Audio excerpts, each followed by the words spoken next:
Apparently it doesn't like to go to a window and back to full screen. Oh dear.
I don't remember how to open my inventory. Why is the innkeeper like a creepy dude standing on a table?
8 sovereigns.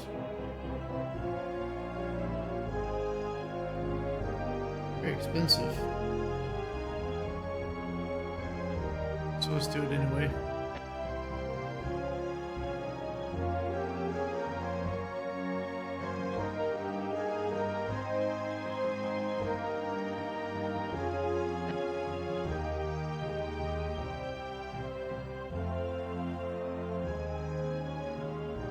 Barely healed me.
The gate's mechanism's broken.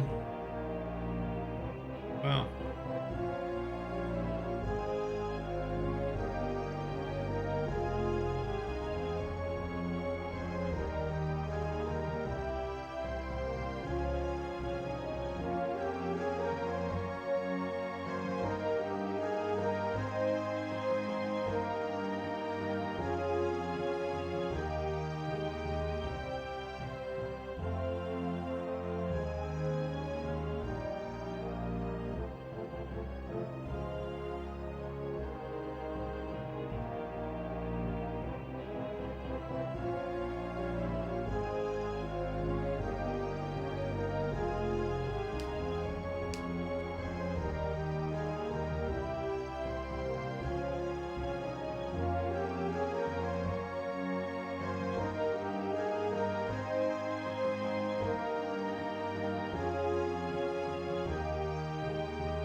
Oops.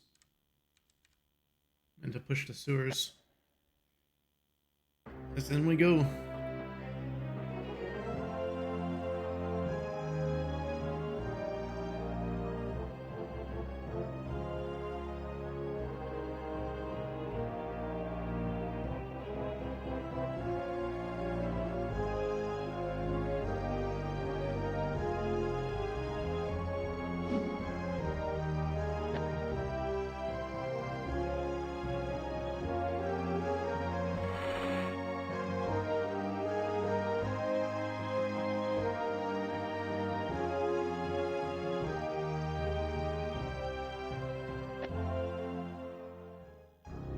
Made their way into the reeking blackness.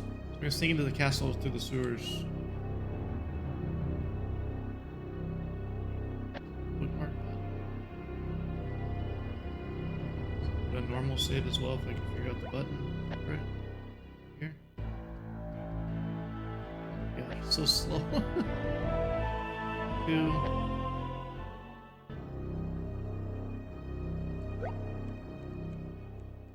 Who goes there?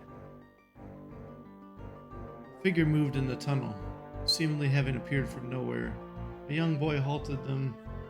Oh, I forgot to put on my filter for the game screen. One moment.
Perfect.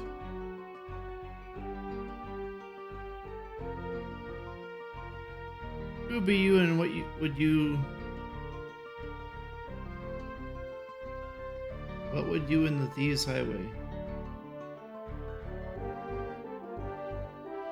Supposed to say what would you be doing in the Thieves Highway? What business do you have here?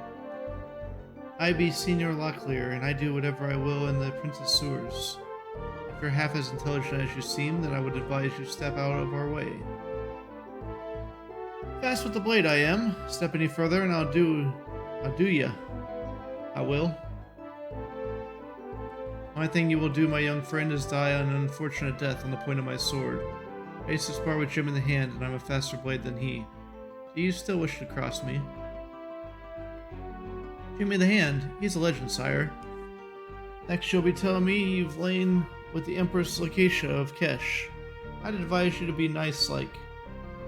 However, cause I got 5 blokes waiting a little on down to make sure nothing happens to me, see? I don't suppose you've come on behalf of Senior James, have you? Senior James? You don't... Well, perhaps we have. Alright then, down to Tex. If he didn't send you, he'll be answering to the upright man and not me. So I wash my hands of it. Just watch your steps down here. There's a bit of trouble going on. Good day. Wait, we don't know our way around down here. I look like a bloody page to you? I got affairs of my own. What's I gots to do? Just answer a few questions. Right then. As long as you don't ask me anything that might get me in the hots with the Nightmaster. What do you want to know? I happen to have an extra set of picklocks laying about, would you? Could be I would. That would depend on what you have to offer me. How about a royal pardon the next time you end up in the hands of the city guard?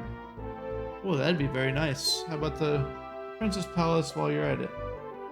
I'd have to be cockle-headed and 3 pence short to buy it in on a fib like that. Or a fib what like you would just told.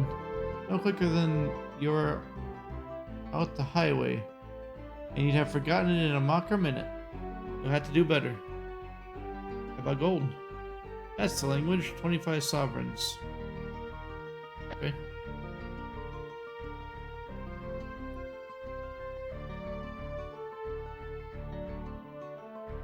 He should have tricked him. Guess there's nothing to talk to him about.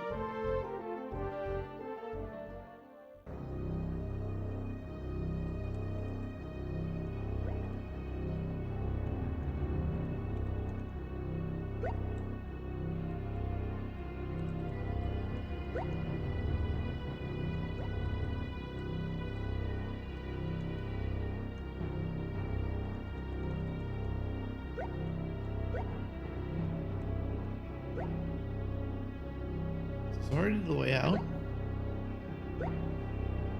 Ladder disappears into a small dark hole in the ceiling. Climbing several rungs, Owen turned to the others and called down. There's a lot great up here. Should we try to open it? Yes.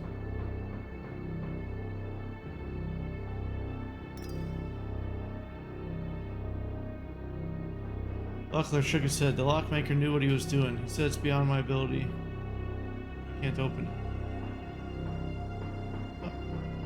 You have 100% lockpicking, dude.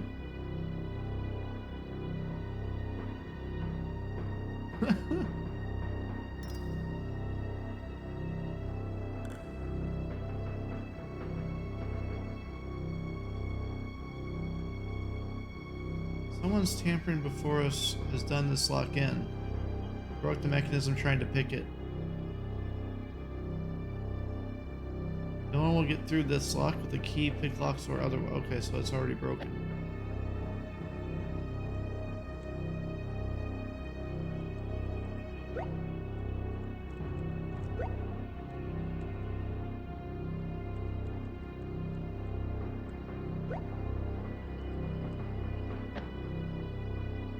There's a button to quick save.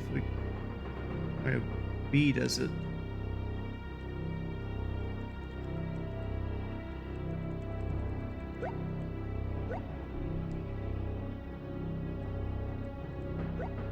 There's a dead end.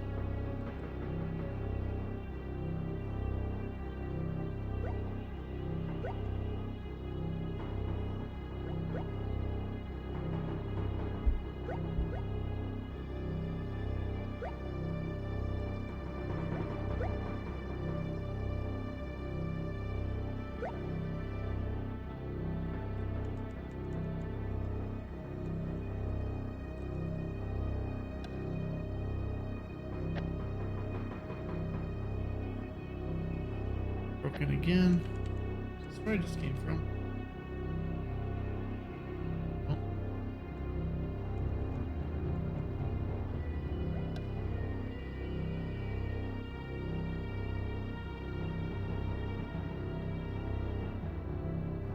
That is a damaged sword right there.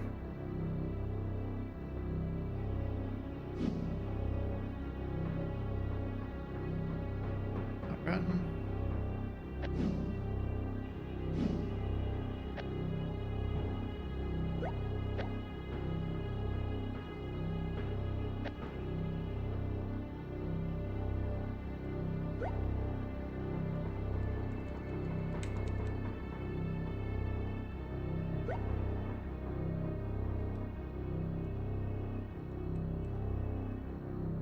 They were not alone. Their opponents seemed completely prepared for an attack, making Gorath wonder if there were reinforcements nearby. In any event, judging by their posture, he guessed they were well trained.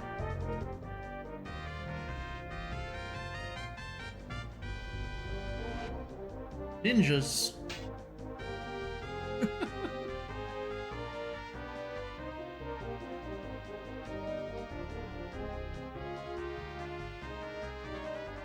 They're all melee enemies, so I'm just gonna turtle up in the corner. Stay away from my caster.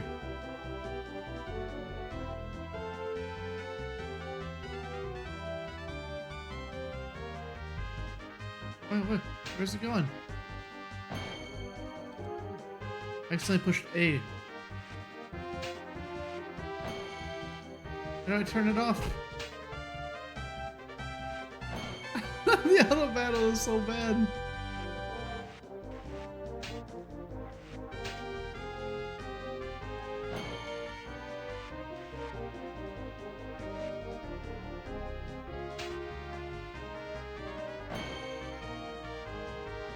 Oh my goodness.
Wonder why there's a dot there.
The group shambled towards them, worshippers of Kiswa, the red-jawed hunter. The group moved in a disorderly clump. The hollows underneath their vacant eyes adorned with blood-colored whorls of pigment, displaying a three-fingered hand, a ritual mutilation of the priestly caste. A large figure rasped, "Today Giswa ordains that you shall be his prey."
if just defending while you're standing next to an enemy raises defense, even if they don't swing at you?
Every lockdown here is broken.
Already have the spell, it said.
Did I just walk in a circle?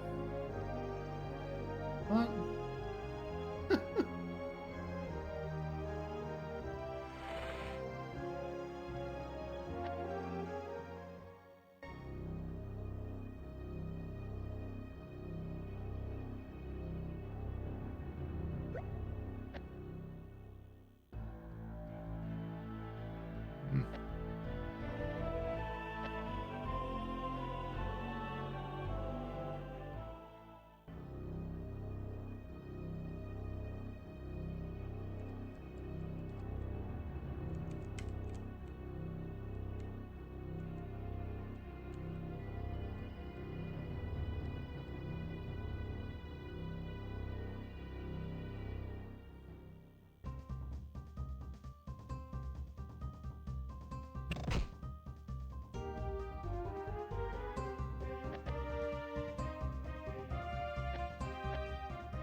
We need some bolt cutters or something. All the locks in this place are broken.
Ah, it's James. By the 12 gods, like Lucklier, your hair. Just like you, Jimmy. I haven't seen you in 7 months. Then I rescued from a band of Nighthawks, and the first thing I'm going to talk about is my bloody change of hair color. What's going on around here? Front gate smashed, and there are Nighthawks loose in the sewers. Not Nighthawks, imposters. Someone has been trying to convince Prince Aretha that the Guild of Death has re-established operations here in Krondor and is using the sewers as their hideout, hoping that the Lancers will come down and clean out the place. In doing so, I think whoever is running this game hopes that the Lancers will root out the Mockers while they are at it. What? Take out the Guild of Thieves? Doesn't seem likely from all the things you've told me from your days as a Mocker. More to the point, we know now a few of the Nighthawks escaped to Romney when we smashed them up after that affair with Princess Anita. I certainly won't dare tread Krondor's streets for a while yet.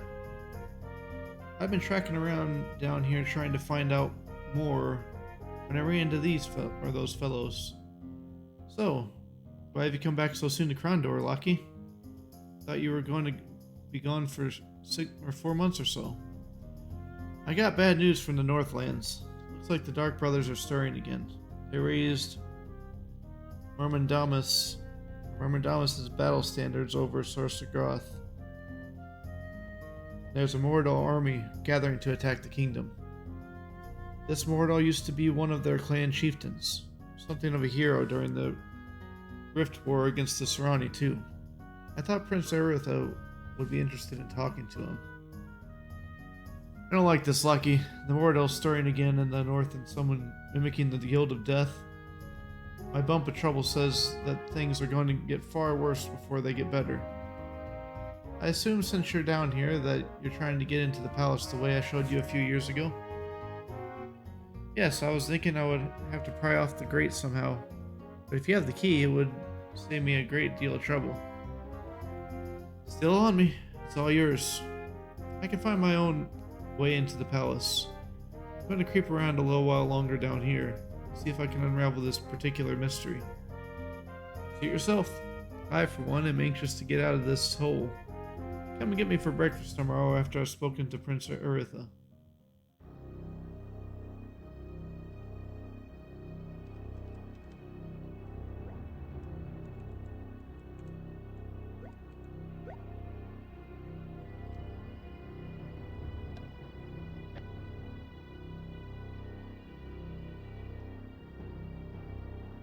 Royal Key at Krondor.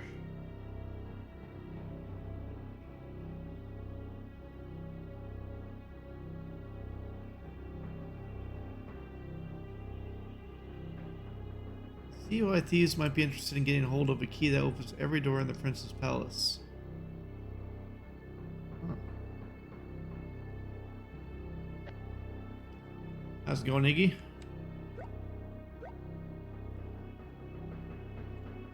Oh. It's the first time we've seen a hole.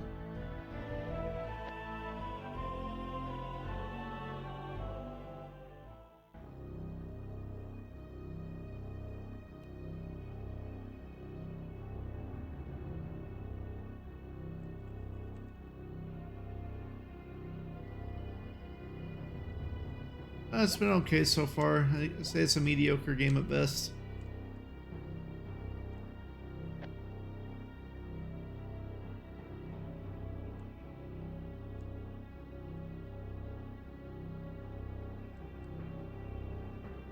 I think the story is why most people would play this one, and I've already read the book a long time ago, so I'm probably not going to be surprised at all.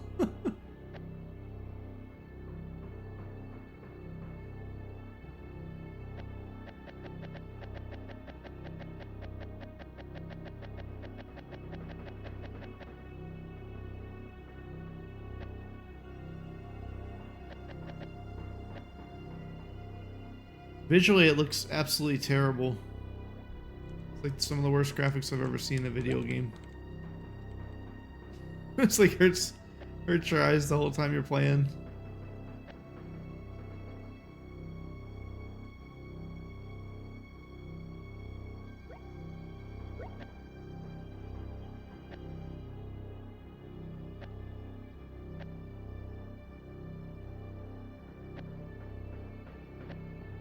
It has some okay ideas going on, but they're all copied from other games as well.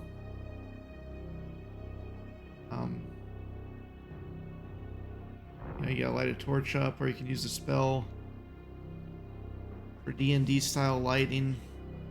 The most unique thing in it is that your health actually affects all of your abilities. So if you're like 50% health, it means you have 50% accuracy and everything. And the way it works overall is that there's a stamina buffer before the health that will make it so that you're, fully effective as long as you have full health. So the enemies have to like break your stamina before they can hurt your health.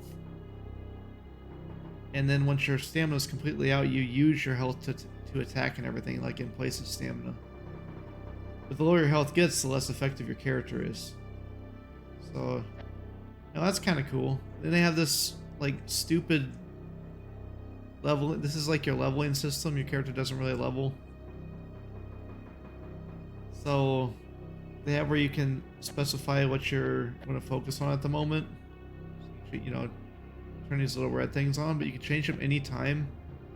And like how long they're on has no effect or anything. The only thing that has any effect is how few of them are on. So if you have one on, it'll do 3 times as much as having 3 on. For the building up of that ability. If you have them all off, it's the same as having them all on. So yeah, it's kind of dumb because that means that like you go into this menu while you're repairing your weapons and stuff and turn only weapon craft on. If you're repairing armor, you turn only armor craft on. If you're lockpicking, you turn only lockpicking on. It's just an additional pointless menu.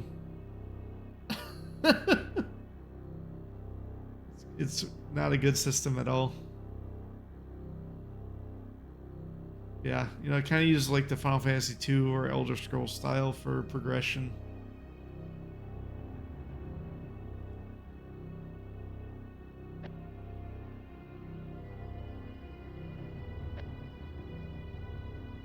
The more tired your characters get as well, their peak stamina goes down. So you go to an inn to get it back. So that's like pretty much the only things that are unique in this game. Everything else is like pretty normal. Why does the ground look different there? Huh. Another hole. The only way you get across that is to swing across it. There's a small hook in the ceiling.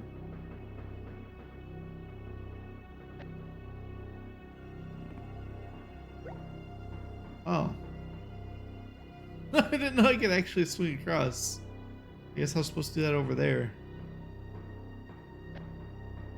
Or not.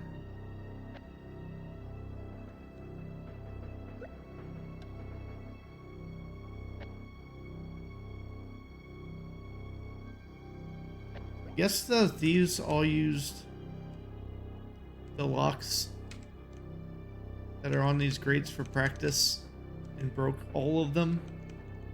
All of the ladders here have been pointless so far because you can't actually lockpick the thing on top of it. Yeah, we're in the sewers under Krondor at the moment, trying to get into the palace to report to the prince. It's pretty much the very start of the game still. Still like the first main objective.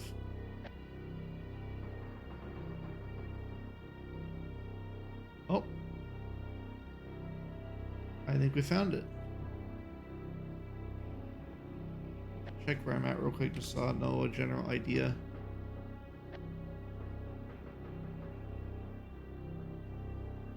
It's like northeast corner. Okay.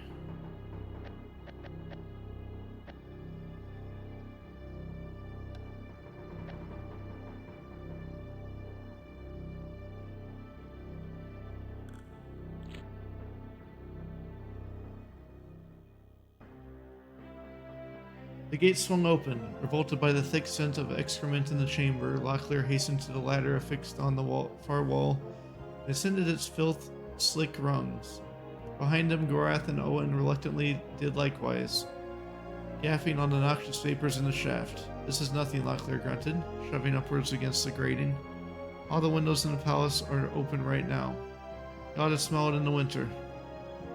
Darkness surrounded them as they slithered out of the privy. Their only impressions of the chamber provided by the faint flicker of distant firelight. 10 yards before them, the hall joined with an elaborate colonnade stretching in either direction. Somehow I hadn't pictured my first visit to Krondor like this, Owen sighed, falling blindly into step behind Gorath and Senior. What you didn't like the romantic tour? Locklear chuckled. Not many people get to see that way into the palace. Drawing up short, Locklear's features brightened as he observed a pair of approaching figures lost in conversation. Self-conscious of his bedraggled condition, he straightened his uniform and cleared his throat with a stentorian air. Greetings, Prince Aretha and Master Magician Pug.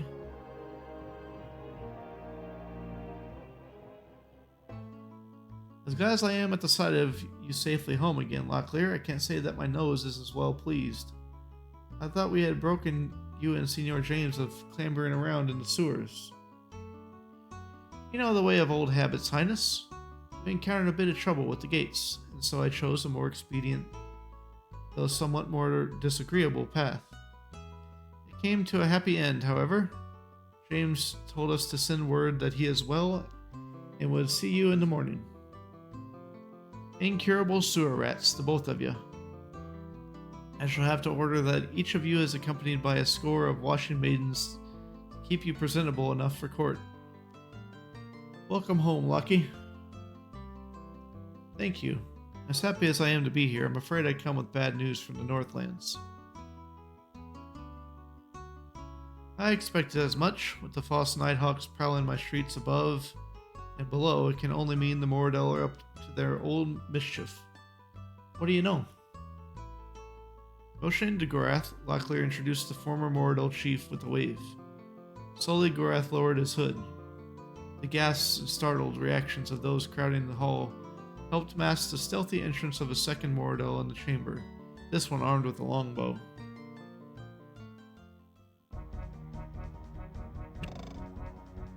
Assassin, get down.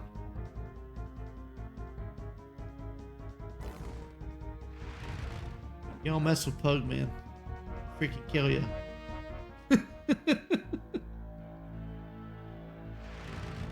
Chapter 2, Shadow of the Nighthawks.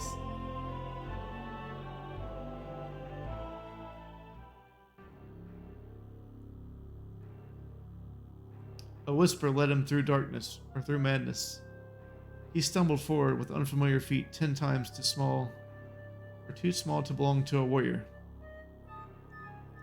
There were lights on the hills around him, fires, voices shouting, through a downpour of sloshing hoofbeats.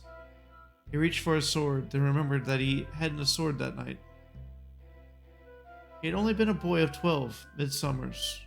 Only a boy, and yet he led the ragged remains of his father's tribe. Who leads the Mordor? The whispering voice insisted in his head.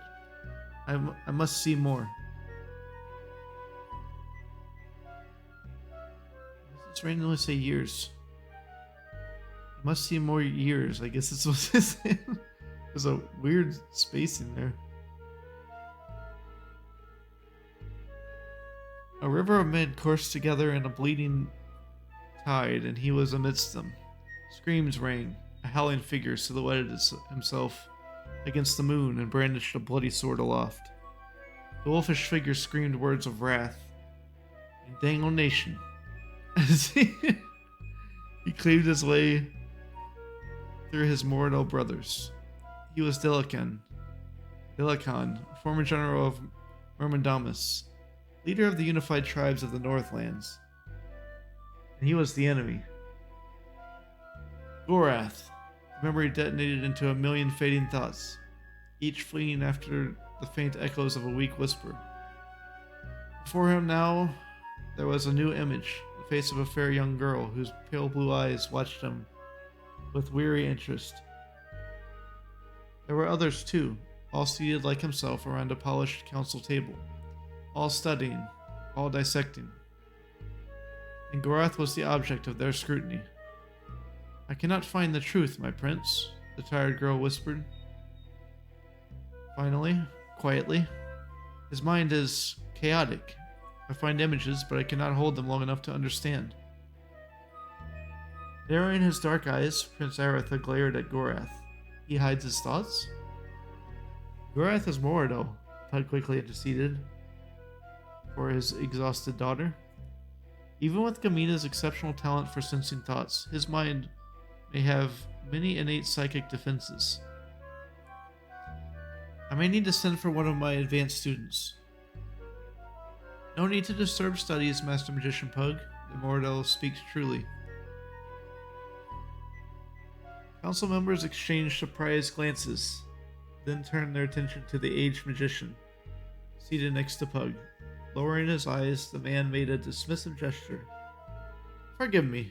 I do not mean to presume, but I have looked into his mind as well. Kala continued. War in the kingdom would have many wide-ranging effects, not the least of which could lead to a disruption of trade between our two worlds. My Emperor of Saranuani would be most displeased if our rift-making secrets were seized by barbarians in warfare. Gorath glowered at the surrounding magician. Trading agreements notwithstanding, the Mordor watch your borders. Nighthawks spy on your imperial cousins. And before the snows, there will be an army come to the kingdom. Heed my words, Prince of Krondor. You must prepare your troops. Anger flashed in the thunderheads of Aretha's eyes as he rose to his feet.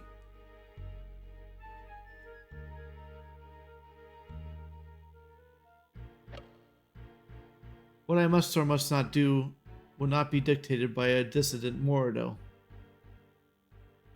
If not for Locklear's good faith in you, I would have had your head staked on a pike or a pole and paraded up and down the low quarters of Krondor once I saw you. I have been tolerant while I listened to your vague speculations based on incidental half-heard conversations. But how am I to believe what you say? What evidence have you laid before this council to prove that what Delacan intends to do? What evidence? I bear the humiliation of betraying my vow as a Mordor, and the indignity of surrendering to a sworn enemy. Why betray Delacan to the kingdom of the Isles? Of what benefit to you is it to snare him? He is leader in name only. However bitter a drought Delacan may be for your kith and kin to drink, magician. His rule is black poison in the gullets of me and mine. Already he enslaves my cousins and rapes the land. Bloody his nose, Prince of Krondor, blunt his swords, and the unified tribes will cast him down in wrath. Let him cross your northern border, However, and 10 other clans will join their strength to his, and the legacy of Myrmindamus will be but a spark next to his glory. Where would you have me send my troops, if indeed he intends to strike against one of our northernmost possessions? Which castle shall I garrison for the attack? High Castle? Iron Pass? North Warden? If I had to fight a war, by my teeth, tell me, where would you have me fight it? Would that I could tell you. Delacan holds good confidence only a handful of cowering dogs, and among them only a few are privy to his war plans. His private councils are restricted to choice individuals. His advisors, Nereb and Nago, his mistress, Leolin, his son, Morelf,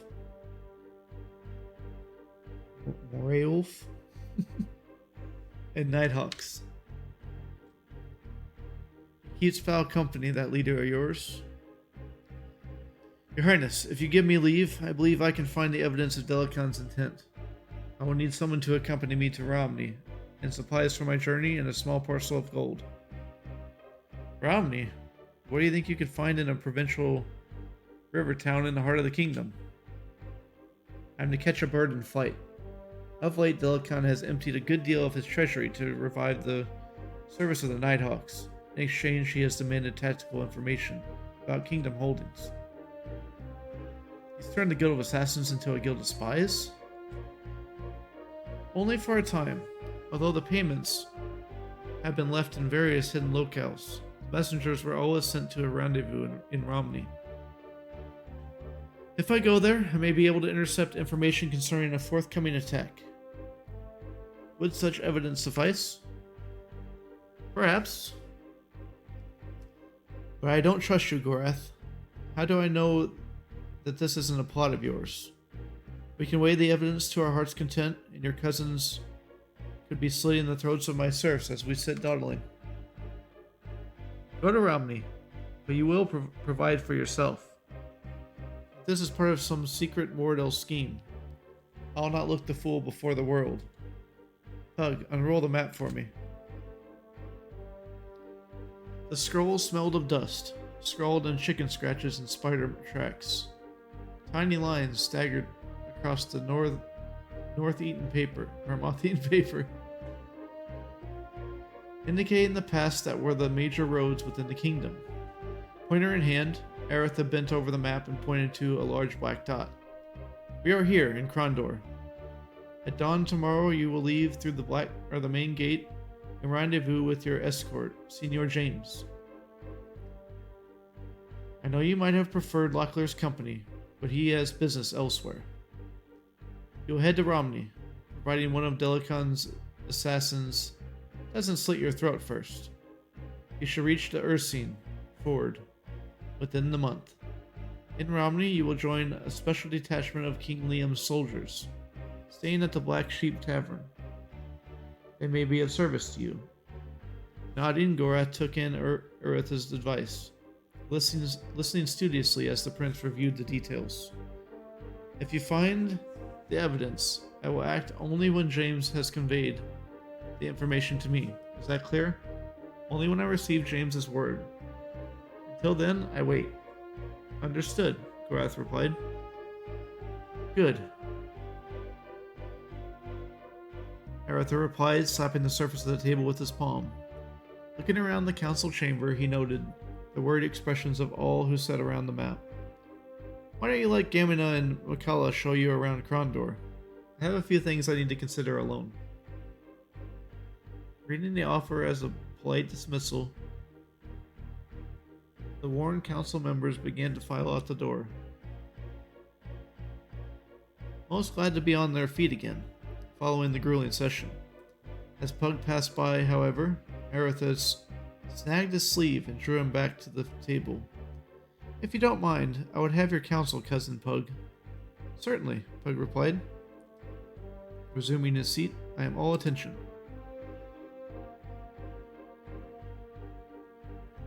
As I see it, Delacan would have only two potential targets for attack into the kingdom. High Castle and North Warden. His fortress at Sargoth is 300 miles to the north.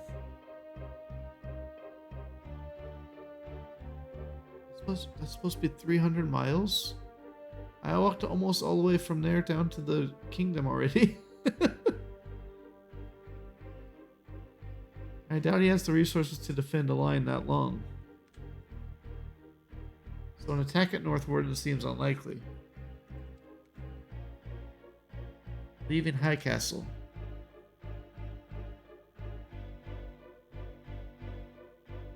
This is a viable alternative, but neither target seems to have an obvious goal.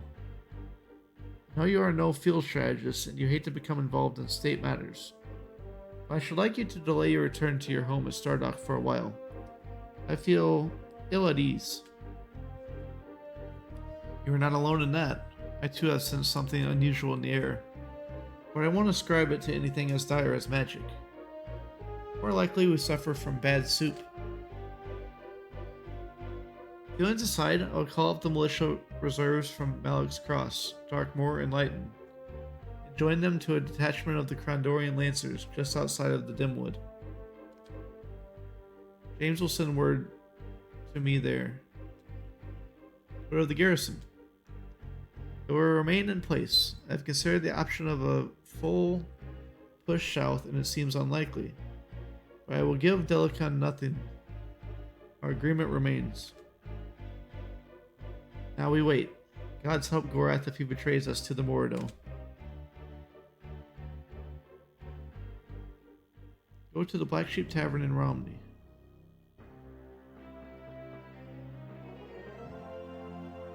The majesty of the palace was impressive, drawing appreciative glances of astonishment from all as they wound through room after room of banquet halls, reception areas, and at last a colorfully decorated gymnasium, before entering the throne chambers of the Prince of Krondor.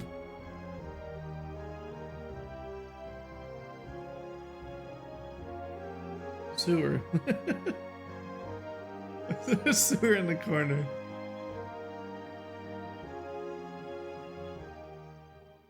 I am glad to see you safe again in Krondor. Pleasure to see you again, James. Mine is the greater pleasure, my lady. Let's bug about. You just missed him. He and McCullough went off to discuss magic someplace. And if I know my husband, that means I won't see him for a few days. Even on holiday, he can't seem to take his mind away from the art for long. In many ways, he and the prince are much alike. Where is Aerutha anyway? Out with his twins and the Princess Anita. It seems your famed luck is running thin today. Quite the contrary. For I still have your company, if I may have a moment.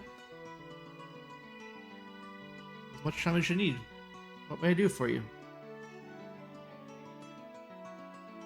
So when do I get to meet this stunning daughter of yours? I've heard quite a bit about Gamina, and I've been too busy to make the time to meet her. I imagine you will see her as soon as I do. She's more than likely trailing Pug and McCullough about the palace, any opportunity to hear her father discuss magic, and she's immediately at his side. Then too, it may be she's hiding away from Aerutha's twins. She's not quite interested in boys yet. I know quite a few of the artificers in Stardock have begun exporting their goods from the academy. Are there any good places to buy magical items near here? The most notable one that's close is a little place called Stardock Annex at the Abbey of Ishap at Sarth. Officially, they have no ties with the academy. There's not much we can do to keep them from using the name. There's also a fellow by the name of Dabe, who buys from us. But he lives a long distance from here, out north of Romney, if I recall. Both useless information.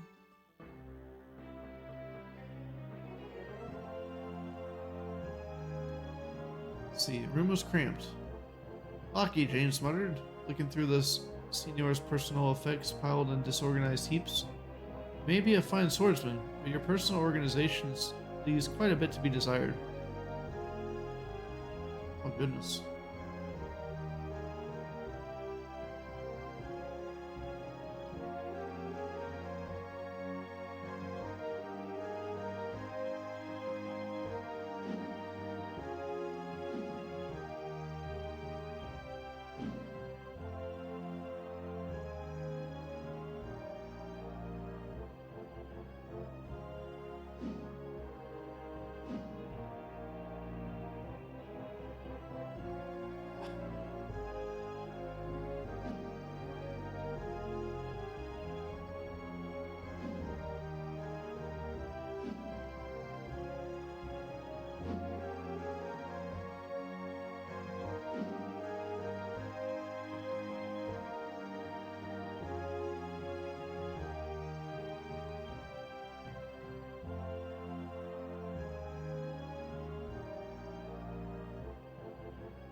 I wonder what the penalty is for not being the right race.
I mean, you think this guy would be way better at stealth and scouting? This guy is like a dude who's a master thief. And his stealth and scouting are lower than this dark elf guy. Significantly lower.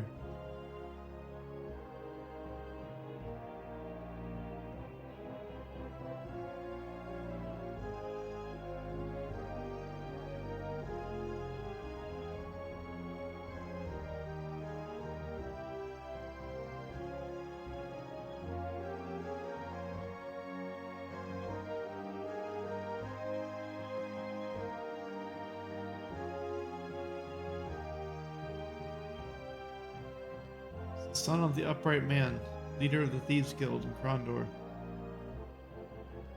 He is not aware of his true heritage. Stephen's skills and quickness were legendary. Now elevated to the nobility by Prince Eritha, he has taken a position of authority very seriously. He still wonders his old thief haunts in the skies on occasion. He is extremely loyal to Eritha and will do anything his liege lord asks him to do.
Well, that was why, because he had that shoe on.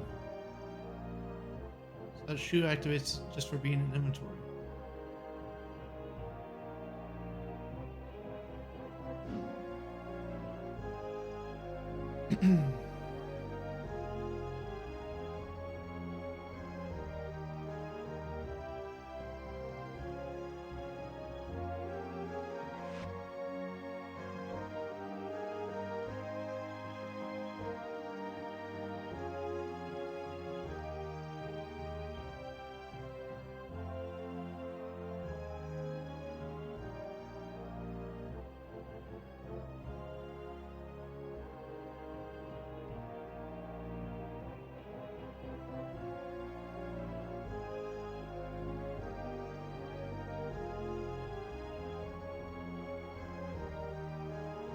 Mentions a secret chamber in the lower chambers of Makmordain Kadal,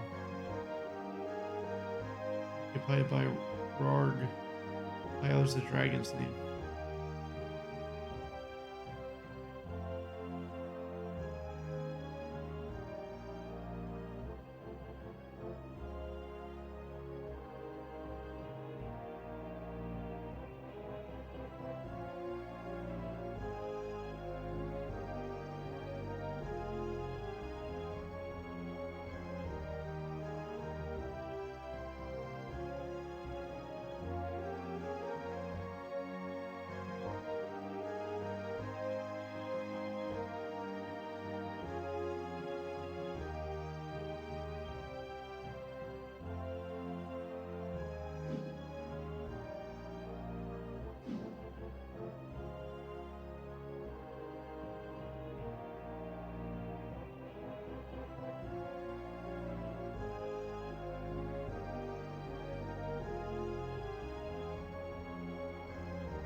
the sewers we go.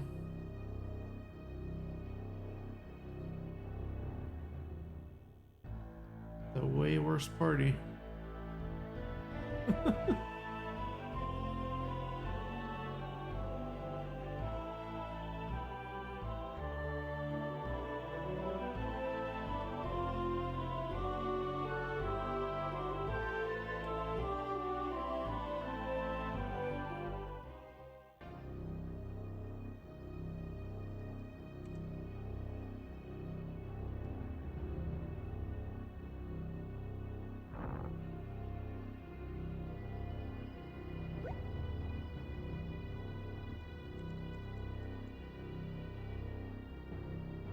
Probably should have got the same mic.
lot of enemies.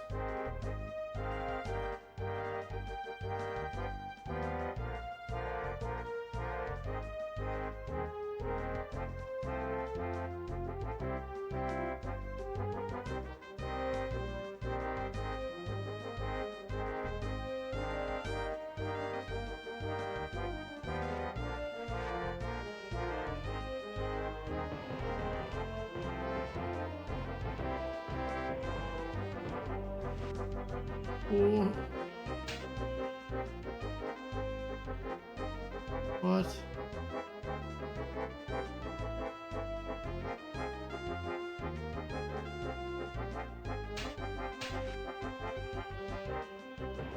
Dude, that mage is doing like 70 damage. So yellow pants means mage, I guess.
What? How'd they get first attack?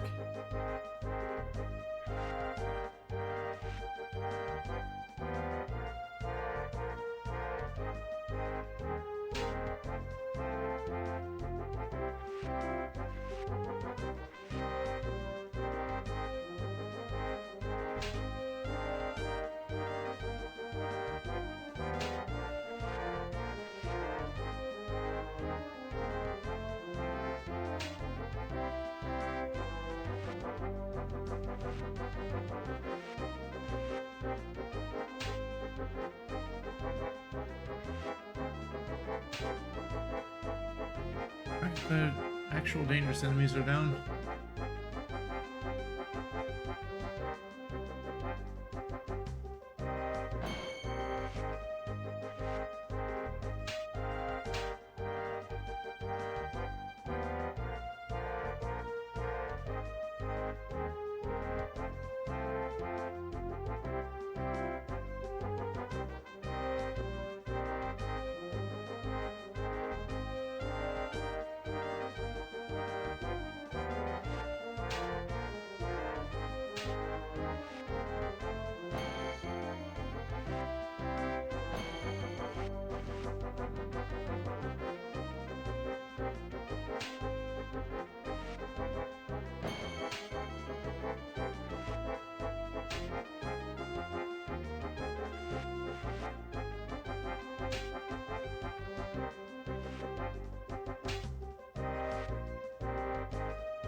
Oh man, hit him.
Only Goras having. Are you joking me, dude? I've swung so many times with this character.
Throw into face of victim.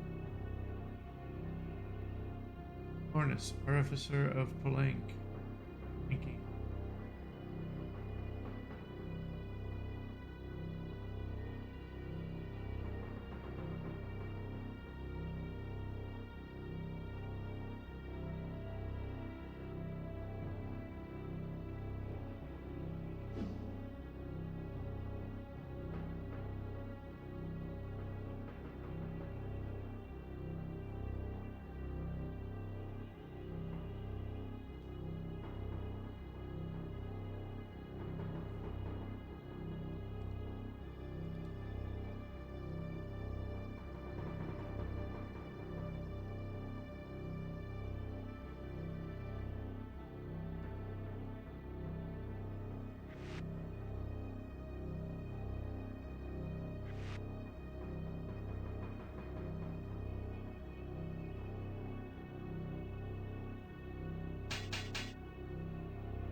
Pretty sure there's only 4 bodies when there were 6 enemies in the fight.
That in.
Why is he moving like that?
Yeah, see, this is how you level up in the game. It's a complete joke. Just holding the D button right now. Defend over and over again. If we get our defense to 100%, our character will probably be almost unstoppable. Except for from mages.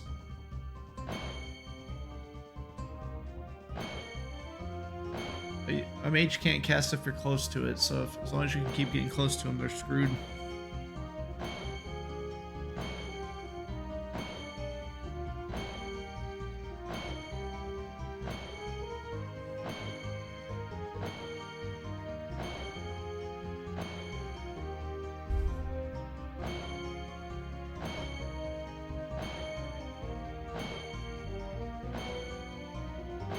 I'm sitting there thinking, like, probably would be fairly viable to just like remake this game in the Wizardry 8 engine. It has like a full-on editor and everything.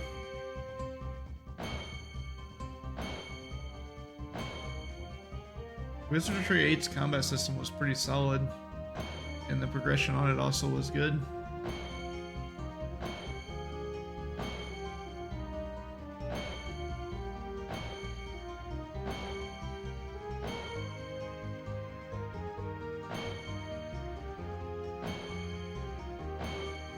You can also do it with like the Wizardry 6 engine, which is the same editor. But Wizardry 6 has like only one tile set for for walls. So you could like use Wizardry 7s, but actually make some good tile sets for it because the game has pretty crappy ones overall. And actually add enemies. Of course, this game doesn't have like any enemy variety hardly at all so far. We've had human, and there's been one battle with a dark elf in it. Oh yeah, we did fight some kind of creature though. I don't think it looked like a human on the battle. I think it looked like a golem looking thing. It's supposed to be a living rock. It's a rock that had evolved to be able to make itself look like it has specks of gold in it, so that whenever dwarves get close, it'll eat them. Kind of cool.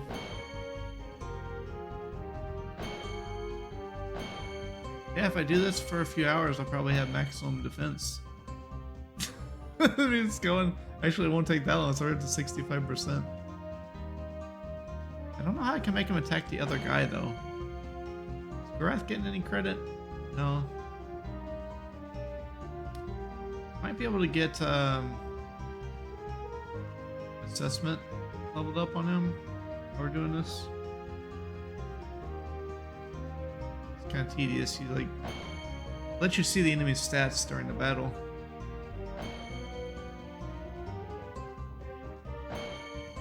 Do it like 10 times and see if it goes up or not.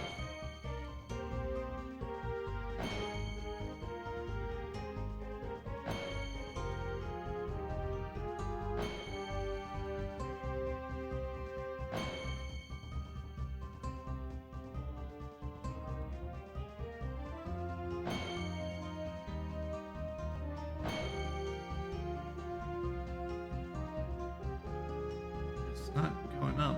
Maybe you have to do it on once per enemy it counts or something. Kind of weird though, because it's changing the screen every time.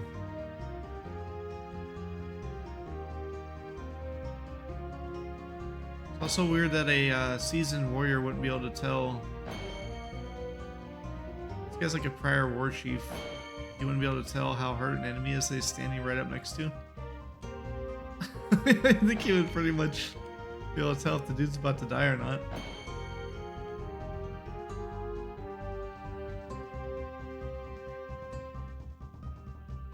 Yeah, it's not counting anything.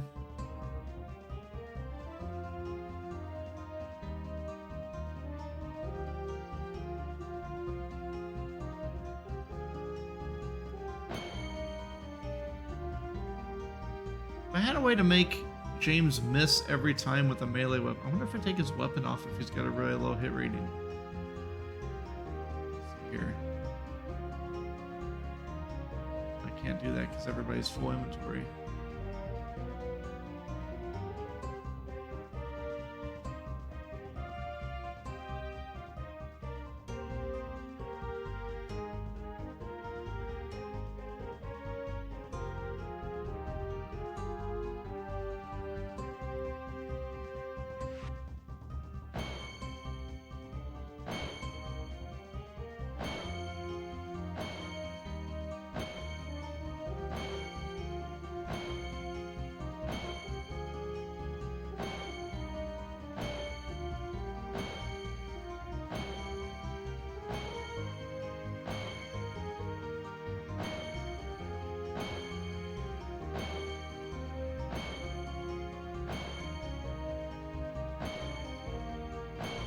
Normally, whenever enemies are low health, they'll run away.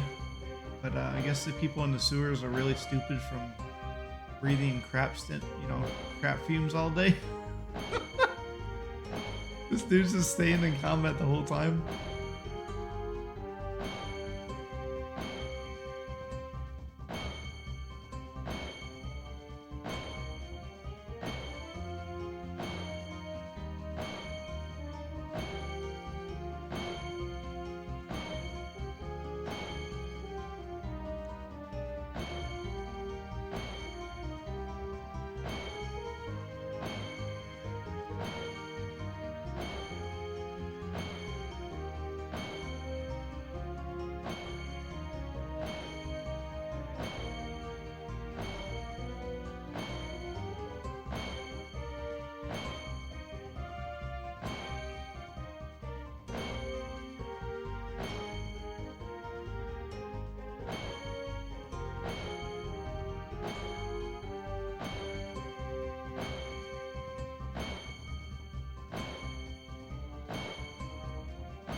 Aha! It's doing something up where it holds the button down for me.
Like how sometimes the enemy takes a bit to rest.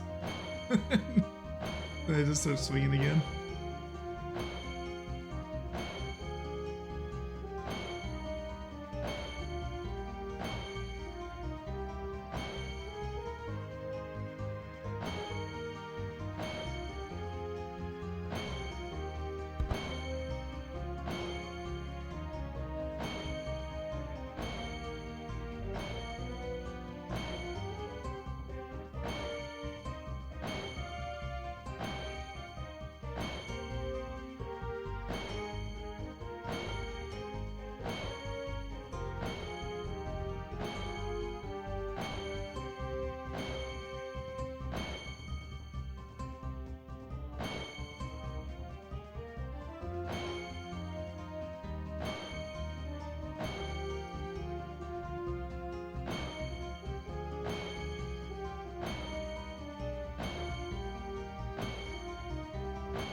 How's it going, Cooler? I wouldn't just brush my teeth and stuff. I have a little weight on my defense key, so we're just max leveling Pug's defense, or not Pug, but James's defense. He's like the master thief dude. It's probably maxed out by now. Take a look. Get my weight off here.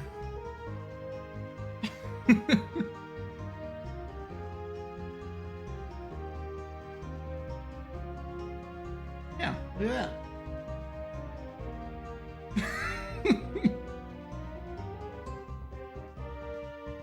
So we can see if we can get him to attack the other guy.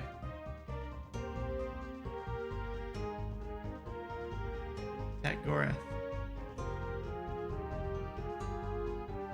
Come on, you can do it.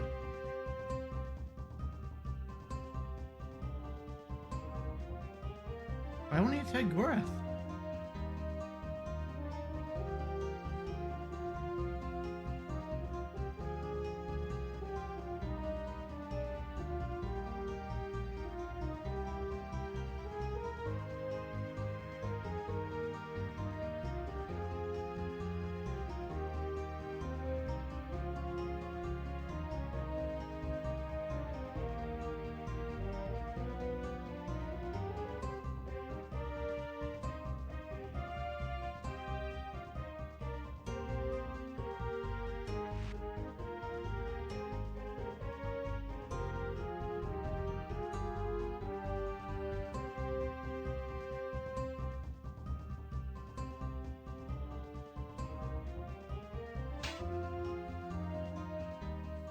He's just scared of him.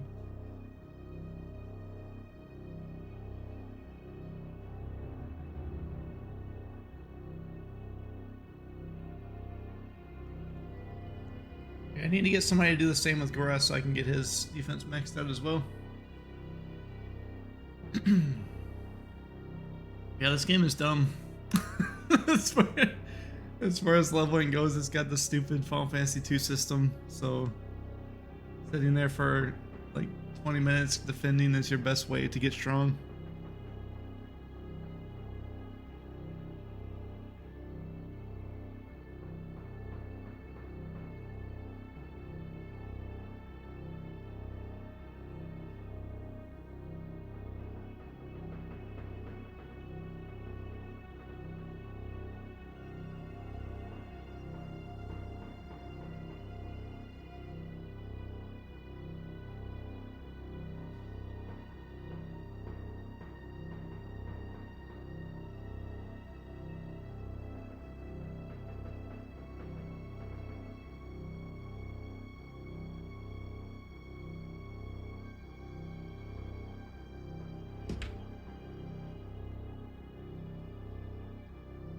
Yeah, you can only bard at the ends, and you can only do it so many times before it says that like basically as soon as you succeed, you can't play the instrument there anymore. Kind of sucks.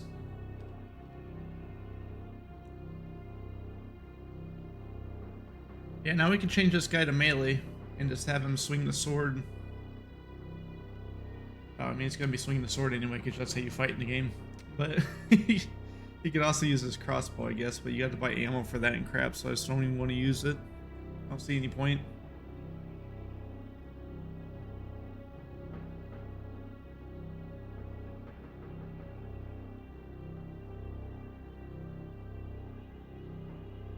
Like how all that defending like didn't even really hurt his armor hardly at all.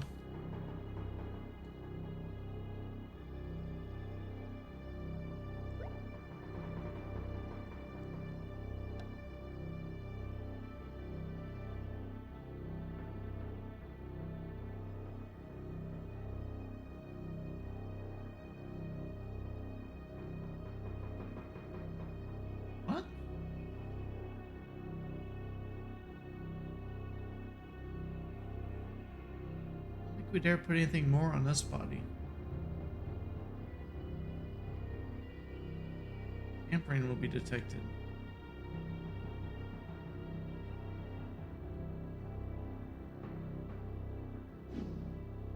Why I care if somebody detects I tamper with the body, dude? They're already dead. You don't think they're gonna notice that they're dead?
This thing?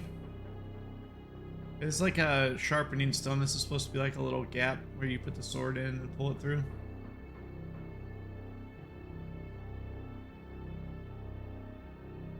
It's not really a sharpening stone, but it's, I guess it's some kind of oil that you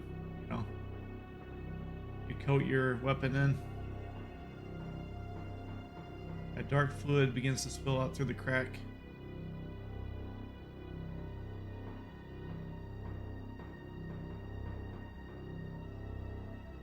We're on chapter 2 now. We went to the sewer and visited the prince.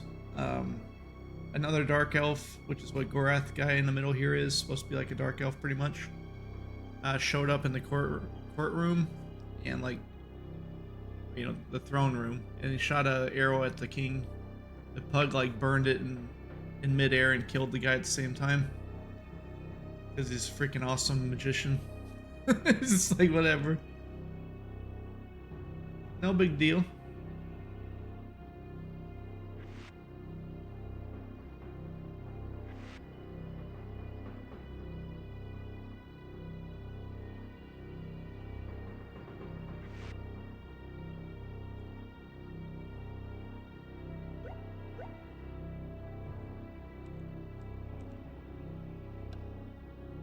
I'm gonna pick this up because it's worth a lot more money than the other stuff. Probably just sell it. Drop like...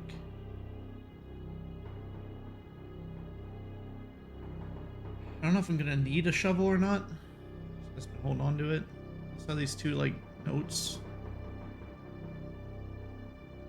I don't know if I have to hold on to.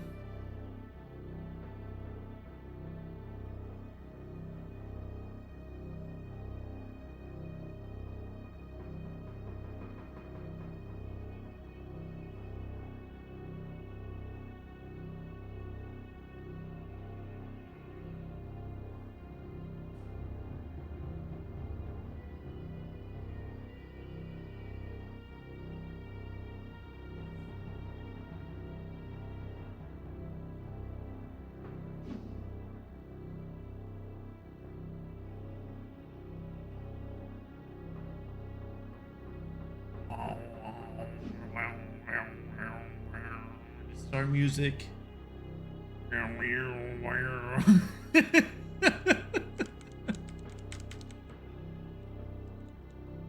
There's more.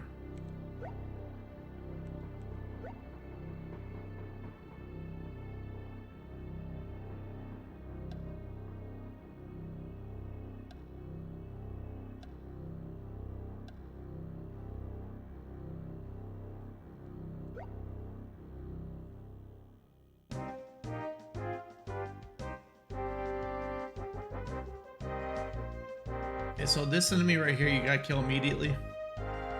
It's like a mage that can do like 60 damage. They're ridiculously powerful. They can't do anything if you stand next to them.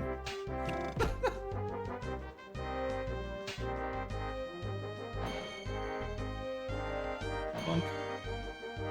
Eat him.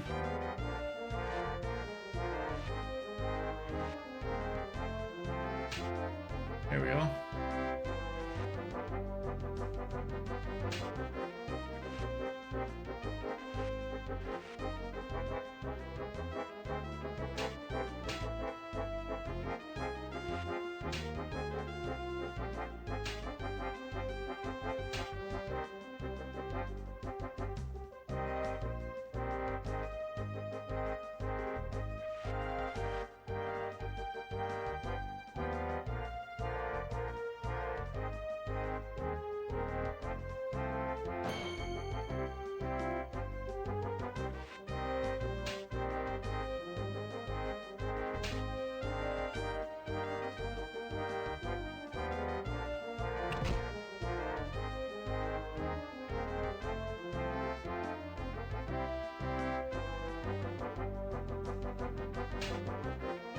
some nonsense.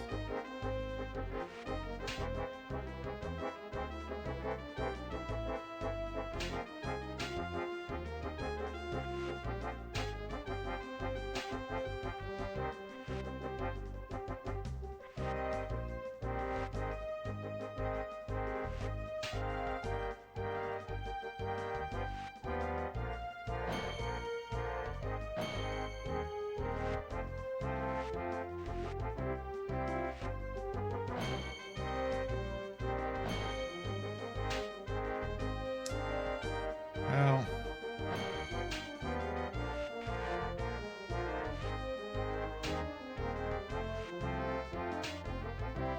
I hate that you can't reload while you're in the combat. It's a waste of time.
%, I have like hit the guy once. And a whole bunch of swings. What the crap?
Gorath is about to become a super tank like the other guy. Gotta get my setup going again. Get our stamina and health back first, because that gives you all your... like, determines your effectiveness in battle on here is your health rating.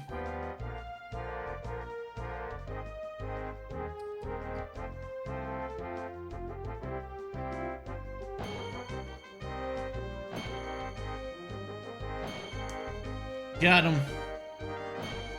Alright. I'll be back in like 15 minutes. What a great game.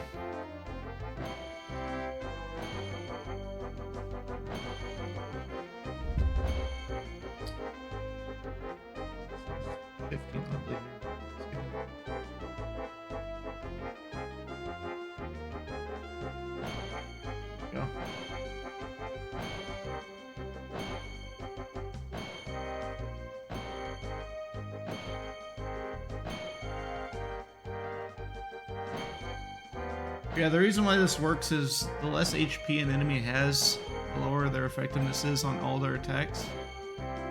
So if you hit them to where they're down to like 10 or 5 or 10%, it means all their effectivenesses are down to 5 to 10%. And whenever you rest, you gain your health back first, which gives you all your effectiveness back.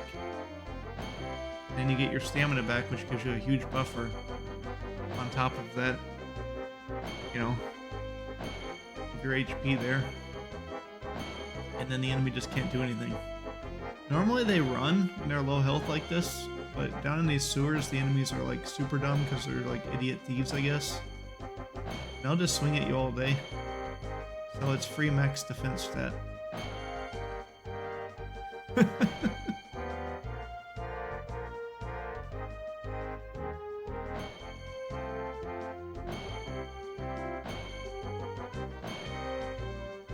Once the defense gets maxed out on these two guys, I guess we'll come back to the sewers if we need to max someone else later, but yeah, imagine that our characters are going to be ridiculously strong for the rest of the game. It's going to be hard for enemies to hit them all the time. We still did take some damage in this battle, and like almost, I did die just a bit ago. That's because, you know, if they do get lucky and hit you, and they break through your stamina, then all your ratings start dropping, so... Still gonna have some RNG involved in all battles, even with max stats. We also only have like the second armor in the game right now. There's probably only gonna be like 4 or 5 of them the way the game's been progressing.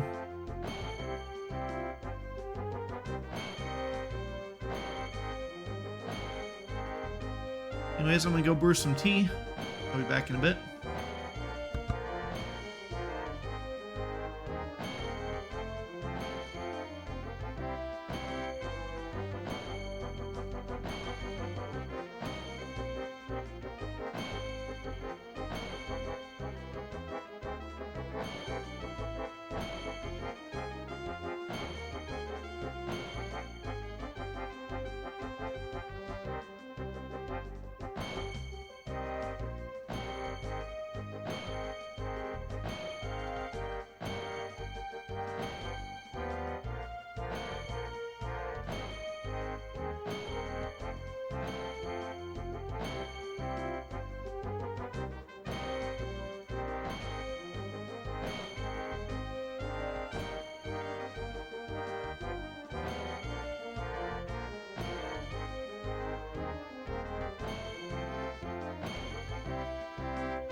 was gonna Ryu.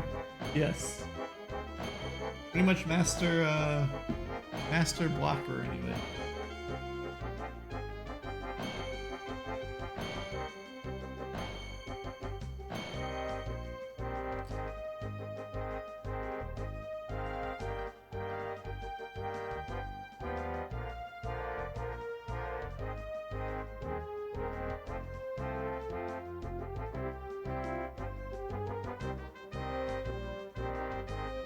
Should be there, I would think.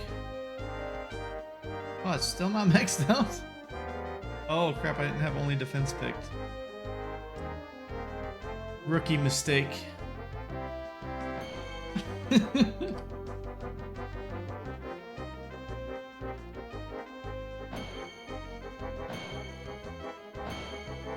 I have a USB cap sitting on top of my D key, and then I put my weight that's for like holding the middle of a vinyl down on top of it.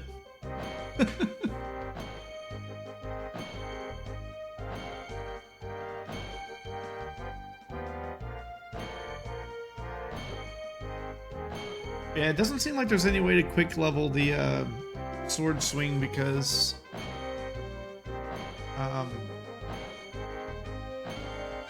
actually, maybe if you get like a really damaged weapon might work.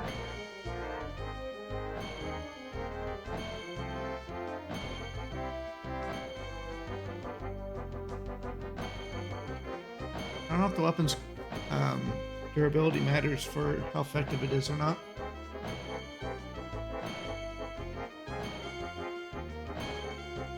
Yeah, I went and brewed some tea while I was doing this.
Yeah, I think overall this game's mechanics are pretty bad. They're not very well thought out at all.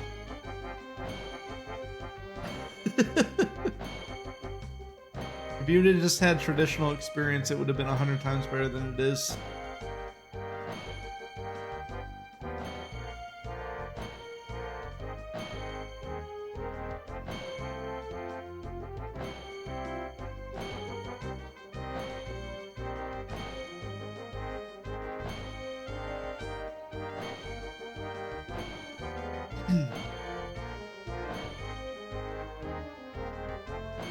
Oh, this is definitely way worse than Wizardry 8. Wizardry 8 was really good. It's way better than Wizardry 7. But like, pretty much every game is.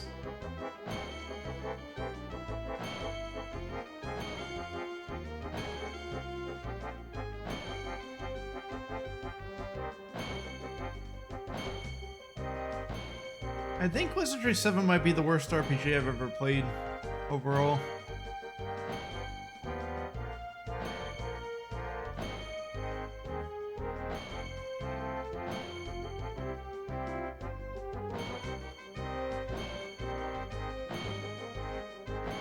I've beaten like 7 Saga and stuff.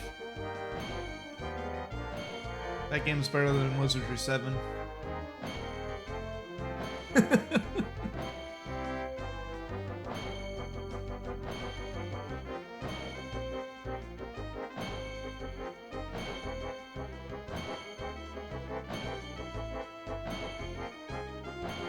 Trying to think of any other bad RPGs I've played through. Also, I just quit if they suck. So.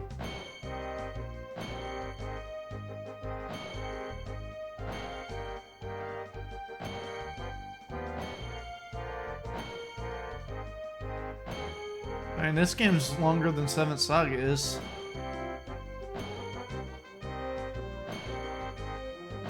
I can already tell. If you were following a guide, this game's probably super short though.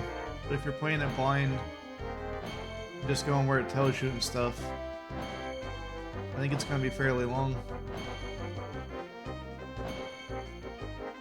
I'm really surprised these enemies don't run away, because that dude probably has like 5 HP.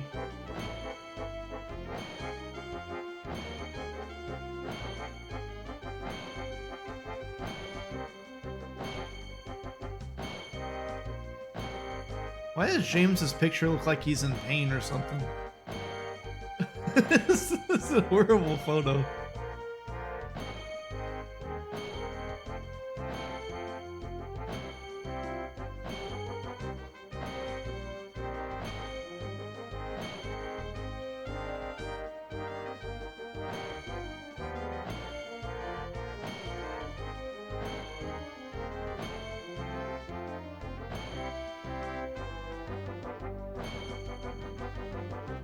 Yeah, we just beat Scarmond as well yesterday. That game was legit. It doesn't have a whole lot of story going on, but what's there is like at least intriguing. It's kind of interesting as you go. Main thing just comes down to like finding ways to break the game as much as possible, which I like stuff like that. You know, it's kind of like a game kind of just built around having fun with the class system it has. 99, that's not good enough. Come on, Gorath. Give me that last point.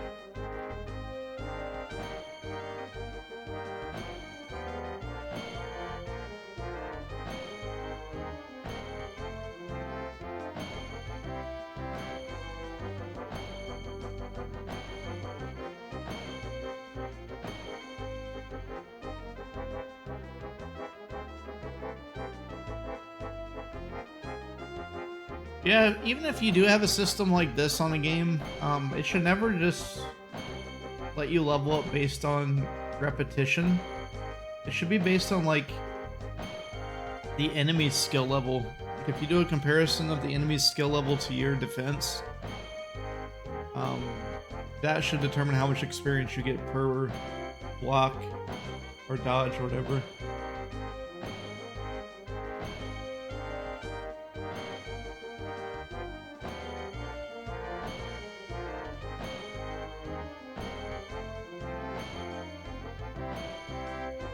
I don't know if the age of the game matters all that much. I beat Wizardry 1 already. It was the remake, but that remake is the Apple II version with the new skin. I also beat that that new Apple II style game. Well, it actually is an Apple II game that was on Good Old Games not too long ago. That one was pretty good. Forgot what the name of it was.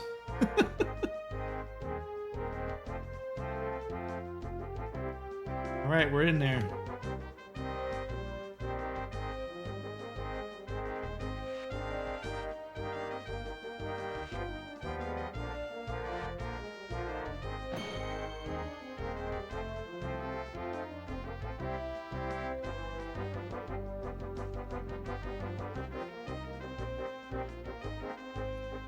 Thank you for the raid, Austin. Hope you're doing well.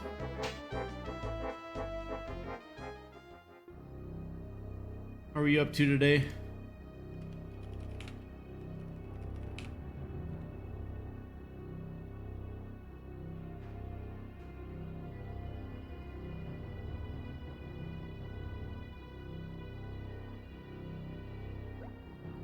Oh, nice. Just got done grinding out maximum defense on these two guys, since this game has like the you know, it's kind of like an Elder Scrolls or Final Fantasy 2 system where you just repeat the action until it's full.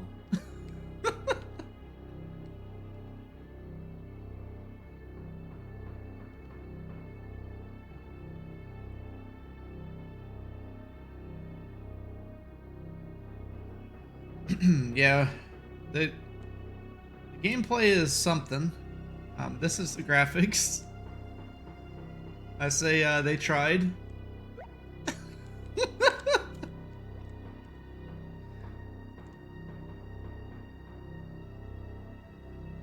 And then they have you can open up a map and you can walk around with this screen. You know, if you want that Atari experience, very good map. So pretty, pretty incredible.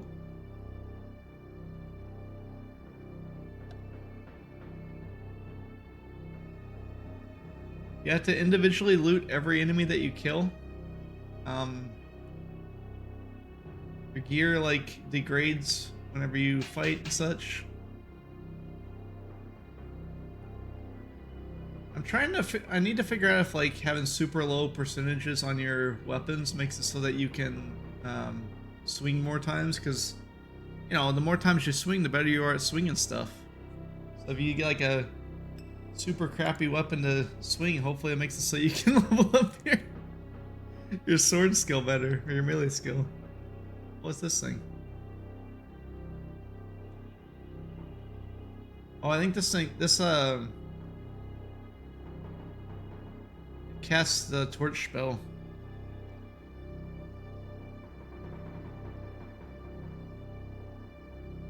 Do I need it?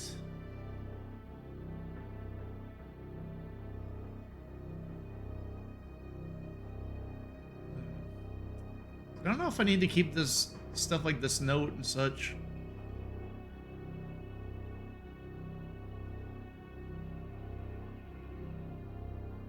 I don't know why this takes up inventory space. It's a piece of paper.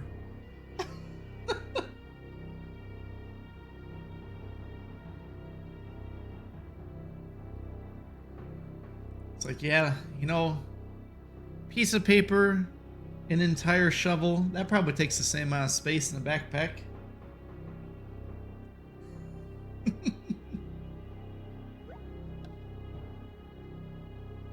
I don't really need that item. Well, it probably sells for a lot too, though. Let's see. Are these spoiled? Your rations also spoil over time. But drop off this little seashell thing. Oh, you can't do that. They might note. This is the dumbest thing. You can't drop the item because they might notice. Someone will find this.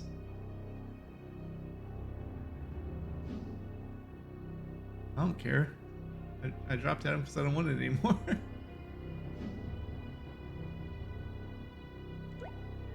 Yeah, the game actually does have where you can drop a bag down. If you come back soon enough, you can get it back.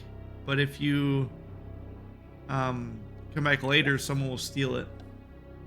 And it's just gone.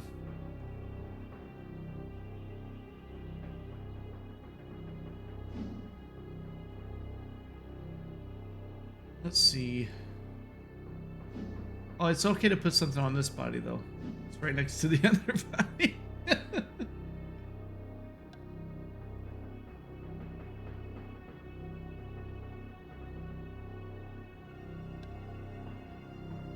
Dude, this game, like, you know how they are doing all these remakes and crap? This is the kind of stuff they should be remaking, where it's like so clunky that you can hardly play it. And you could remake it and make it like super smooth and nice. But instead they just remake games that came out like 2 years ago over and over again. It doesn't make any sense. Like, oh man, look at this, it's The Last of Us Part 2. You're like, dude, like, the game just came out. Why would I buy that again? And of course they have locked chests everywhere.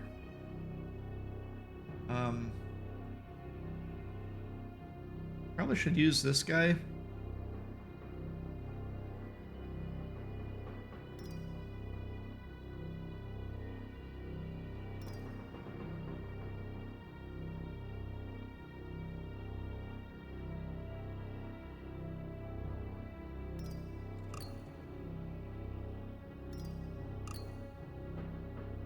He's breaking locks though.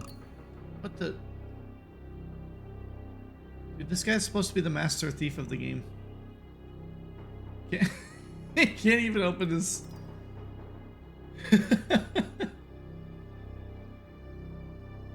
Oh goodness. Skyfire scroll.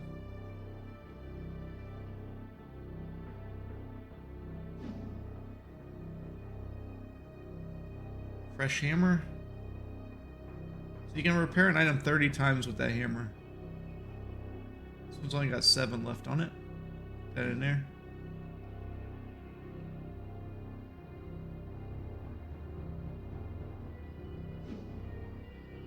We definitely want that scroll.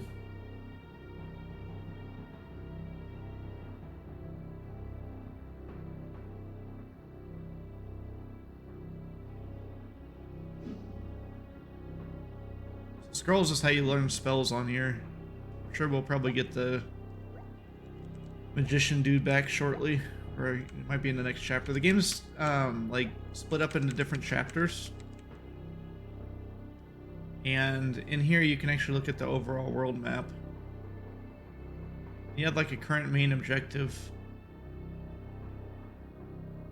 My current one is to go over here to Romney, so I need to get out of this sewer because we're in Krondor. You started out like up here somewhere, I think near this Yavin place. Or no. Yeah, I think that's where it was. I went down this whole left side to get to Krondor. But now I gotta go across this way. I can, these are like the little roads. It is really nice that there's a built-in map in the game. Like, that's actually like a huge deal for when this game came out. Especially that you can see the location names and stuff.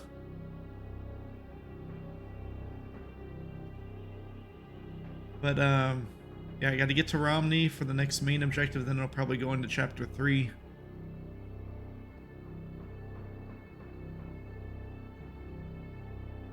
And Aunt Foolish is the one who requested this one. They said that they played it as a kid and loved it. And there was like a demo of the game you could play where it was only the first chapter, but you could just like walk around and go pretty much anywhere.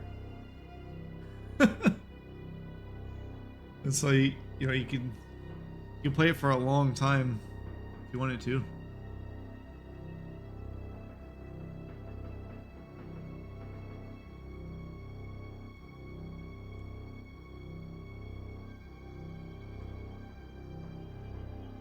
We need to get out of here.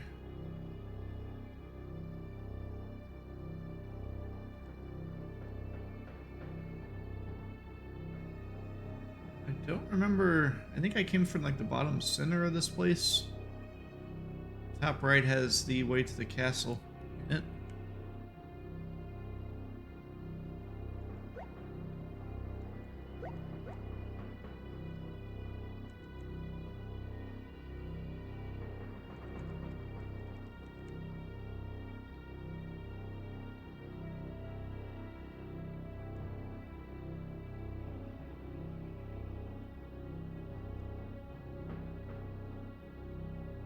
Sounds we need rest. Your characters actually do get tired on here.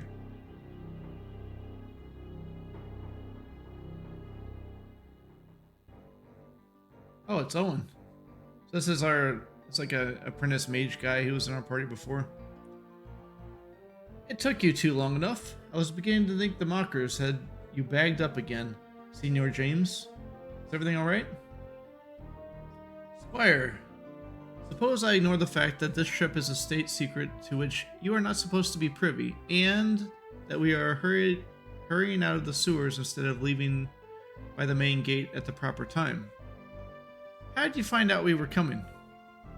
Well, after Senior Locklear dumped me off after we got here and told me I could go home, I got bored and decided to check out Krondor. Unfortunately, there's nothing much interesting going on here, so I decided I would come back to the palace. I tried to pay Gorath an unexpected visit last night, but discovered that the guards had been doubled with orders that no one could see him. Might have fallen for it if I hadn't heard someone snoring in his cell. Gorath doesn't snore, I take it. Not a sound. When I realized that something was in the air, I went to find Locklear and discovered that he was mysteriously absent, despite a tray of food delivered to his door just moments after I slipped away. Finally, I came down here and talked to Lim, who told me you had been down here earlier this morning. At that point, I realized Arutha meant to slip Gorath out of Krondor for some reason. Are you sure you're not a thief by profession? You think unnervingly like a mocker. I used to know. So, are we ready? We should probably get moving. Where are we going anyway? You cannot accompany us, Owen. Our mission is much too important. Quiet, Moradel. I'll handle this. So on this game, Moradels are kind of like dark elves. That dude is one of them, but he's a good guy one. He's trying to stop the evil overlord dude or the evil warlord on their side.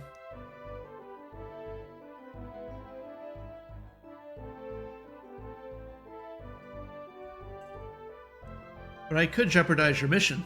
Who knows who might take me captive between here and Timrin? If I go back to Krondor now, I might accidentally talk to someone. Besides, I'm from the eastern part of the kingdom. I know the area, and I might be able to help. For better or worse, you seem determined to hitch your fate to catastrophe. But if you want to get yourself killed at a tender young age, who am I to naysay it? I used to pull the same stunts when Arutha wished to pull out of Krondor. So Arutha's the prince here. Or I guess he's the king at the moment. I don't know why they call him prince. So I don't think there's a king. Alright then, Squire. You can come along. But these are the ground rules. 1. I am in charge and you do whatever I say without question. 2. Under no circumstances do you reveal anything about Gorath or our mission to anyone. If someone asks, we will continue what Senior Locklear suggested. Gorath is an elf. Thirdly and lastly, you don't wander off on your own. I don't care if you're watering the trees. You asked me first. Is all that clear? Absolutely, whatever you say. Stop smiling. You're going to earn your keep. I know I'm going to regret this, but let's get moving. We have a long way to go and no time to get there.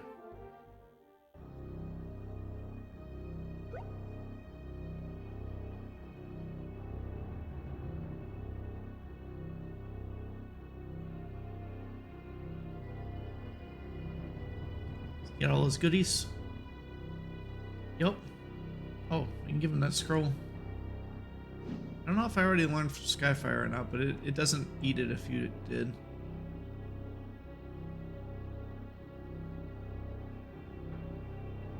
Let's see.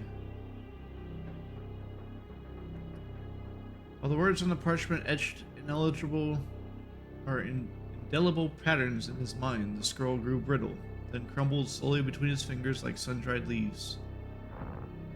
That's how you know you learn the spells, whenever the scroll explodes for no reason.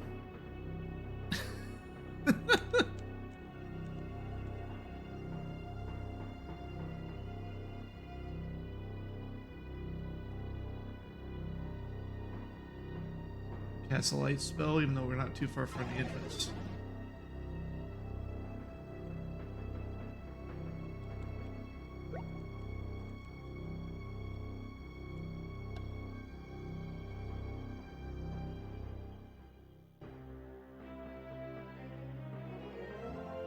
Alright, here we are. Go to the inn. So let me bard again. Alright, we got 47 gold for playing some jams.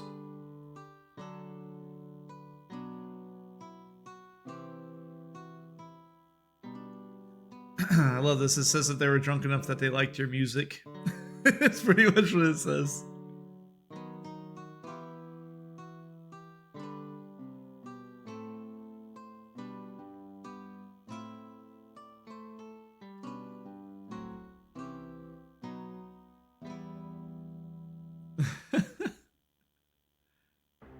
Excellent.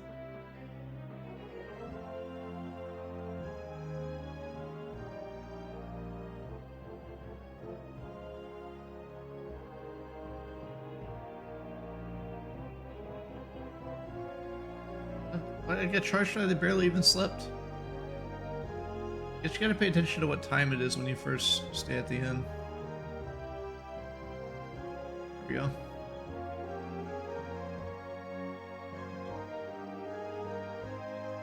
Alright, let's go sell some stuff. If you push tab, you can, like, lock to the different shops and stuff.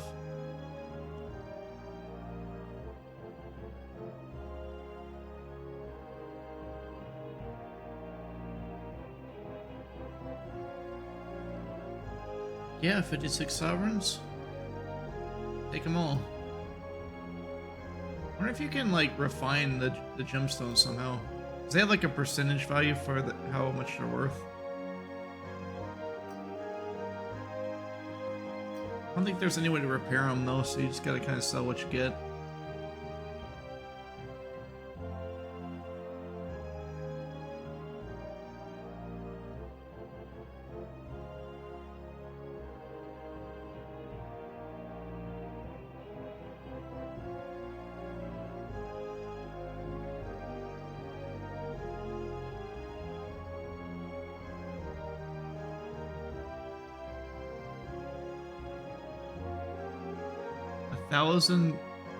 Thousand gold for 1 ruby.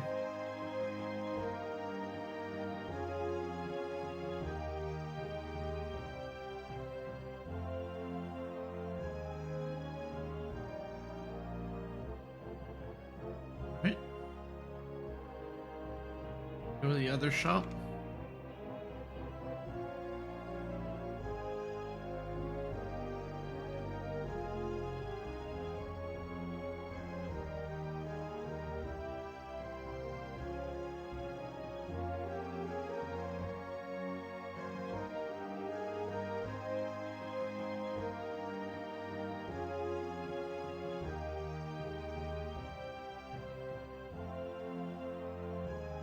Turn weapon craft on. Start using these whetstones.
Actually still have their equipped weapons. Okay. Probably have way too many rations. I probably shouldn't be really carrying more than 1 stack. So I can go to the inn and sell some of those.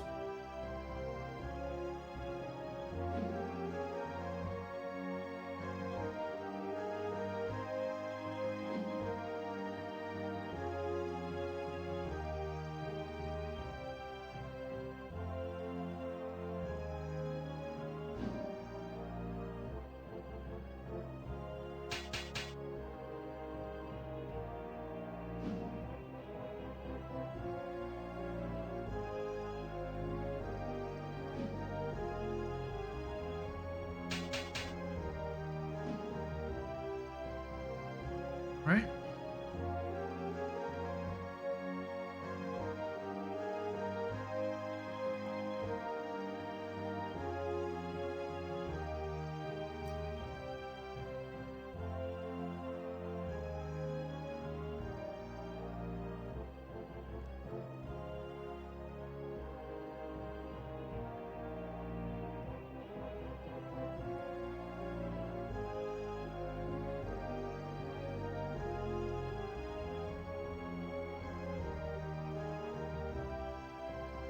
You can't see the details about the armors and stuff in here.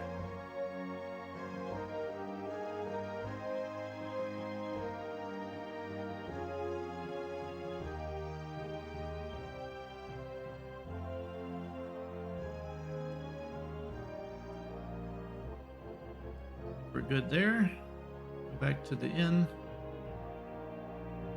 See the barmaid.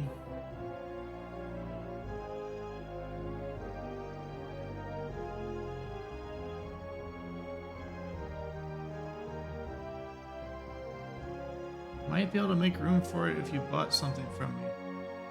What? What?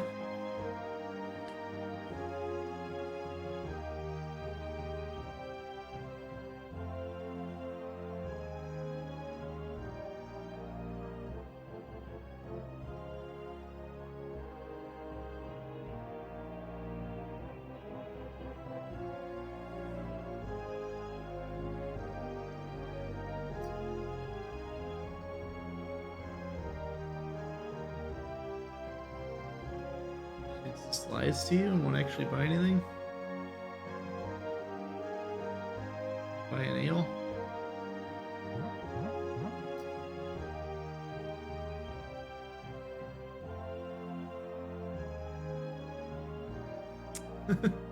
That's frustrating. Okay, you can't sell rations here for some reason.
Right, off into the world.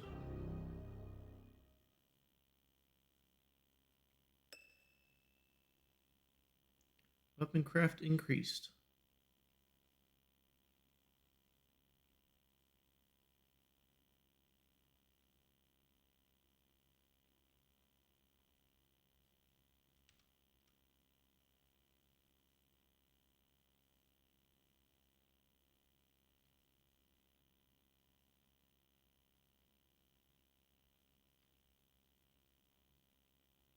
%12 drunk.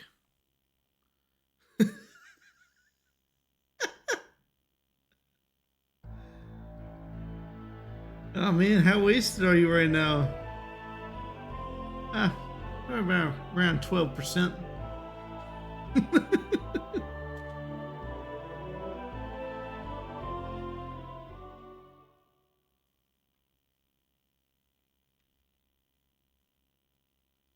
So the way that this map here works, you can freeform walk, but if you push this button, it'll lock you to the path, and then you can just like kind of change your direction and hold forward. It makes it so you can walk around much faster. The road leads east. Halting for a moment to ponder his options, James stared off in the direction of the kingdom's populated heartland. We'll pass through Malak's Cross or Sethanon if we head this way. Think that's the best idea? Sure. The landscape flattened. Slowly the hills and trees began to thin, far more sparse in the grassy highland or midlands of the kingdom.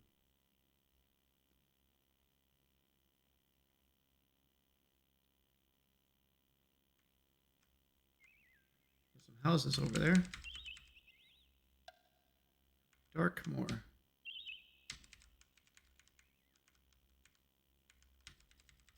What do we have here?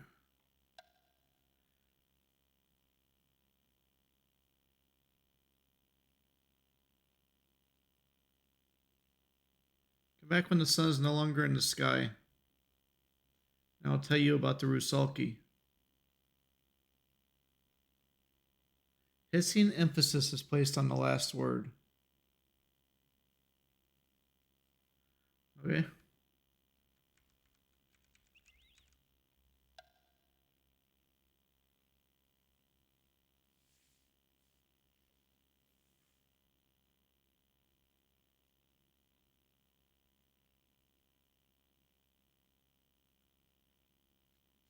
Dragged into the house by some lady who wants us to marry her sister.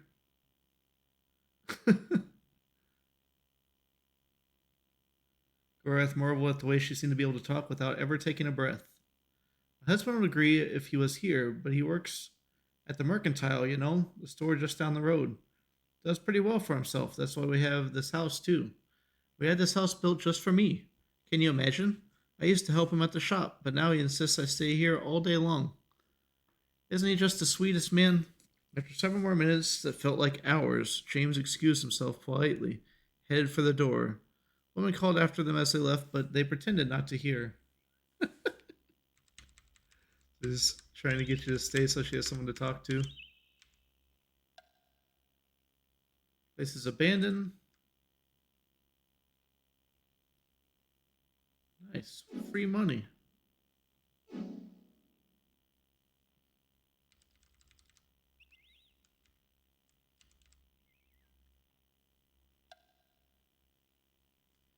A bell rang. No sooner had James managed to get the door open than he found the shopkeeper was escorting him inside.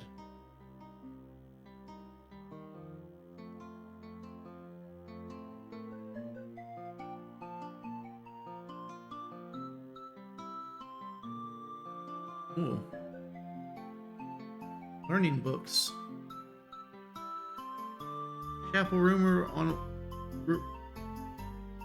Chapel's armor and weapons.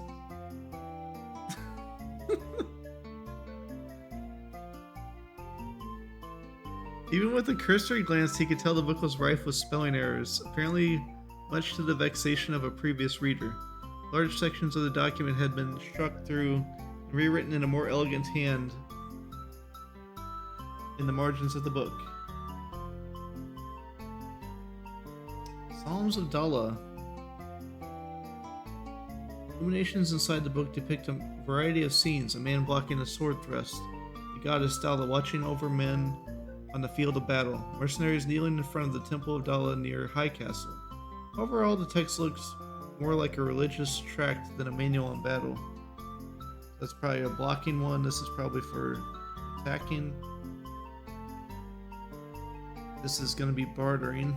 I don't know what this one is. Accounts of Shamada Garrison.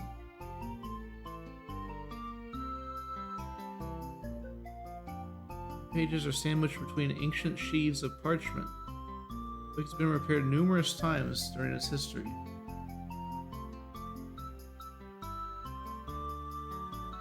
Biffle's Bird Migrations.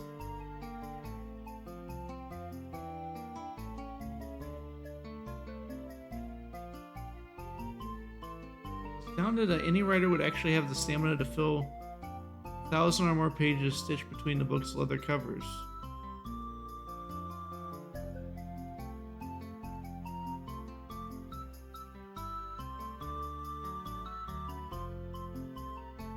Guess I'm gonna have to look up what these books do if I actually want to get some of them. I did read that I think you can learn multiple times from a book on here. But it does have like a rating after it says 100. So I guess the book's condition degrades as you use them over and over again. Your character's reading the book and just like pulling at the pages every time or something stupid like that. You know, books last almost forever if you don't do anything dumb with them. Don't let moisture get to them and stuff like that. Betrayal at Krondor items.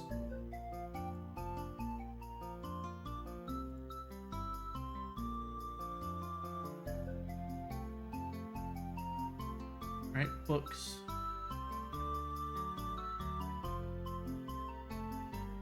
Shimada Garrison one gives you +5 assessment. That one lets you know how much health and stamina an enemy has, as well as their other stats as well, if you get it up high enough. Chapel Rumor and Weapons gives you 3 weapon craft and 3 armor craft. So that's for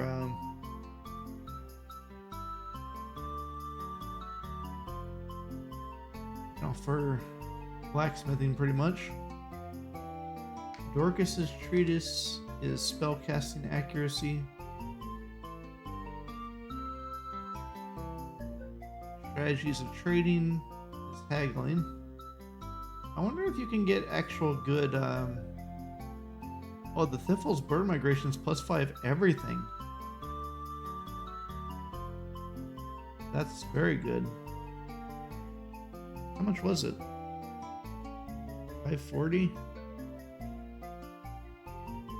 And why is this one 472? It only gives 3 to 2 things. This one only costs a little bit more and gives 5 to everything.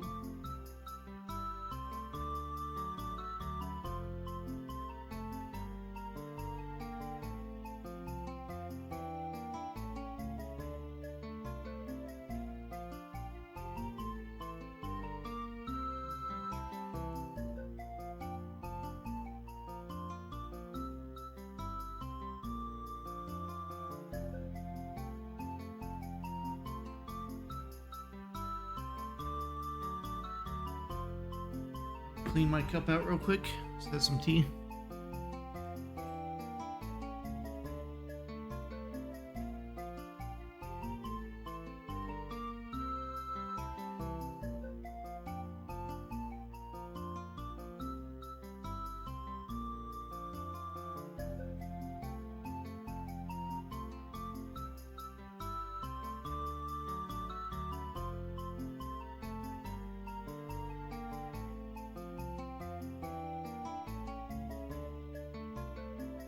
Alright. Wonder if I should buy this or not. +5 everything seems very good.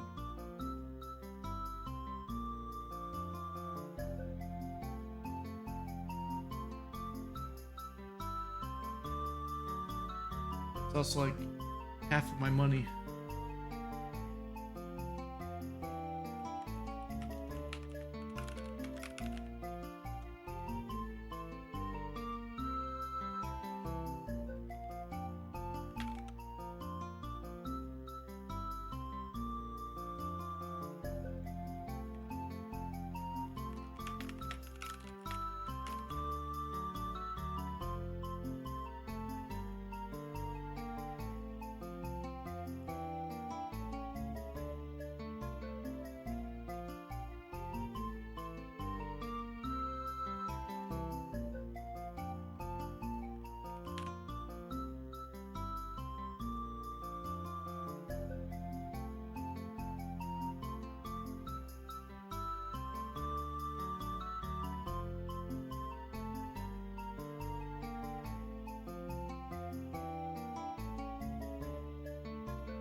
So weapon and armor repair says if you get to 99 or 100, it'll always boost it to that percentage every time you repair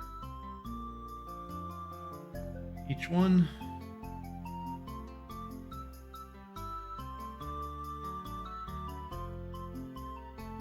For that, it uses a formula.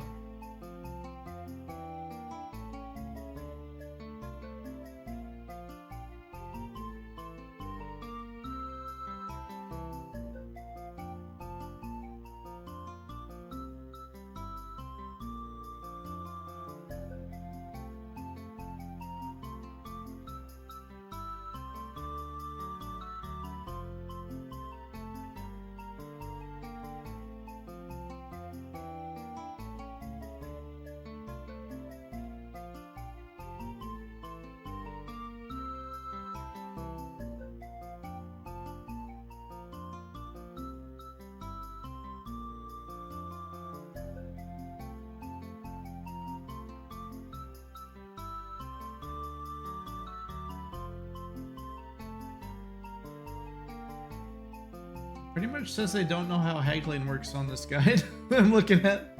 Just trying to get a good understanding of like how training with books works, but it doesn't really tell you. It just tells you the percentages they give, which I was wondering if you can use them multiple times and stuff.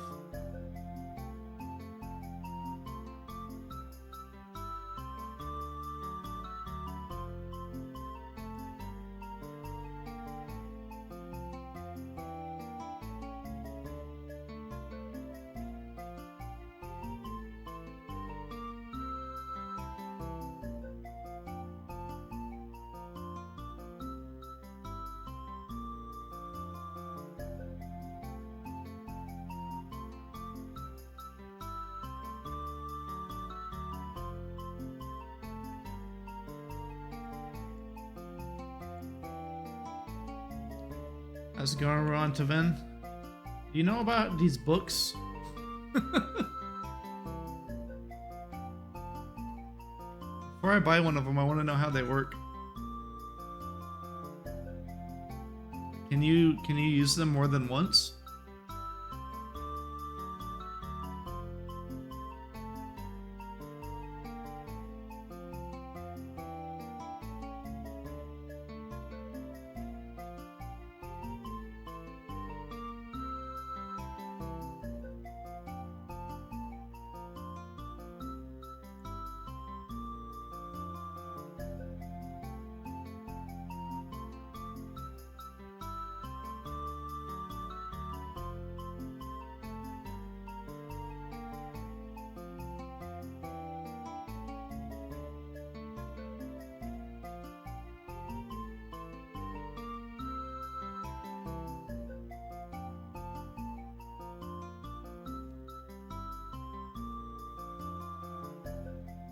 I'm gonna exit out of here.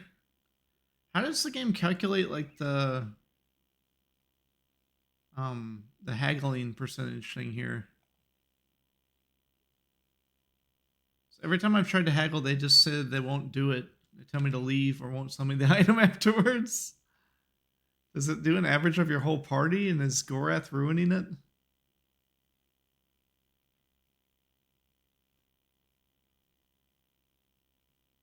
I feel like haggling would be the best one to get up first so that I can get cheaper prices for stuff.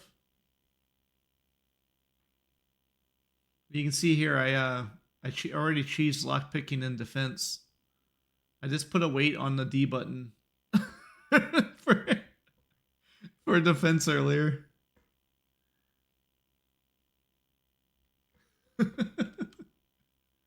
I just got Owen back, so he hasn't gotten it yet. Okay, so it does take the character with the best skill. So I probably should...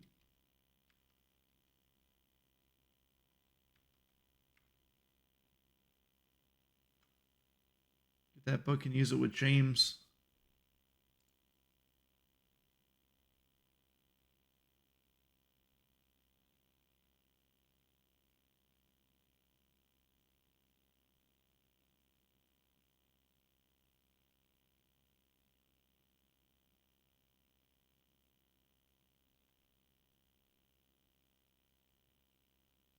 That gives 10. Probably get like 15 if I...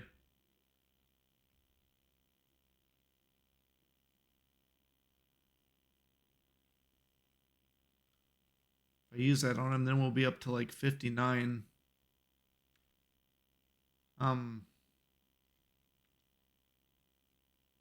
Yeah, I'm just going to do defense and melee on everybody. It seems like the crossbow is just going to be trash for the whole game.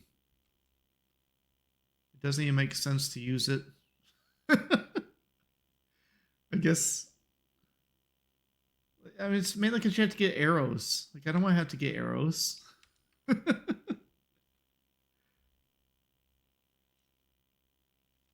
Yeah, I got lockpicking maxed out on Gorath already.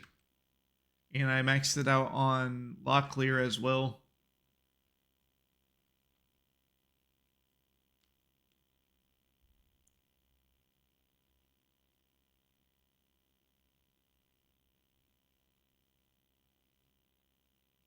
Oh, it's got a different little screen here. I didn't notice this. That's what I got so far, I guess.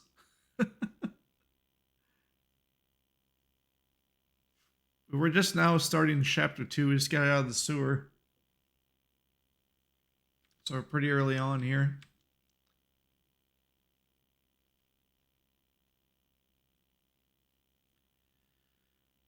Assessment seems like it pretty much never goes up.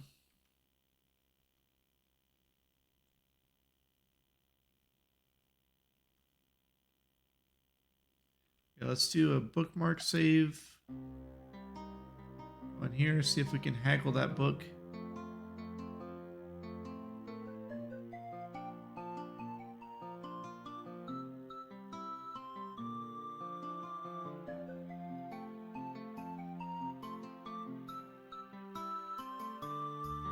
Nope. Now he won't buy. Now he won't even let me buy it. I don't know. Some of the mechanics in this game are very questionable. This game needs like a new solid remake, in my opinion.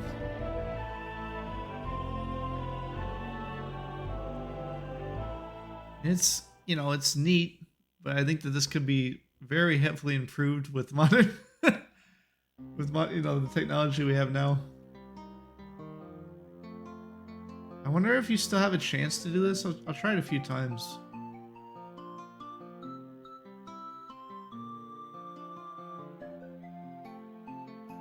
No.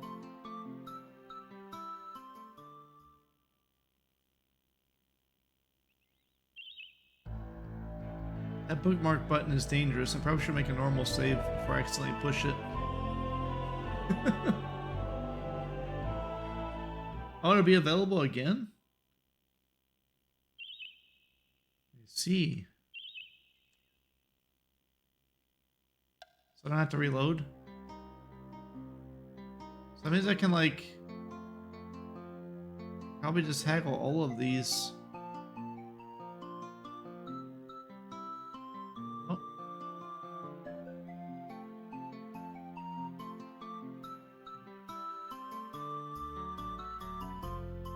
Haggle powers. Engaged.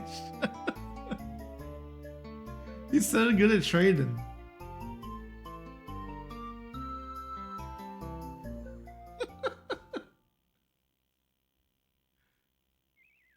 It didn't even get anything? Oh, man.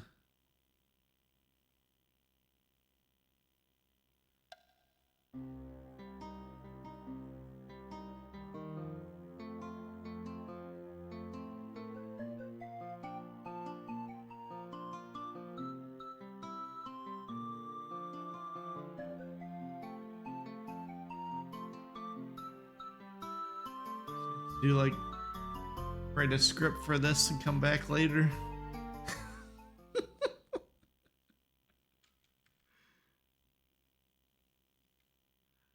It would be nice if they had like a little progress bar somewhere near these that showed you like your current progress towards the next level, so you can see if it's actually doing anything.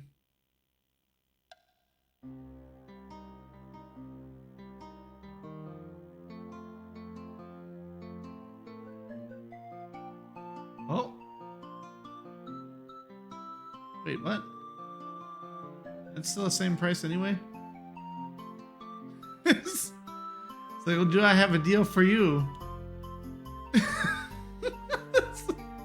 No, that's not a deal. It's the same price.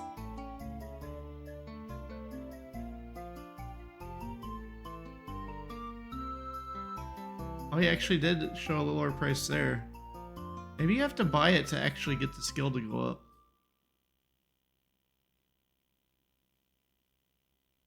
So it still hasn't changed.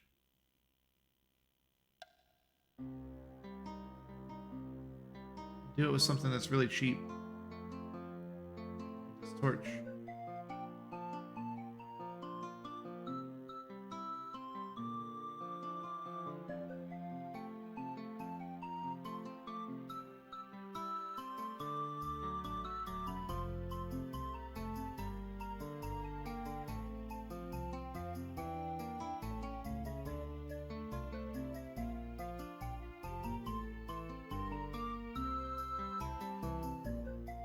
Double haggle. I was saying earlier that somebody could probably remake this whole game in like the Wizardry 7 or 8 engine. Make it so it has like much more, you know, interesting game mechanics that actually work.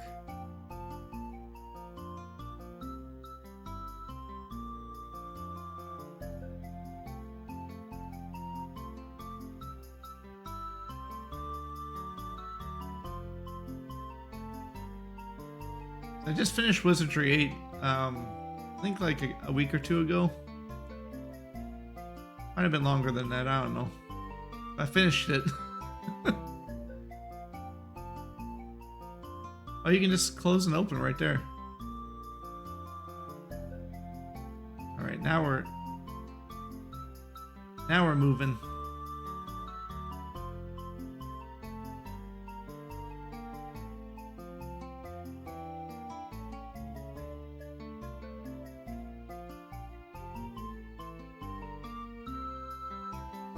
Yeah, Wizardry 7 is like the worst RPG I ever done played.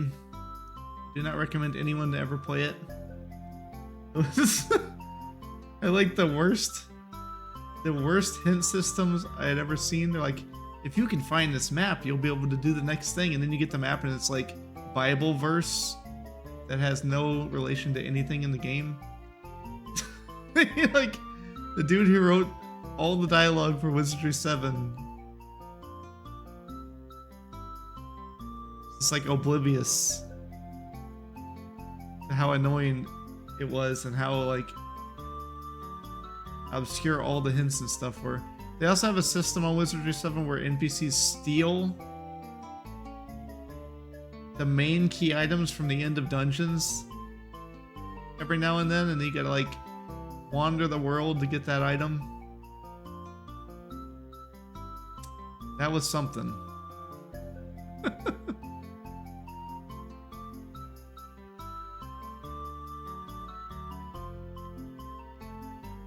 Call of Sargnar. Oh, nice. Is it gonna be on like? Do you have any demos or anything up for it, or is it on Steam? Or the good old games?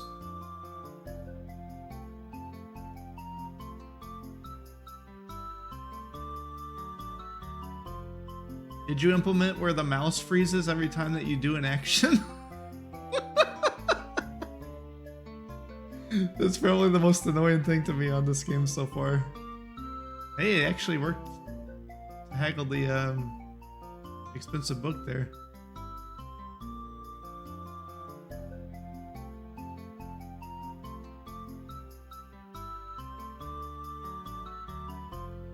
Oh, nice. Write down the name of that so I can look it up later. Check it out. This game actually was requested from a viewer named Ant Foolish, so I have to tell him about it as well. Who probably, he really loves this game, he said.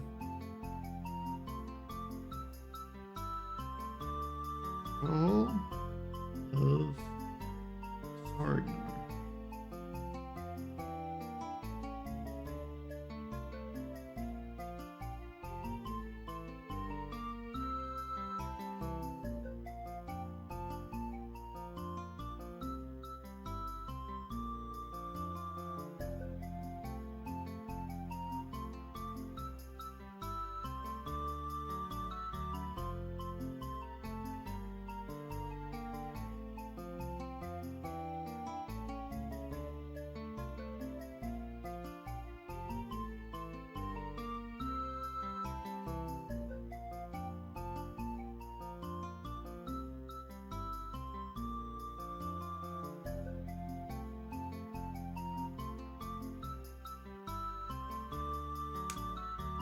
Alrighty, I got it in my little tablet that I put my hints for the game in.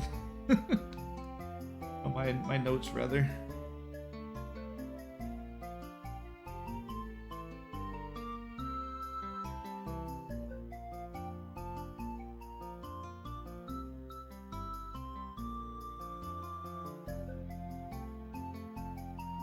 What are you developing it in?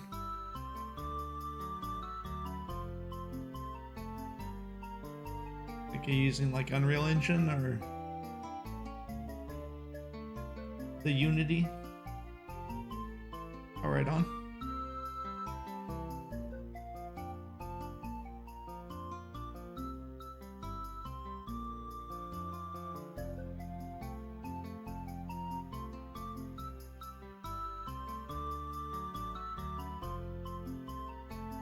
Only thing I've done with Unity, whenever I was messing around with it, long ago, I was starting to make like a, this is like way before there were other games like it anyway. It's gonna be like a, almost a Souls-like combined with Zelda. And all I had done was like, where I could make the maps and I could wander around a little dungeon. And I had a little torch that like flickered as you walked around for your light source. That's all I got to. I only spent like 2 or 3 days working on it. Then I got a call for another job. So right now I am actually in between jobs, so I probably should be doing stuff like that, but I've just been sitting around playing video games. It seems that getting a job has gotten much harder all of a sudden. I think it's because all the idiots who are trying to make everyone go back into the office. I've been working remote for like probably 12 years or so. Not 12 years. Probably like 8 years, 8 or 9 years fully remote. And most of my work has been with like I do software security work where I help developers scan their source code and then help them like patch up any vulnerabilities and such that are detected.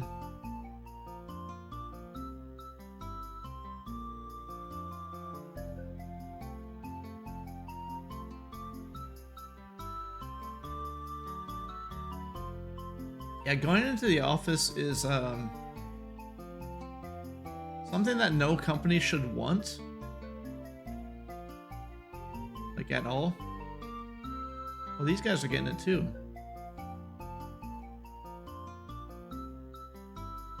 Because if you think of like the actual amount of money it costs the companies just to even have the office, and the fact that you get less efficient workers for like 90% of people, you would have to be stupid to want your workers to go into the office. Like, it's nonsensical. You're wasting massive amount of money and massive amount of the world's resources at that, because you're just making them waste gas over and over again to get to work.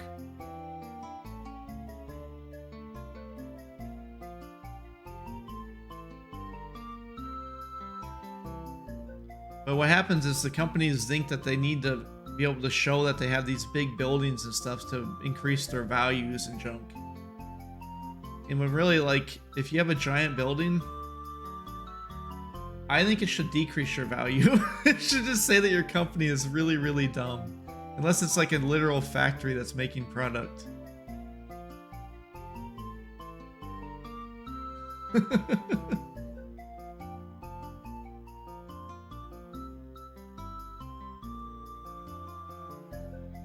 Right on.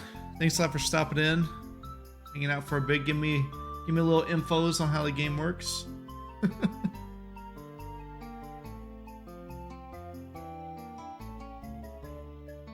I was wondering how to level up this haggling.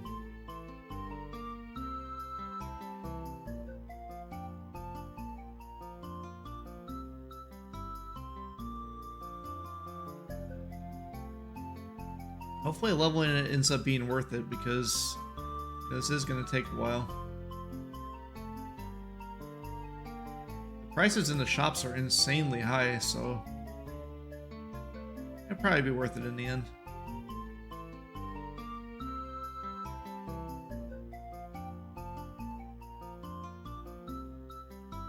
Right on. Yeah, I'm probably going to be on for a bit. I actually just woke up like 5 hours ago.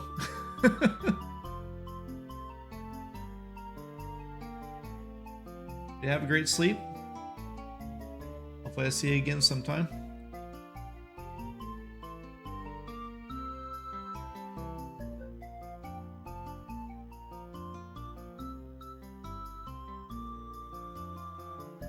See what the differences in prices are here. This is 13 gold. I pay attention so I can see what the change is when he does actually let you do it.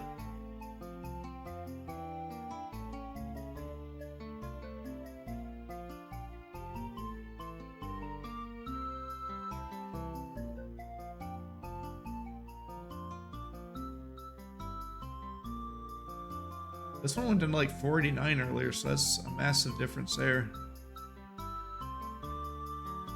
That means it's probably dropping by a percentage.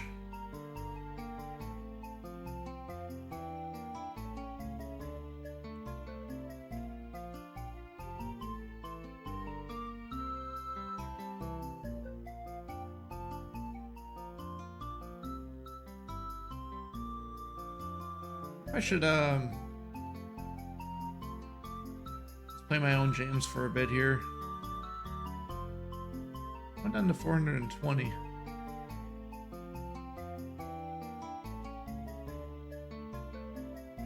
It also means that the trading book is pointless if you can just do this as well.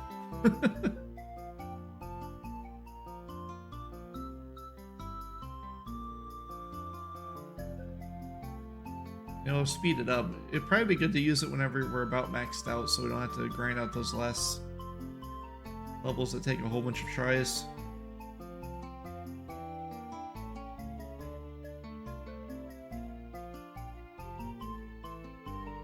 Yeah, that was minus 52 gold on that one. Pretty good chunk.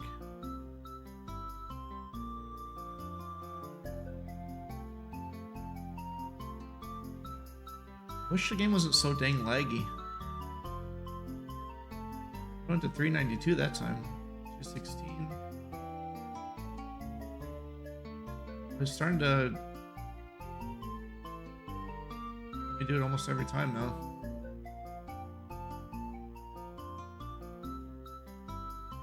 You think this guy would be tired of me by now? It's like this dang guy always trying to rip me off by dropping my own prices.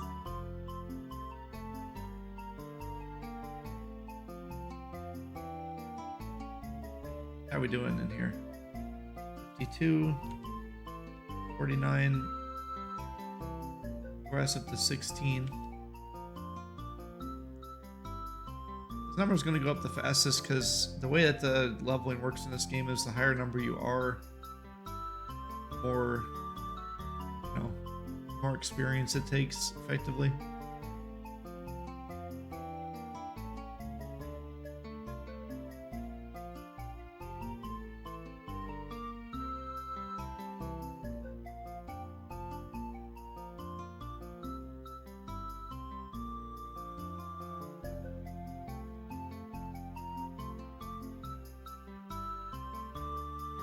Just hack the game to have everything at 100 at the start, like, except for like weapons. Anything that you can level with a repetitive task like this should just be maxed out. It's just a waste of time.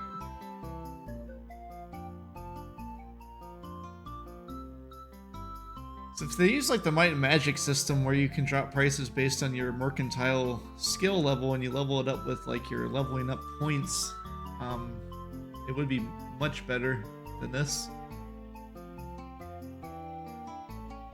Then the percentage that it drops is just based on your level. Like you just level it up, you know, with your skill points as you level.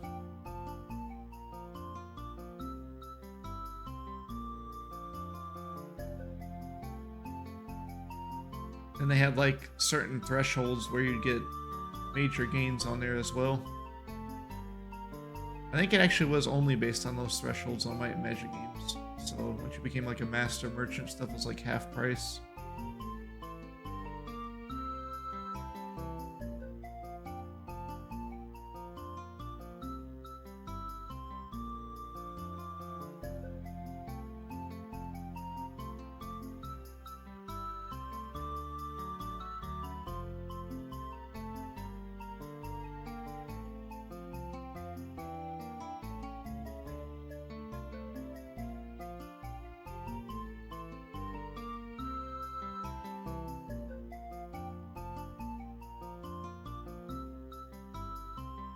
I like how you can say you want to drop it again.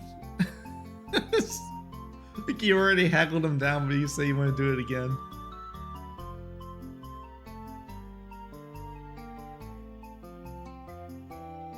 I wonder if eventually it'll actually let you do it twice, because that would make it way cheaper.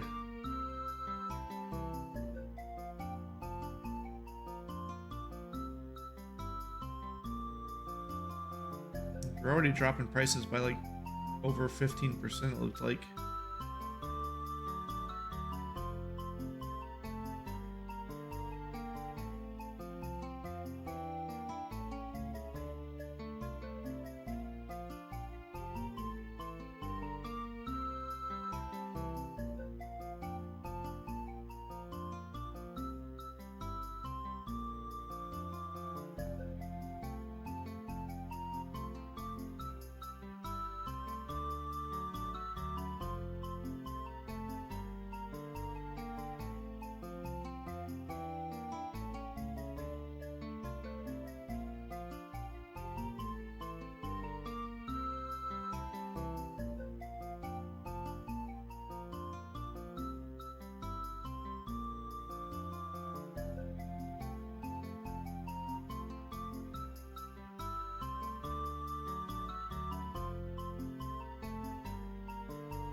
Looks like it uses whoever you drag it to, because it's saying Gorath here. But everyone's getting points for it, so...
Leave and save.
Looks like it's going up way faster now. I think that anytime it does a success window, you get the actual experience and you don't otherwise. That's probably why it's taken so long early on. It still fails a majority of the time though.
What do you think about this haggle farm, Ryu?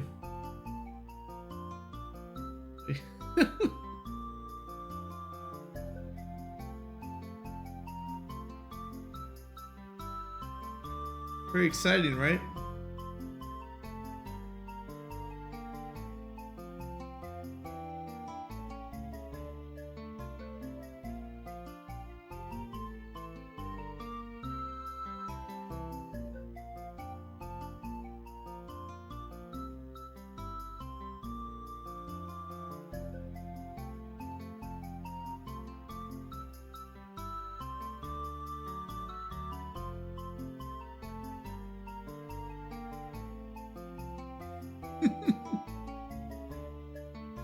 Yeah, it hasn't popped up any cash shop stuff yet though, so it's actually better than any mobile game already.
I don't know what the cause is, but you know, we're doing something.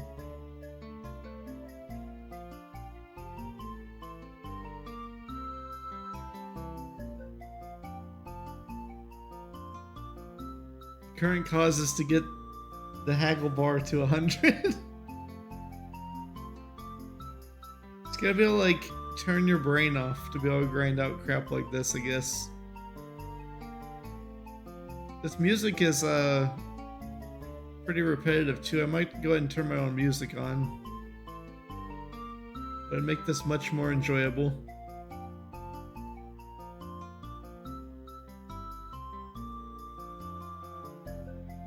Considering this loop is like maybe 30 seconds long.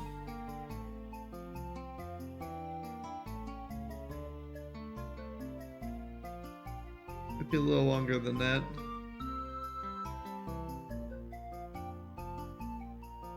But the repeats within the loop make it seem like it's way shorter. The little flute. I don't even know if this is necessary at all.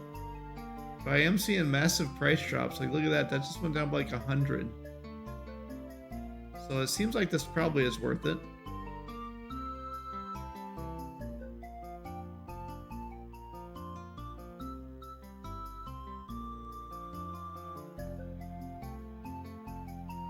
Oh, that sucks. Yeah, my whenever I am working and have a job and such, my work is much more tedious than this, I would say. A majority of the time, anyway. Like, imagine you're just sitting here looking at source code all day. But the thing is, when you're doing that, and you're making, like, you know... What's the most I made from that? I think it was... $80 an hour? It was a little over 200,000 a year. It makes it a lot more worth it than me making like less than a cent an hour on Twitch.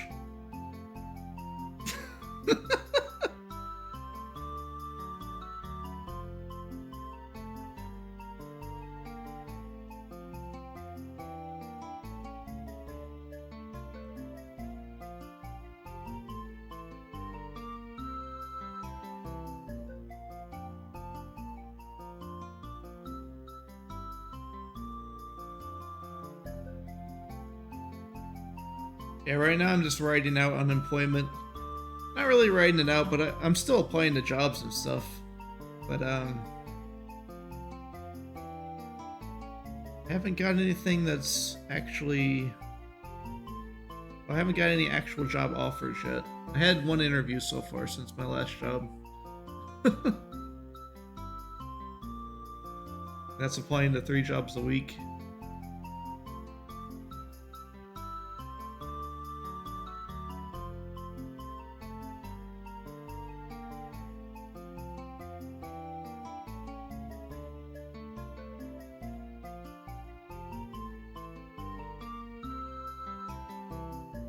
That job also was going to pay around 200 grand, but it would have been way worse than my normal jobs that I had in the past.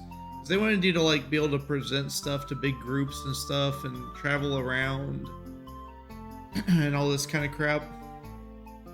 I could do it,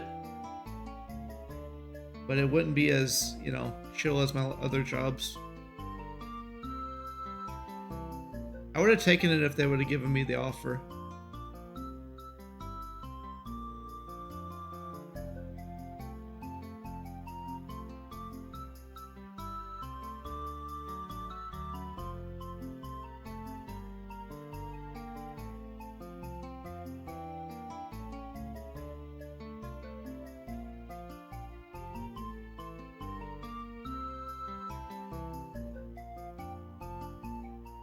Oh, I see. Yeah, mine lasts until I think August of next year. Cause like my job ended in August, that last one.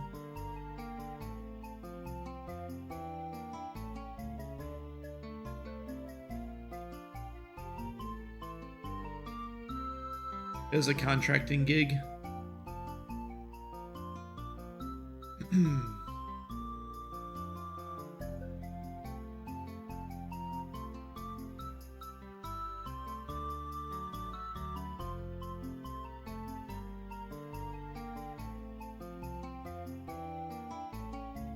First time that I had a contract to hire that they didn't actually hire me on. It was because I was honest. They reported my boss and coworker as being completely useless, pretty much. Dangerously useless. Like, those people should not be working there.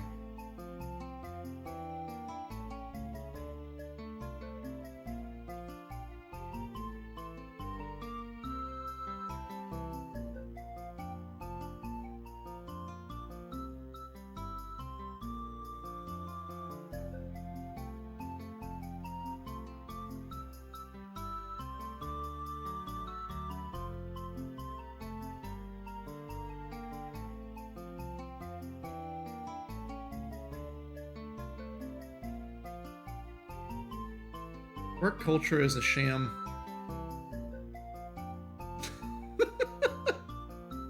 Pretty much anytime they say they have a culture or that you're part of the family, they're just trying to trick you into thinking that like you have to follow their stupid made-up principles that don't even mean anything. Every company tries to pull that crap now.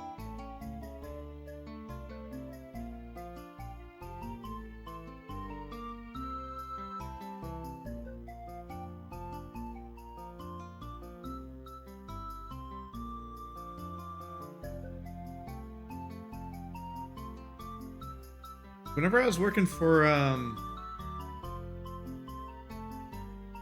remember if it was US Bank or if it was the Bank of the West, but their slogan was like, do the impossible or some stupid crap. Which basically is like translates to work as long as possible for us, and we'll pretend like you're going to get a reward for it. With that company, I helped them, with my job before this last one, I helped them meet all of the auditing standards that they needed to be acquired by BMO Harris. And our reward was that they fired the entire security team. Because we're too expensive.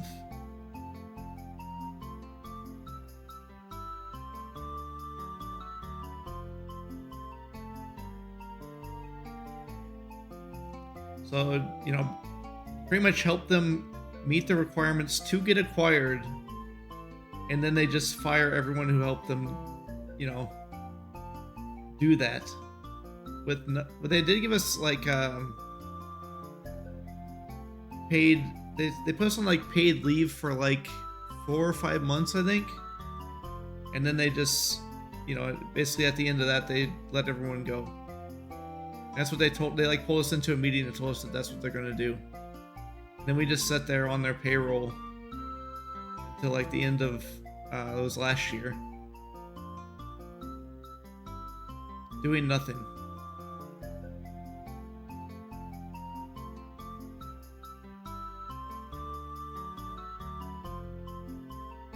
And that part of it was pretty sweet, but it's still complete bullcrap to do that to your workers.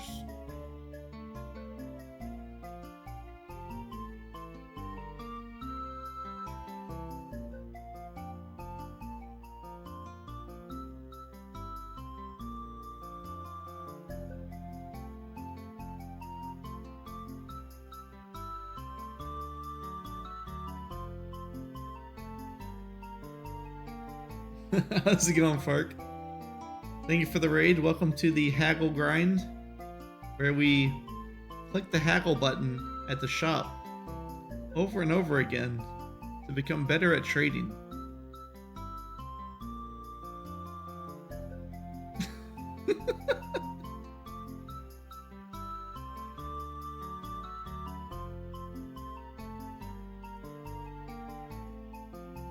Been doing this for like an hour now, I think.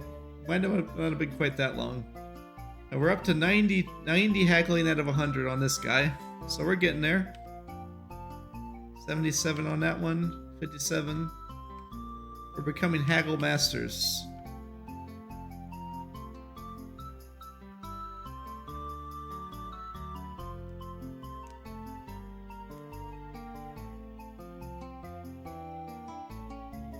Alright on. Hopefully your sandwiching goes well and you have a good sleep. Yeah, you sit here, you click this haggle button until the guy gets mad enough to where you can't buy the item. And then you do it to all the items. And then you push exit and reopen the shop window, and then he forgets that he told you you can't buy stuff from him, and you do it again. This is late DOS RPG logic. Genius.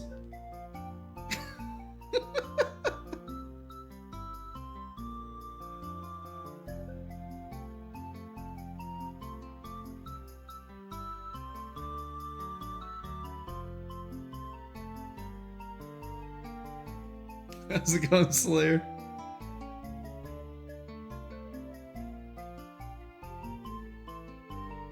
Only got worse after this. I don't know.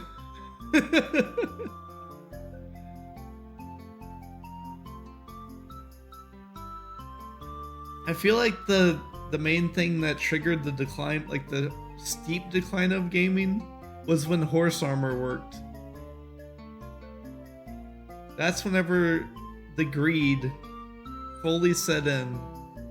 They found out that like they could do almost no work to make infinite money. And it just like spread throughout the entire industry.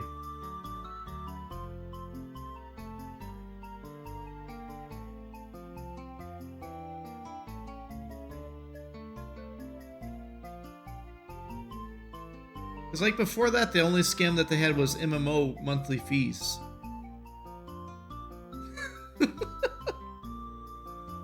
And then after that, everything was DLC for everything. Or microtransactions. It changed the definition of expansion to like almost nothing for $15 every time.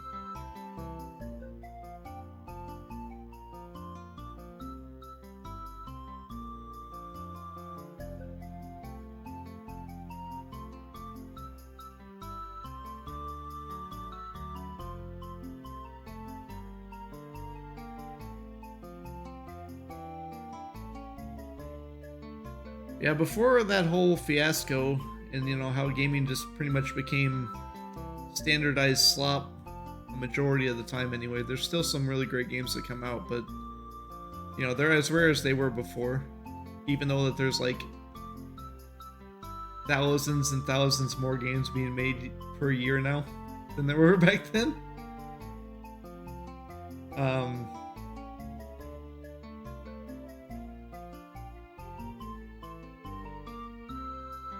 Days when games were shipped completed, there weren't that. Yeah, that was the thing. I mean, they weren't always so completed. They still had glitches and stuff, but they were just like, these glitches are fine. Deal with it. Like FF6. Here, vanish X zone. Don't worry about it. Make sure you don't use that paintbrush on Kefka, or your cartridge might get corrupted.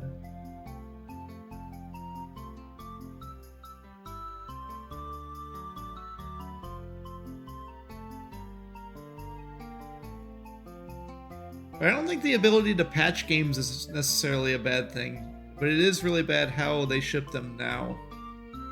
Like, you know, a day one patch that fixes crap is fine. But the game should have its content in it. Like, you know, the game itself should be done when you give it to somebody and sell them the product.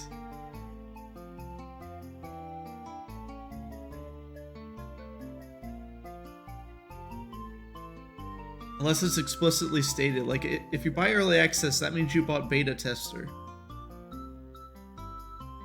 You're trying out a beta of a game.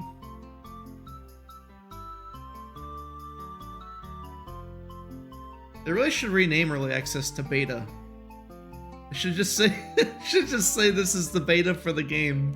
Would you like to pay me to test my game for me?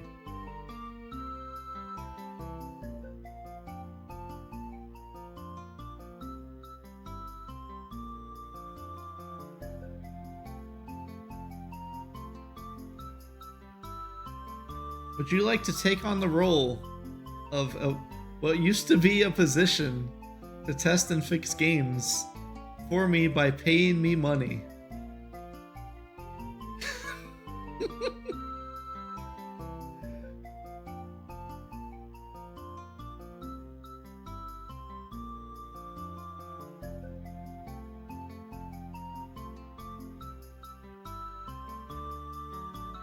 Yeah, the evade stat. Yep.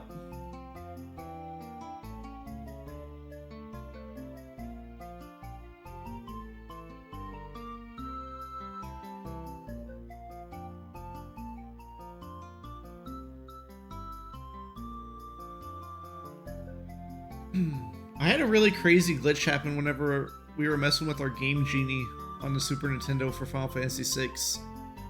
I put in some code that was, I think it was supposed to make you get more of an item that you specify, like in a certain slot.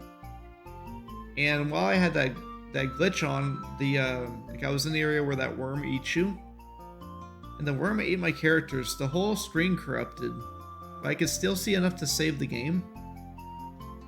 And after I saved it, I had like 99 of nearly every item in the game, including like the Paladin shield. So that was really cool. We were never able to reproduce it though. I don't know what character I had wrong or what have you.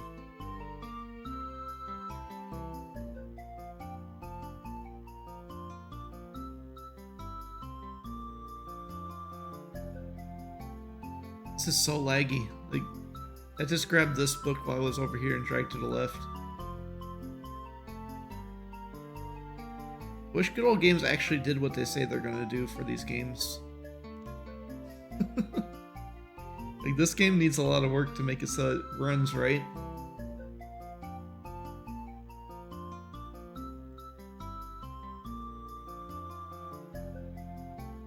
What I hate about early access is the speedrunner getting in and either making the game change or learning all the tricks and having a huge early lead in speed. Yeah, that is some bullcrap.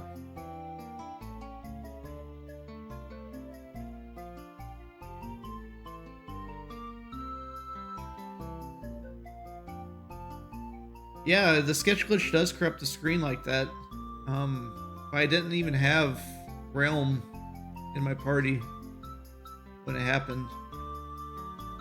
And like I said, it was the worm that ate me that caused it when it loaded that next screen.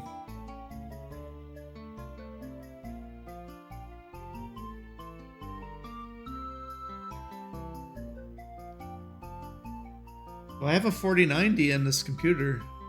It's struggling on this game.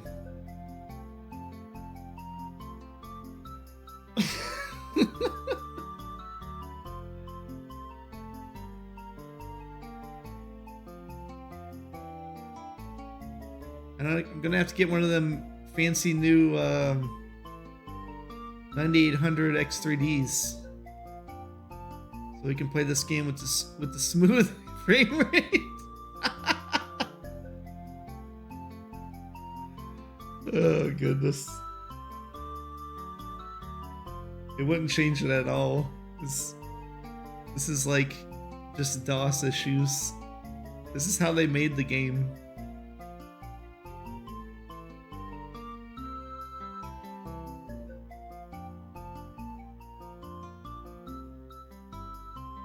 It's pretty much like a threading issue. Like they don't have a good game loop. So it's like detecting that you push something, and whenever it pushes it, see, I can't move my mouse at all. And if I push again, can't move the mouse. Push this again, can't move the mouse. So anytime any action is occurring, everything else in the game freezes with the way they currently have it coded.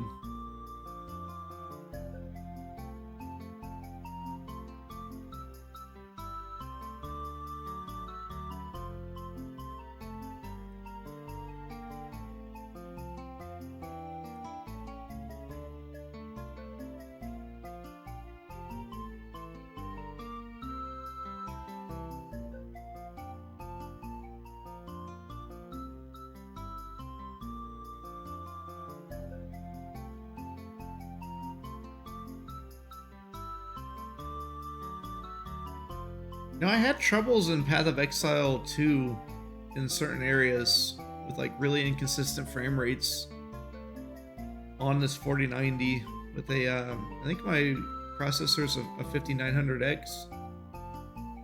It's a few years old now, but they need to fix that crap, man. Like there wasn't even hardly anything happening on that area. But it's a place where you can like drain the water. And you could tell that they were loading the water itself as objects in and out of like, you know, the game's memory anytime that you walked close enough to it within like a big old circle or sphere, whatever you want to call it.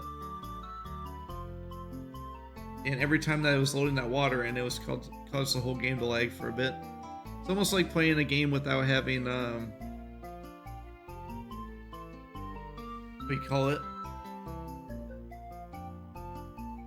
Pre-compiled shaders on it.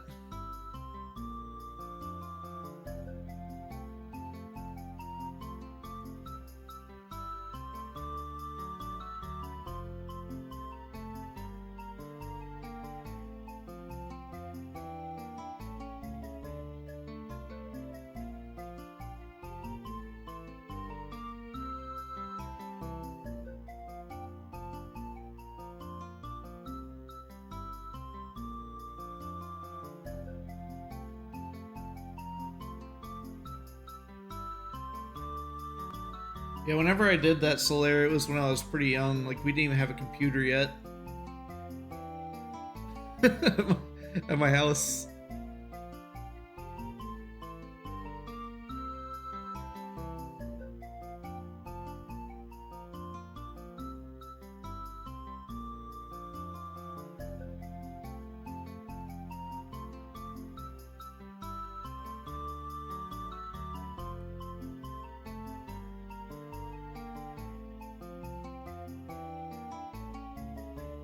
I think we got our first computer when I was in like 6th or 7th grade.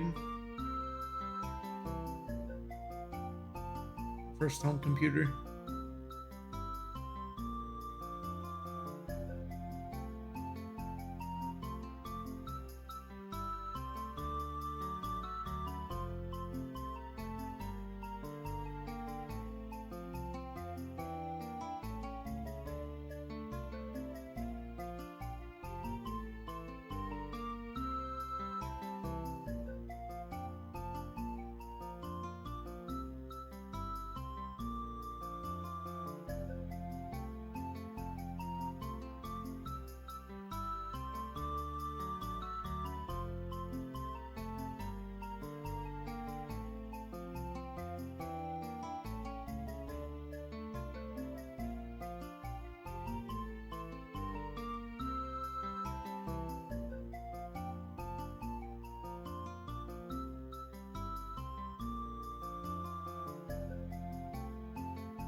99.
Oh, nice.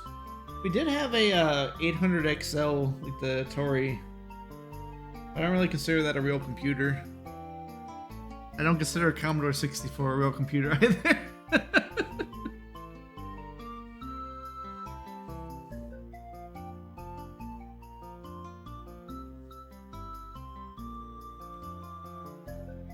Guess my requirements for a real computer is that you can actually go online with it and do all the stuff you can do nowadays.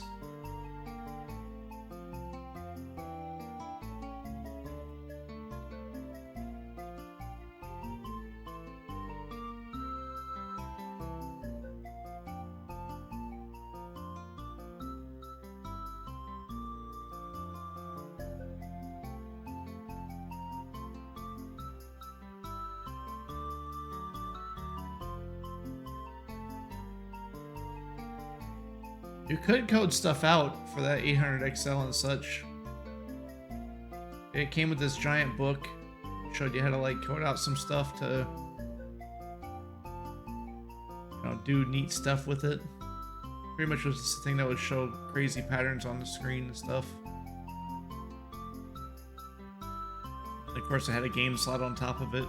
You play junky Atari games. I think we had like Dig Dug. There was this game where you were like going under a tunnel. There's like these birds that flew over and dropped bombs and stuff.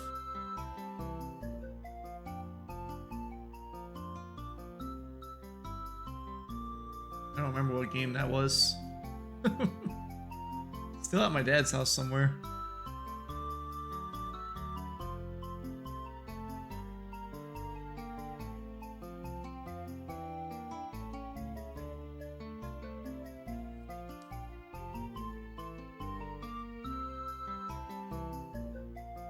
I wish phones were still those old school ones. They were much better back then. All the crap that they added just makes the battery die faster and causes massive amounts of distractions for people. They get like addicted to the old phone and such.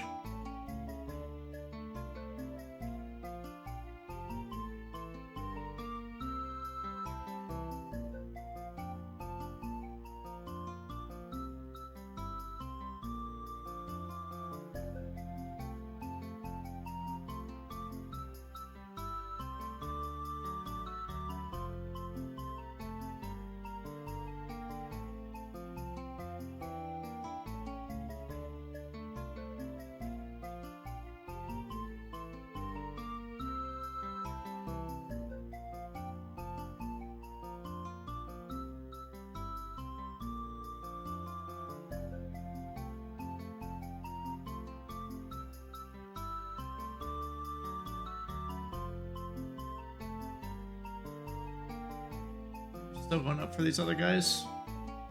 72. 87. I think it's still working.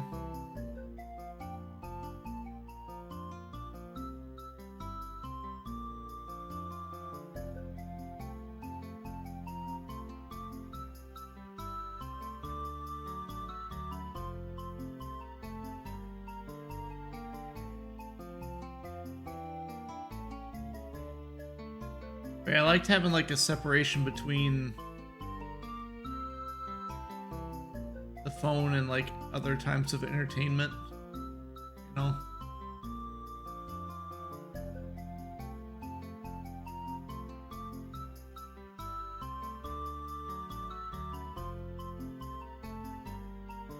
I think the main things that are kind of essential to have on a device that you can have with you all the time are is like GPS and the ability to call people. That's it. And you can just have like a tablet or what have you for all the entertainment stuff. Watching Twitch or YouTubes. Shopping on the Amazon.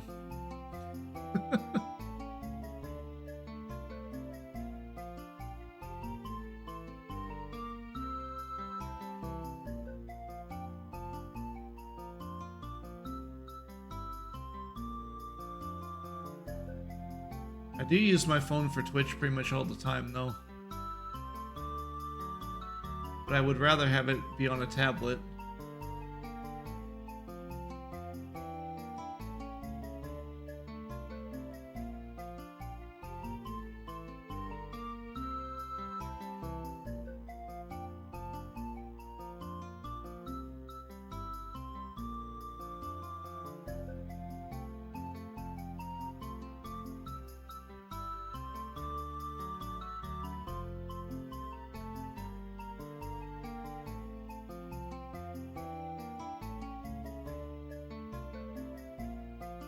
This is a weird one with the haggling stuff. It actually goes faster the higher level you are.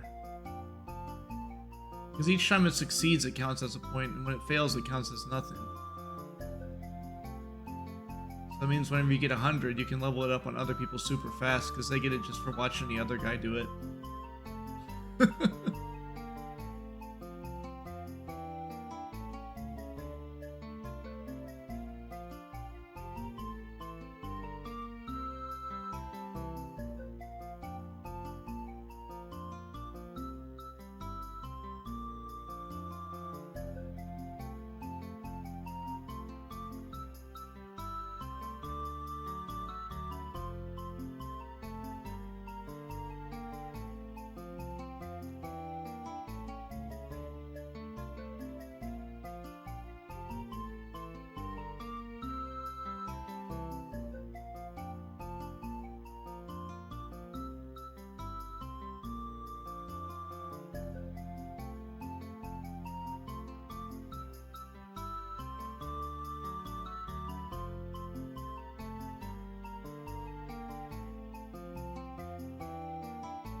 the song's actually not too bad if you listen like behind the flute. The flute's the worst part of the song.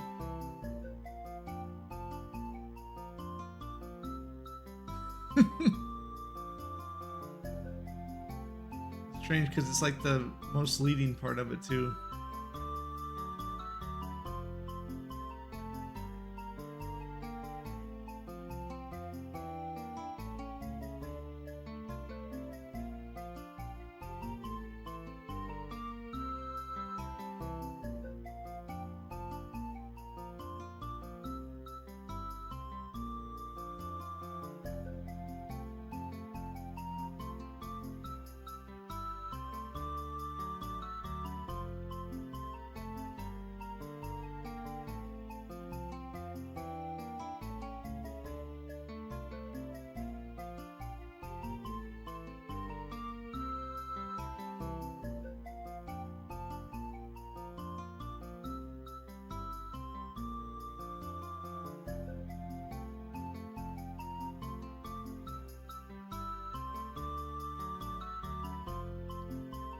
One 78, 100.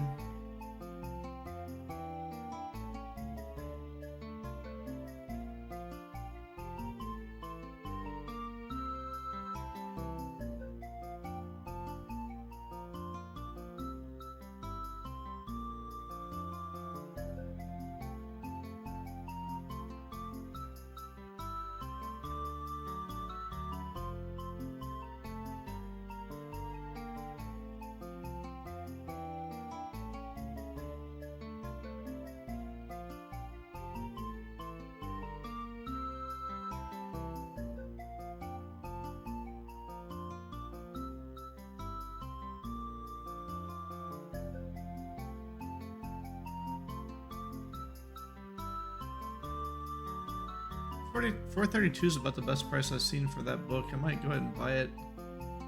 That one gets +5 all skills. It's like the best book in the game.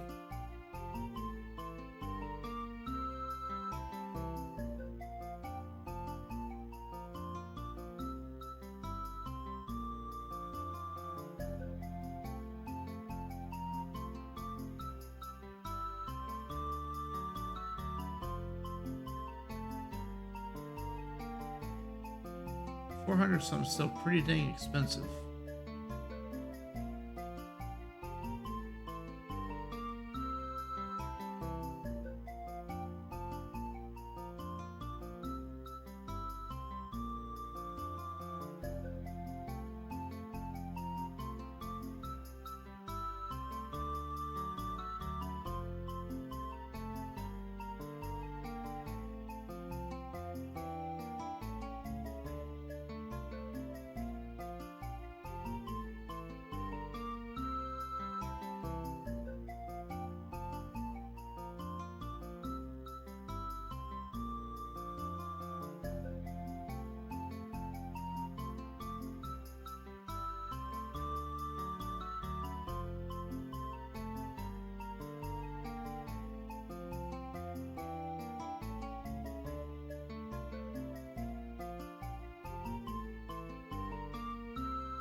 Does the elf have like a extra higher chance to... Actually, I think Owen's just a human, isn't he? Political embarrassment to his father. Count of Tyburn.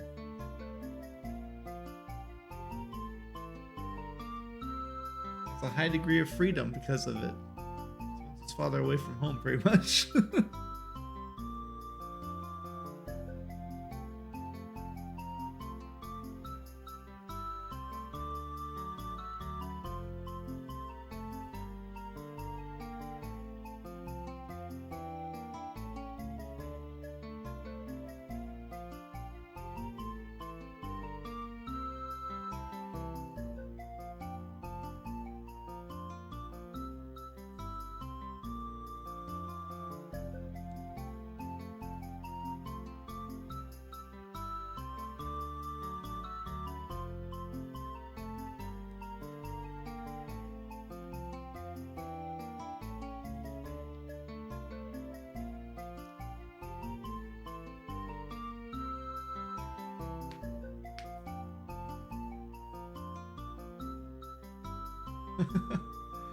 he he used his dad's money to give him to hire a magic tutor for 7 months before his dad noticed. It said.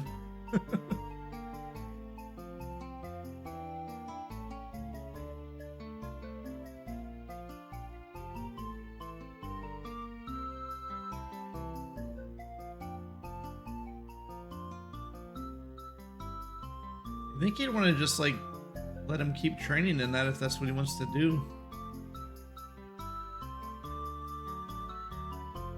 Like, can't imagine somebody being like, "Oh, my kid wants to become a magician and be able to like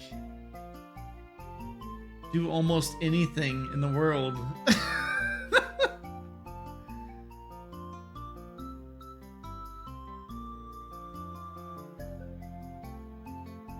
What a failure. He's like...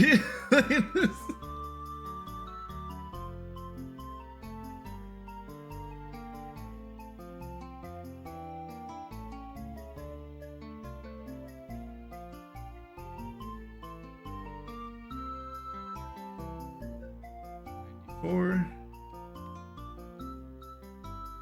Even old Gorath is a good trader already. It's over 80.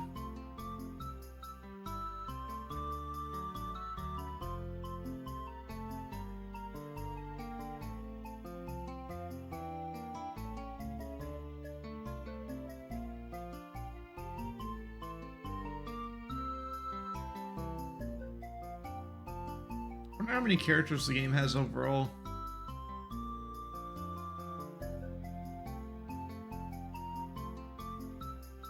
This is way better than training lockpicking. With lockpicking, you had to train each person individually. On this one, everybody gets credit, so it's way faster.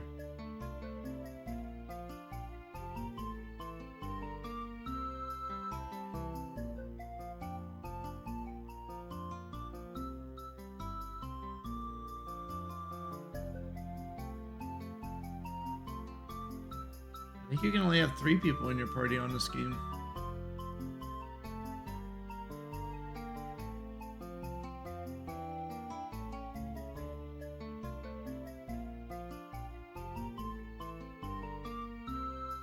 Or do you mean like throughout the chapters?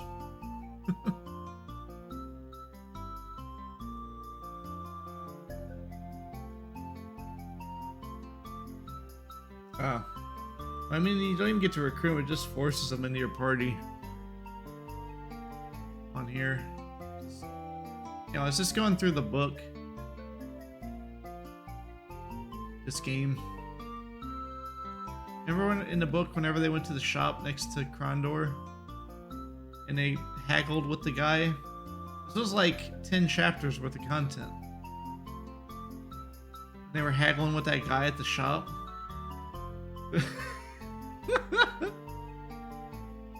And then they left the shop. They waited 3 seconds, walked back inside, and the shopkeeper had mysteriously forgotten that they already have haggled him down to a point where they hated the group.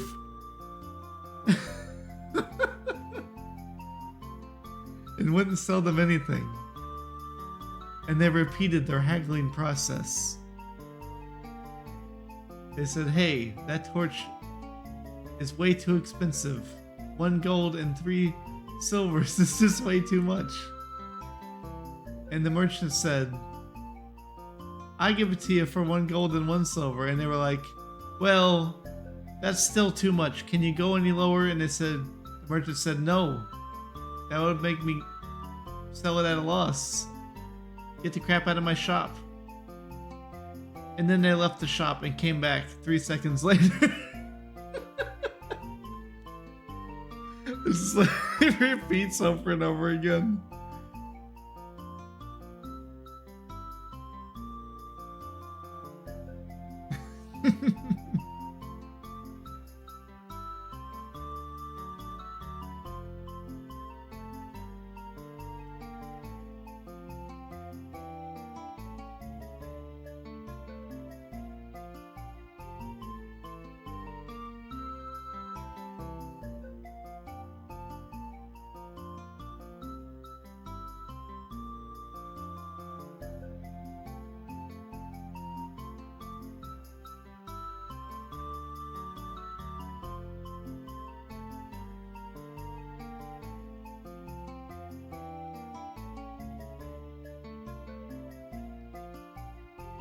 You know what one of the worst thing that's happened is as far as online shopping goes?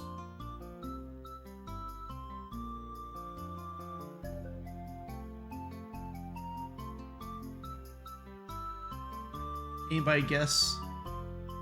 I bet you guys all know. If you do any online shopping anyway.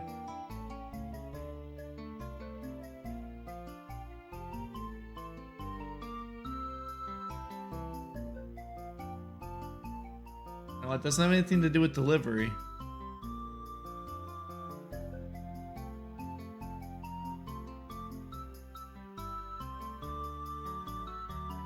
It's the worst thing that happened.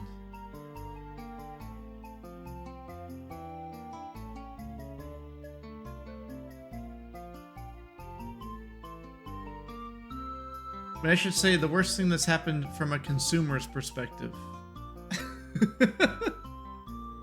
Consumers don't care if the workers at the factories are overworked. That's why Amazon does it. Because they get zero penalty. Or even if they do get their penalty, it's going to be such a small amount of money that they don't care. They do that crap all the time with a bunch of companies. Whether it be game developers being way overworked or, you know, anyone in a factory anytime. Almost every factory job is like absolutely horrible when it comes to worker conditions. But the worst thing that's happened from a consumer perspective to the shops is when they started allowing other shops to sell stuff within their own stores, like on Amazon, where you can say, oh, I want to buy this, and it pops up like 6 different shop choices. And like 3 of them are straight up scams that will never send you the item at all. That's the worst thing that's happened. Or the even better scam where they send you an item that looks like what you bought and it's not. Like I have 2 PS4 controllers here that won't even sync up to a PS4. And they have boards in them that do not exist in any official PlayStation controller.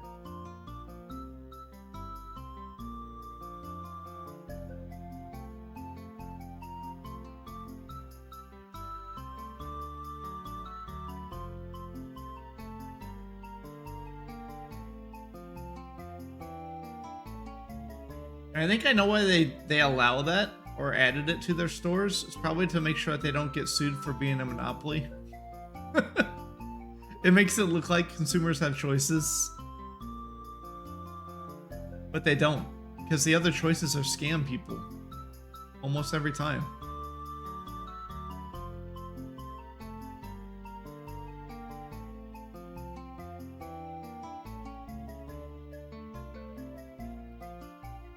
There's no way to verify that, like, any business that they've allowed to sell stuff there is actually reputable.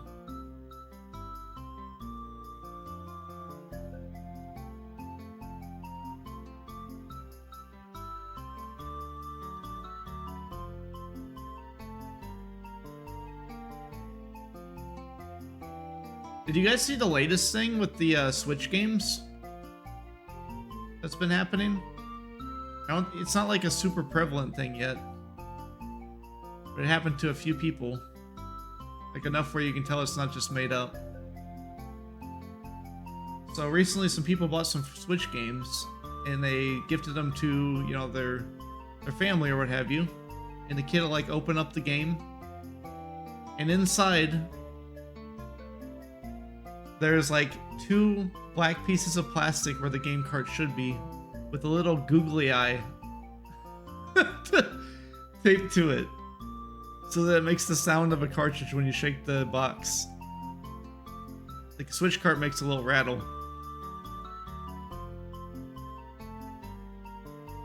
That actually happened. It's a real thing. Isn't that crazy? Somebody stole the Switch games and swapped out the carts with like just chunks of plastic, and then stuck a little Google eye to it, the googly eye, to make it so it still sounds like it's a Switch card in there. It's so jacked up.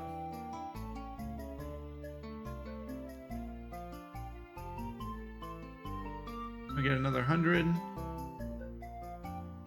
I'll go ahead and grind out the rest. Probably never have to grind out haggling again with having these 3 guys, hopefully. Imagine that one of these 3 will always be in the party. Pretty significant characters in the book.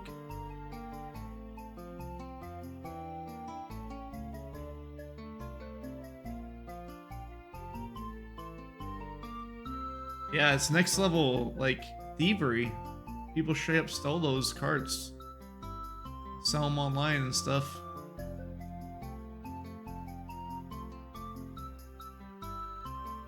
Another bad thing that's been happening even earlier than that is that there's these companies who are... They pretty much take defective products, like say a 4090 for example. They pull off the core from it.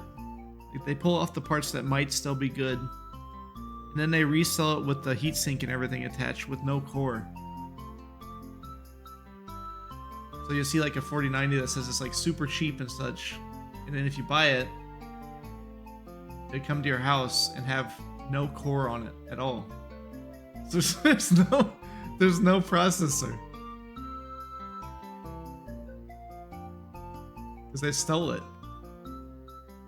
And then they just resell the board with the heatsink attached to it.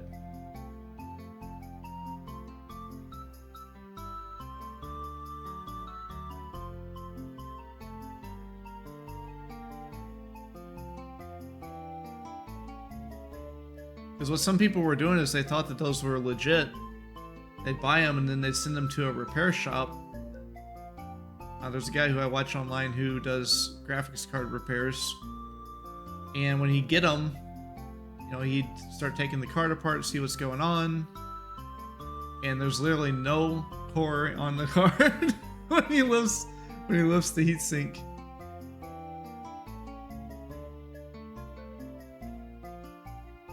You can't repair what's not there.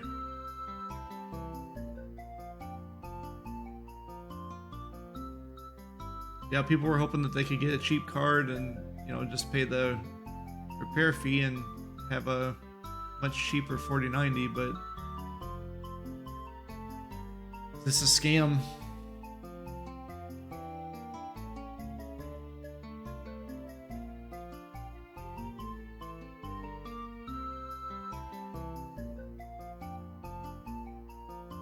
It's crazy how much, like, how many different groups now are just, like, professionally scamming people, like, just constantly. And of course, you got, like, the phone people. Those guys have been around forever. But they are worse than ever because of, like... I imagine they're using the AI stuff to make it so that they're more efficient than they were before and make all their emails and stuff look more believable.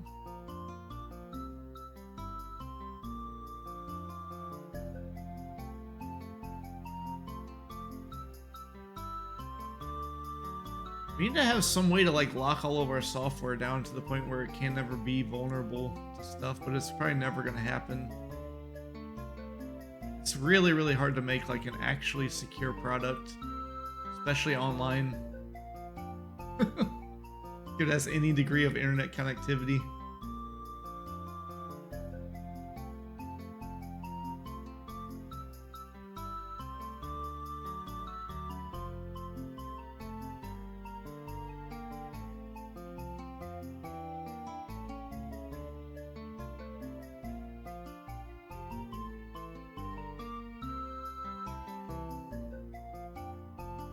I saw some job postings talking about like I said like zero trust products. I don't get it. Like you can't have a product that's zero trust. It doesn't make any sense. How are you gonna have anyone log in to a website or work with anything that has zero trust? Like that means that would mean there's no way to log in at all.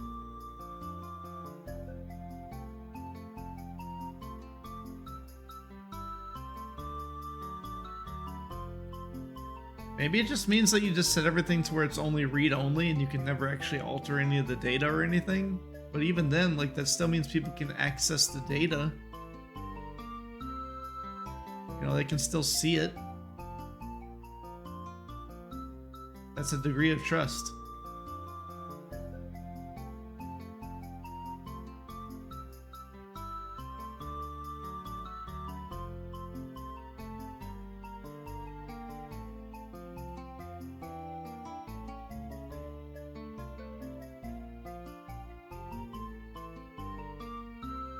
Yeah, when you're scanning code and like helping developers secure it as well,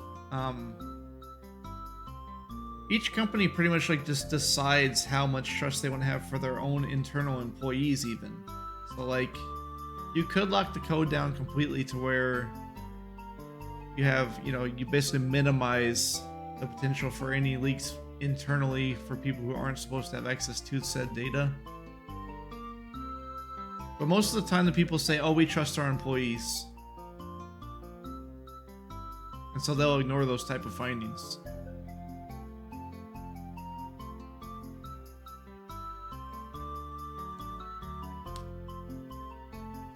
Yeah. It's really bad that so many different tech-related things anyway are being run by people with business majors and stuff. Those people are useless. It's like the people who took the easiest possible degree in college. And they're gonna put them in charge of your company and crap.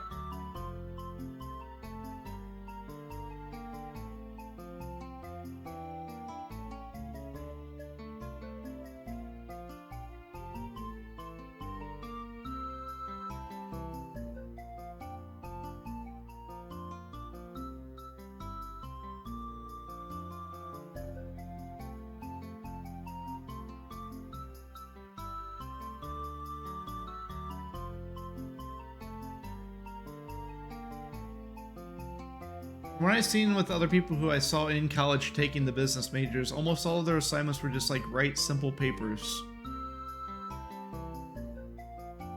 They weren't actually learning any like concrete data about anything. Or any skills at that.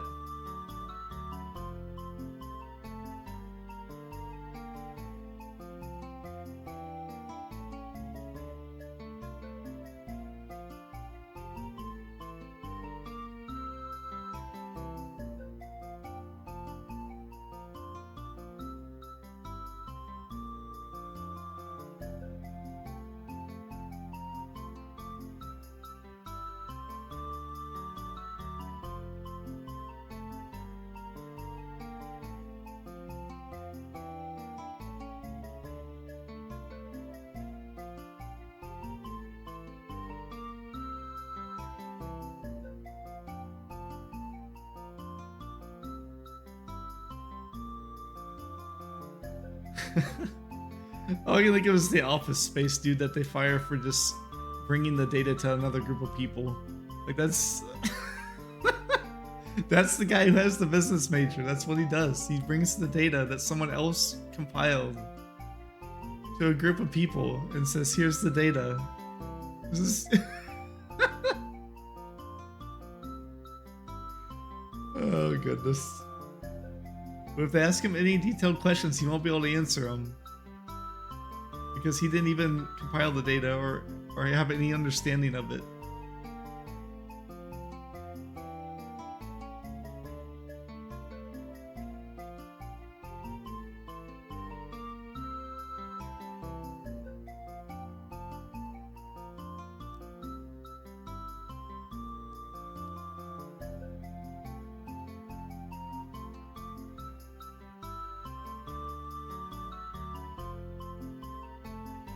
Yeah, they need skills that are way beyond what they have if they actually wanted to have people who are really good at running the business. And none of that crap is taught in like any business major that I've seen.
One thing I do think is strange is like for my computer science major that I got, they required you to take like I think it was only 2 semesters of a science course. It's because it says science after computer. And like it's not related to the computer science stuff at all. It's not programming. I did physics and then I also did chemistry while I was there.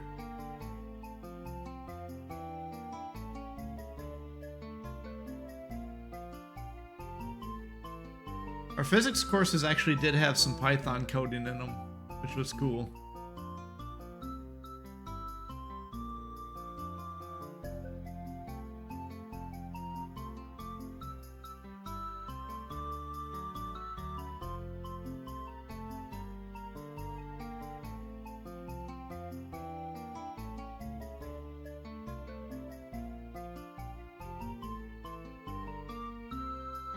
We're almost there. 5 more points.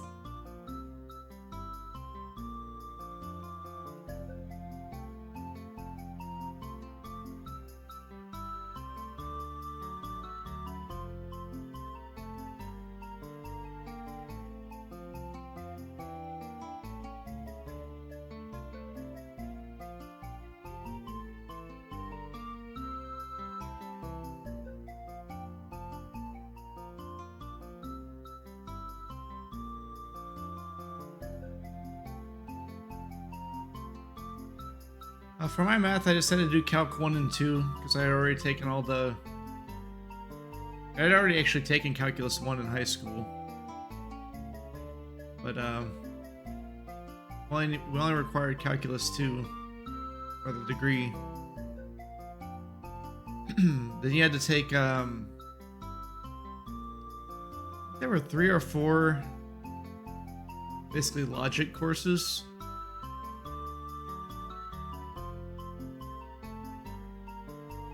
So it was like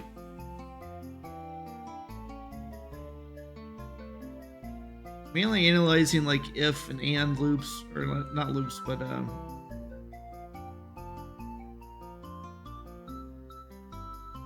problems. Just say problems. I'd be lazy about it. The hardest course during my whole degree though was analysis of algorithms. That course was an impossible game. I'm pretty sure that everyone failed, but then the teacher just made everyone pass because it was on a curve. He wasn't good at teaching it, was the main problem. Like, he didn't explain why anything was the way it was. He would just throw some crap on the board. Everybody'd be like, okay, sure. Then we take the test and we're like, dude, none of this crap is anything you showed us on the board.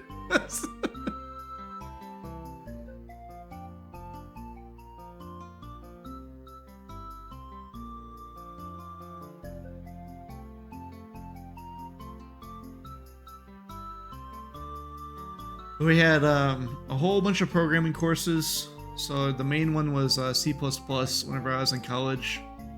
We also had C and Unix. I took a game programming course as well. That one was a lot of fun.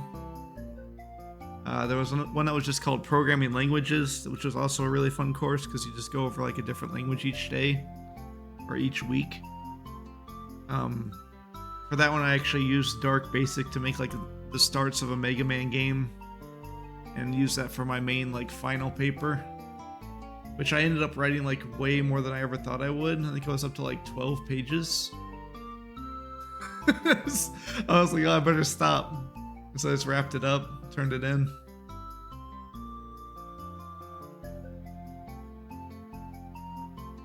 And I was trying to be brief with that one. Like, game programming is insanely complex compared to other coding stuff. Well, if you do it from scratch anyway. Like that, like Dark Basic is pretty much just like basic.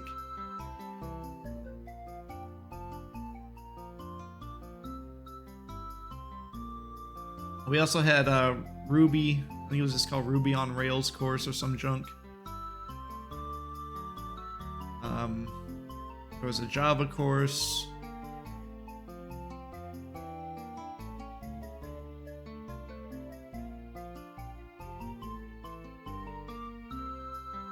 I don't think we had anything else. I think that was pretty much. Well, there was like the capstone courses as well.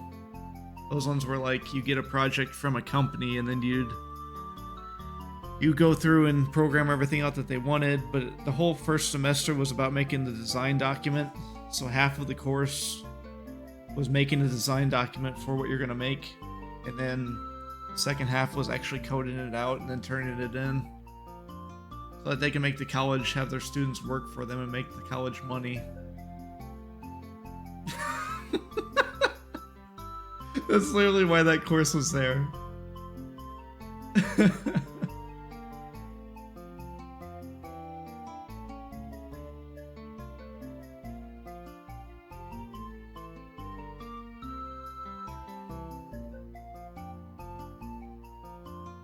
Oh, really? That's awesome.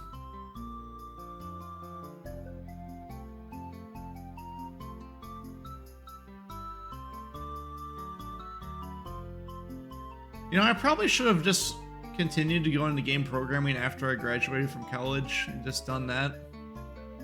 I probably would have had a much more, like, fulfilling career.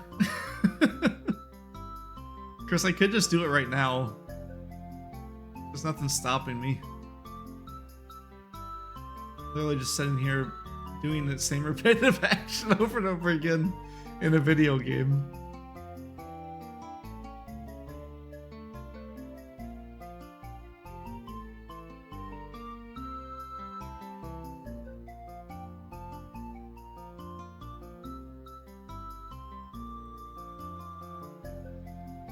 %.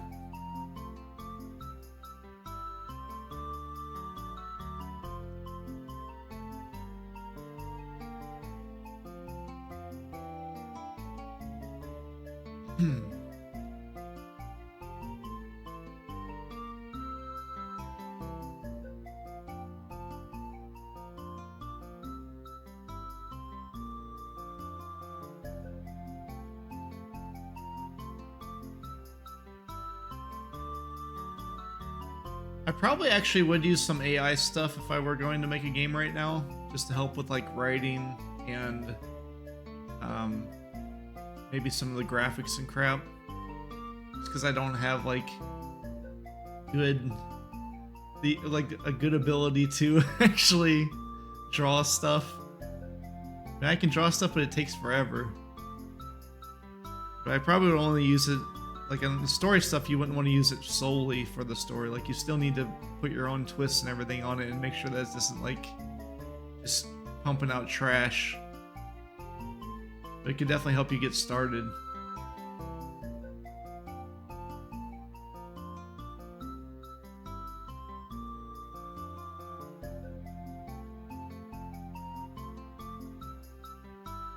And if I had like infinite money, I wouldn't use it at all. So you could just hire people who are actually good at those things and will be way better than that crap can ever do.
Oh, nice.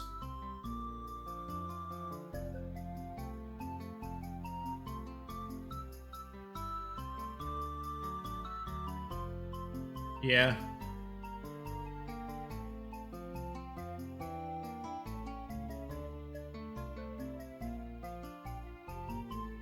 I don't think you should ever solely rely on any of those like generative AI model things for anything. And I find it disturbing that so many people are, and that companies are even turning to it to like replace people in jobs and stuff. It's really bad. It's going to result in a very bland overall landscape for like the internet and everything.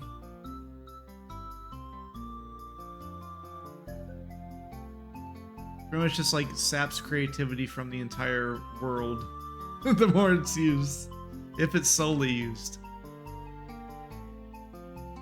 And that's what the companies want from it. They want it to do all that stuff. They want it to replace workers. And that's not what it should be for. Like, it's just gonna turn out bad.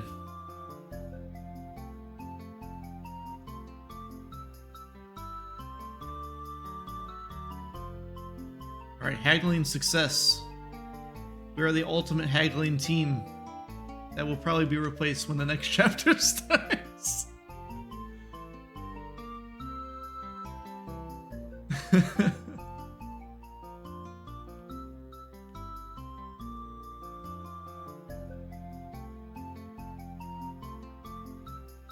Need to get scouting up somehow, but I'm not sure how to level that one.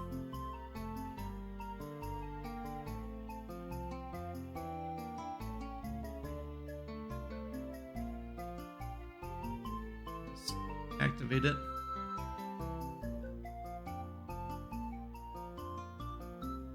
Now to max casting. Sure, that one wouldn't be too hard, would it? Because you could just keep casting blind on the same enemy over and over again.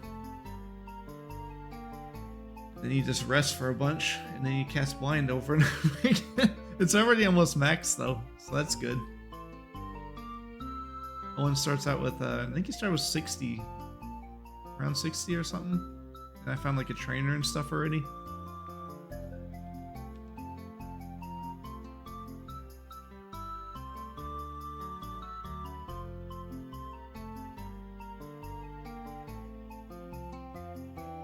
Alright, so I need to get his defense maxed out. He's probably going to be around for a majority of the game.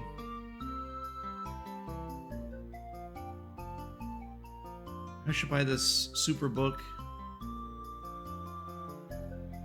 Use that to get some of my scouting at least.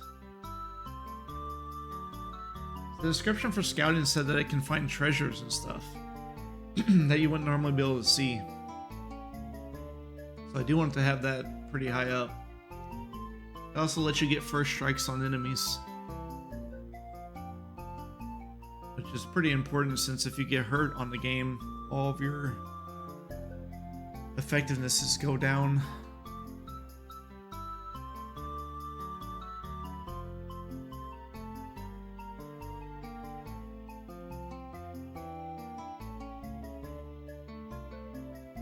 Let's save the game before I buy it.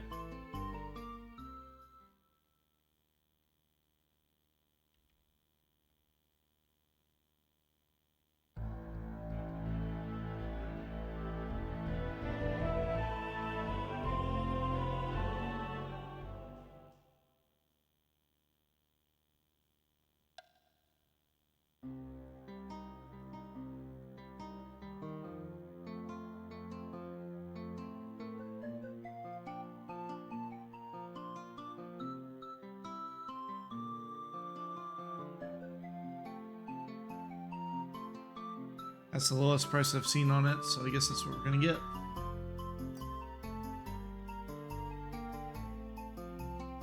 Still have another one? See, that happens whenever you read it. We need to set up our skills first. We go... well, melee and scouting are both good. This guy will do casting and scouting. And then, yeah, that's good. Let's Stealth seems hard to level 2. I wonder if I should turn that on.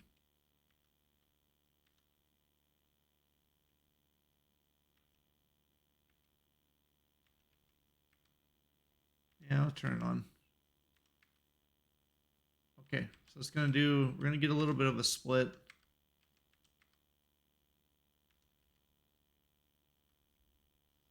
Lockpick. Hope I just never need to level this guy's lockpick.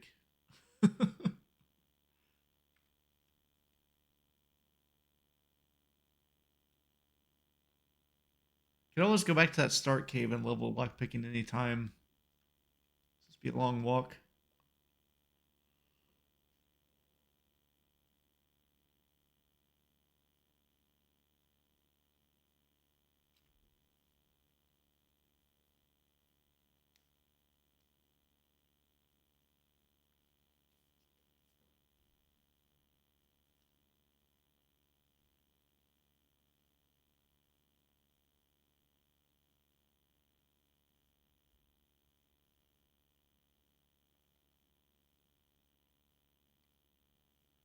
James flipped back to the cover of the book to reaffirm that the title had in some way been connected to the migration of birds.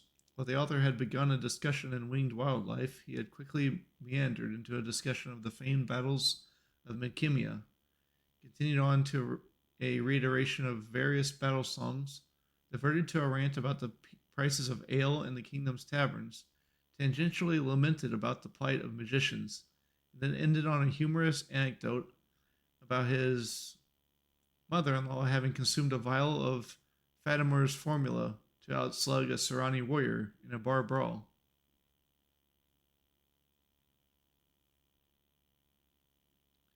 Look at that. All them abilities up.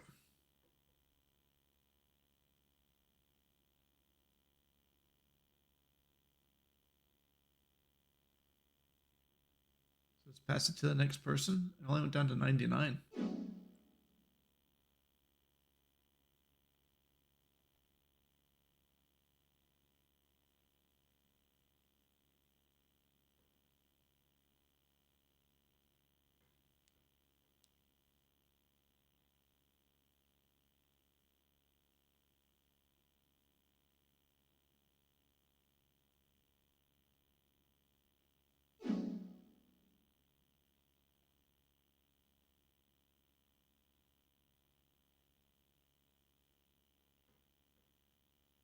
All right. I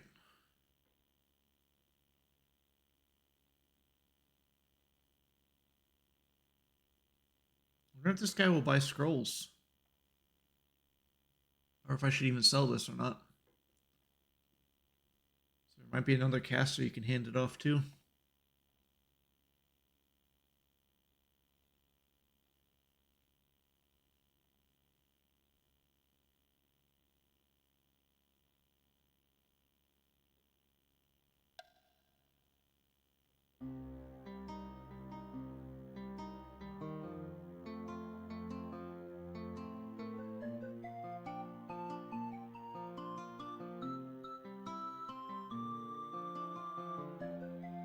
I won't buy it. It's books only. No scrolls here. Hey, okay, I can sell these.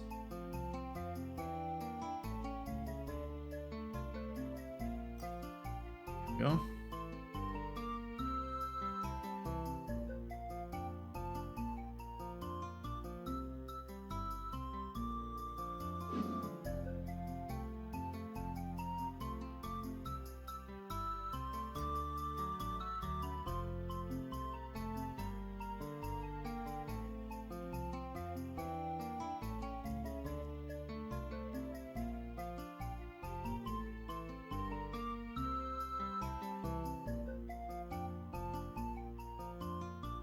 Won't buy a crossbow though.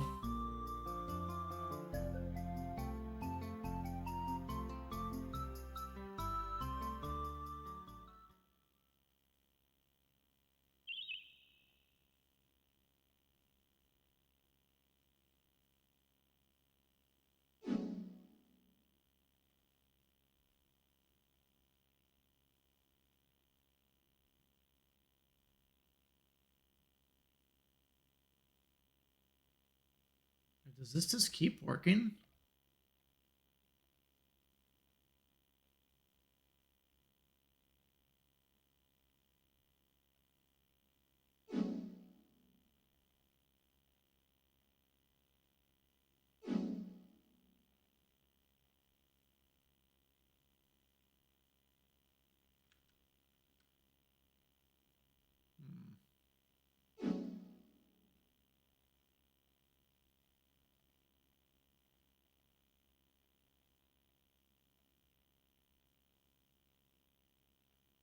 No, it does not.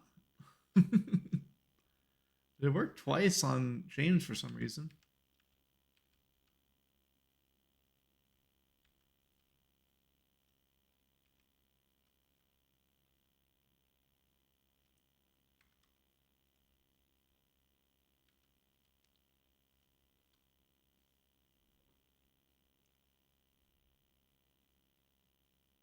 You just gotta read it later.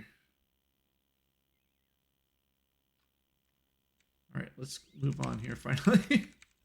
Actually, is it nighttime now? The one house said to come back when it's nighttime.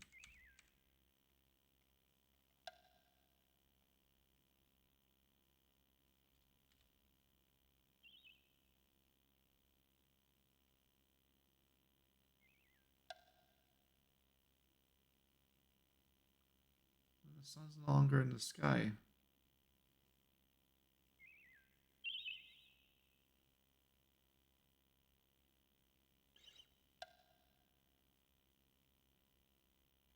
Oh, something's happening. Candlelight flashed in the wetness of her eyes as she continued. They will shrink away from her touch. They hate her so, hate her so. Find the magic touch, or you too may feel her icy kiss. The woman's head dropped to her lap, and James got up to leave. He started to speak, but thought better of it. He left the house as quietly as possible. Darn, I missed the first part of it. Oh, here it goes. Come in, said a gruff voice. They opened the door to a small dwelling and walked into a room lit by close to 100 candles. Shadows danced crazily on the walls. A sight so distracting it took James several moments before he noticed the strange old woman sitting cross-legged on the floor. No words were exchanged, but they walked across the room and sat on the floor in front of her. I shall speak of the Rusalki. As the woman spoke, she began to rock gently back and forth, her gravelly voice taking on a song-like quality. Innocence lost, lost. Spring blossoms robbed of carnal bliss. The goddess of death, their first kiss, their first kiss.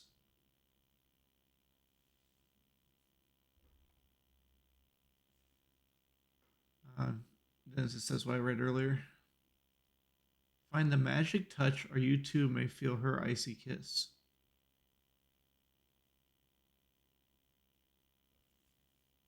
Let's capitalize magic touch.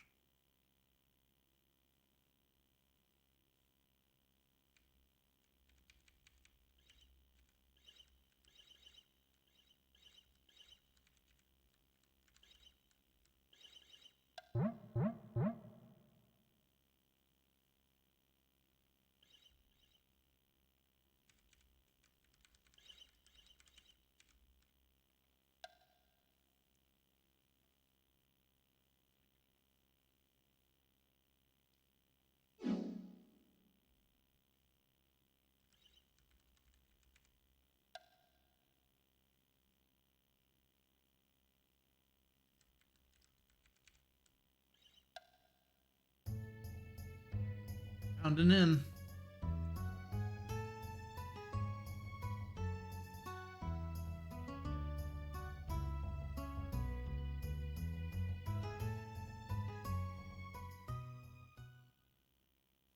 Time to do the barding, I guess.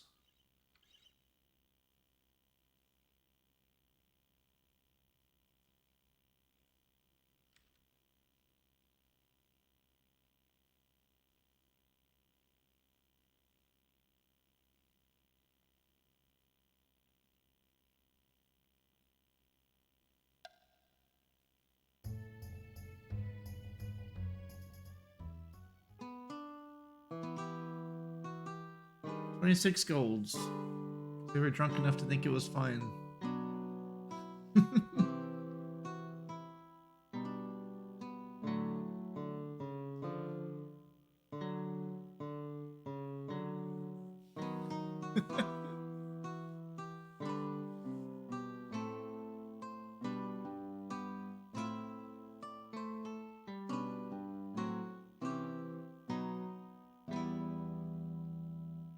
Perfect. Beautiful.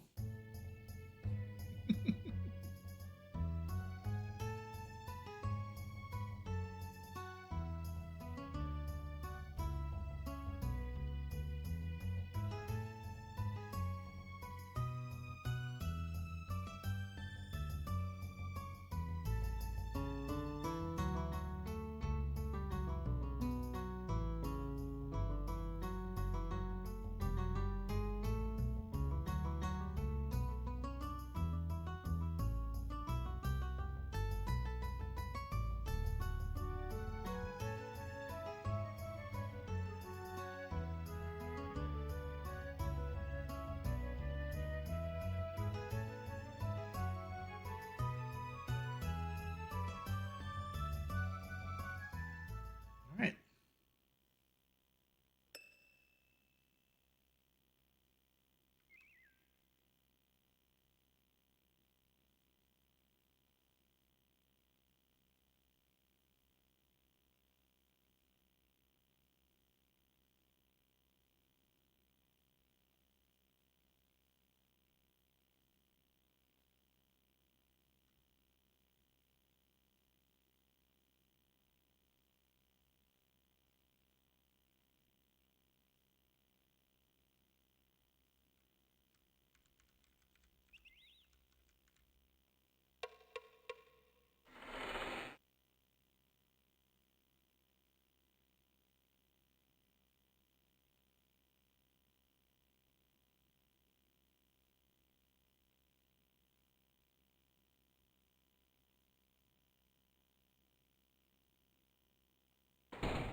Well, he doesn't like James, apparently.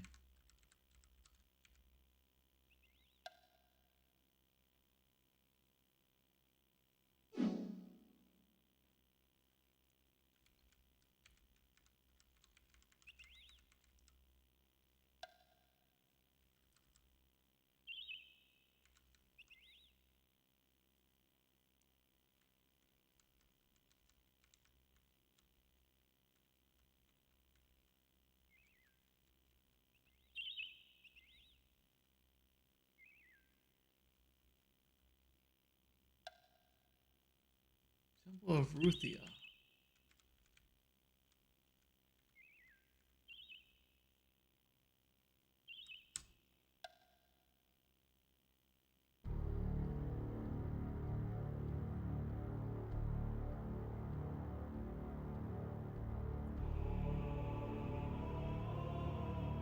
We got 3 different temples unlocked so far. You can teleport to.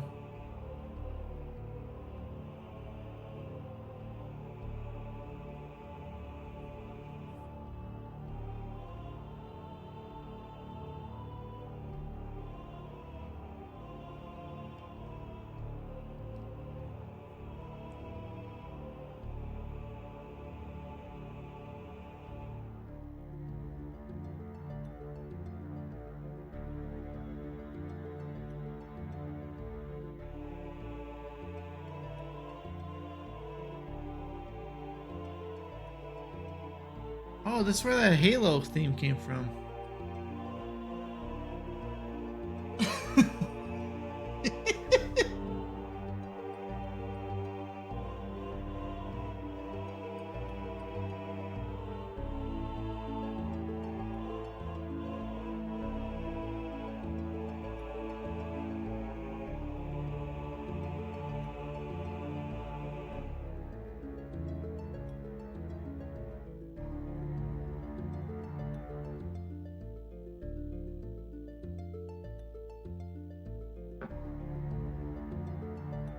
We'll be right back.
That was something.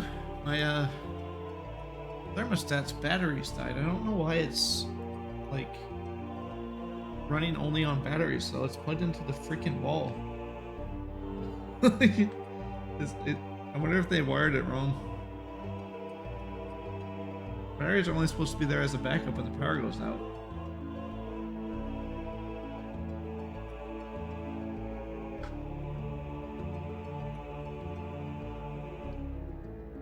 I thought it was getting a little chilly in here.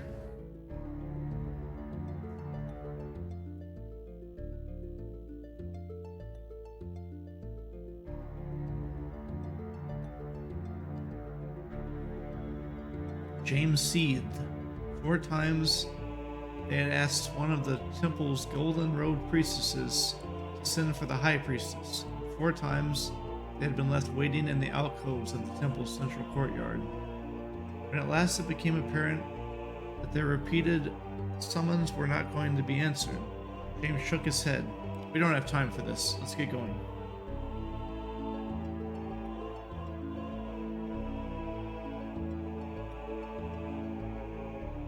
I need like a screenshot of this so I know where the temples are. I guess I could probably just look them up.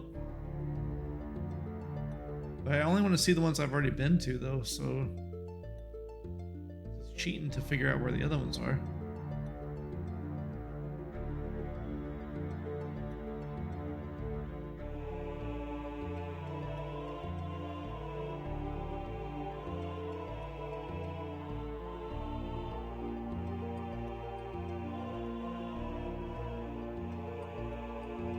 I do have a map here that came with the game. I guess I could have that open on... Oh, I can't drag my mouse off the screen.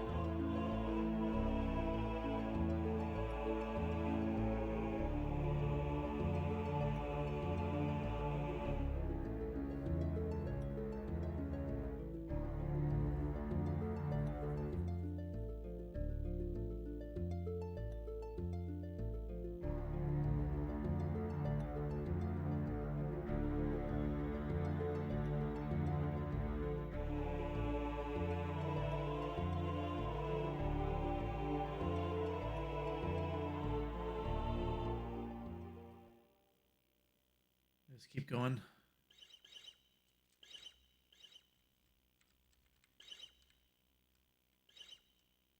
Why is it nighttime?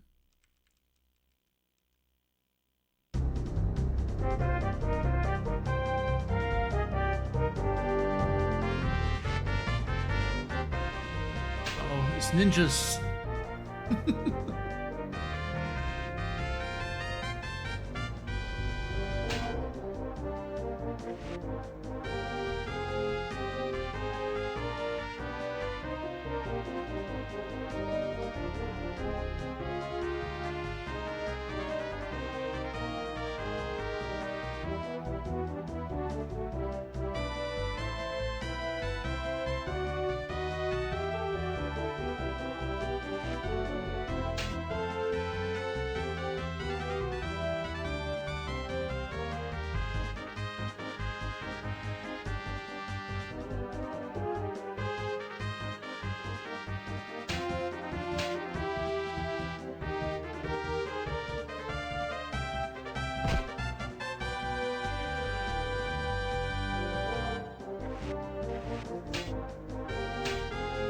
We're gonna have to reload and hit way too many times.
Right on, Ryu. Thanks a lot for dropping in and hanging out. Have a great one.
Oh, he's running?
Silverthorn Antivenom.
Alex Cross was a tumultuous town grown fat on the prosperity of centuries.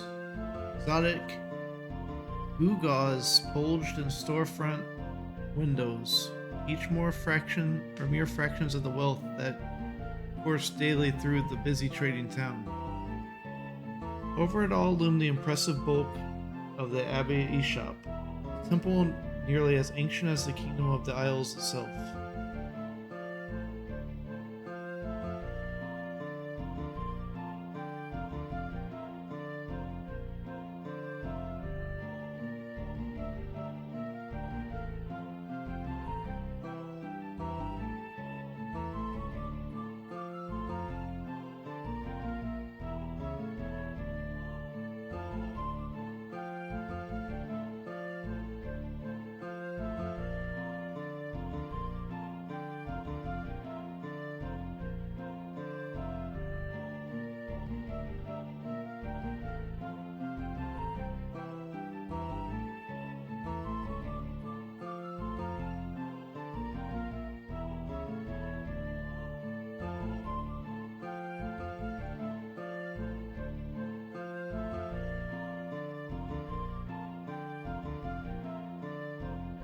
House.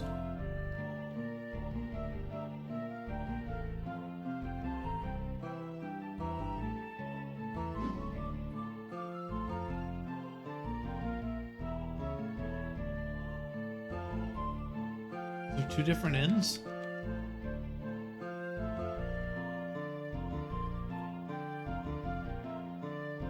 Mind the door. Ivan scowled. Hope you haven't come for the match. It's already over. What kind of match? You're in the Queen's Row and you can ask that question. A chess match, of course. It was wondrous.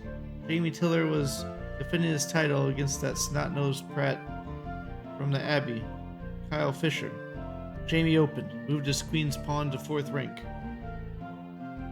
Fisher opened with Aber's gambit, arrogant.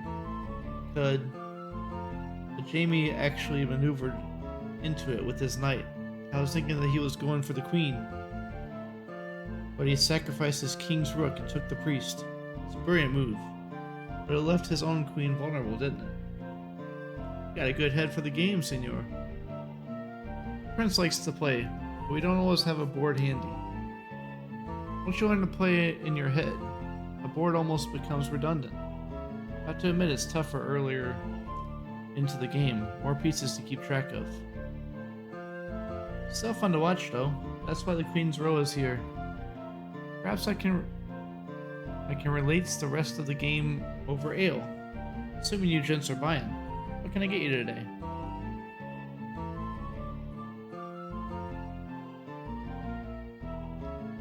Lost and found.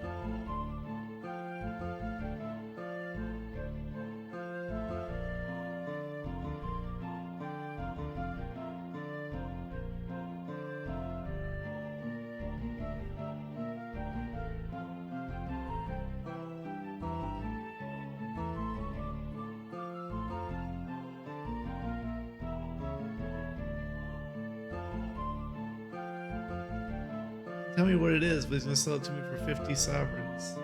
Right?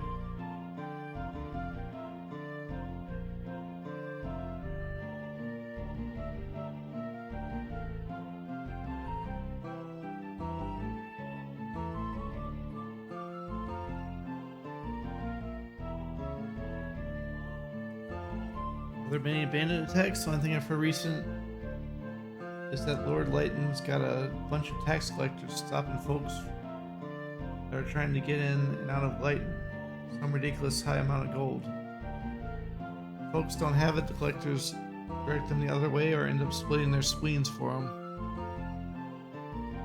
Of course, the merchants around here wouldn't make a pence if they stood for it. They've apparently found some way to sneak around the guards.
Does this game actually have chess in it?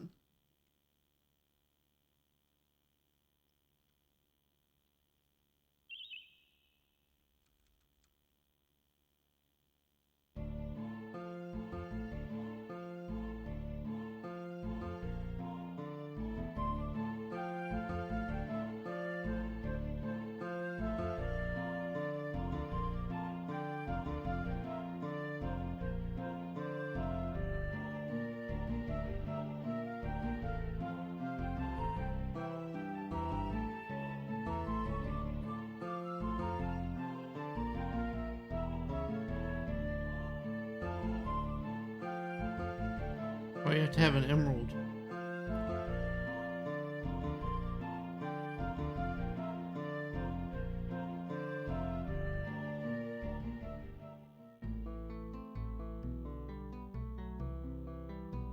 The name is Grand Petruma. Grand Petruma.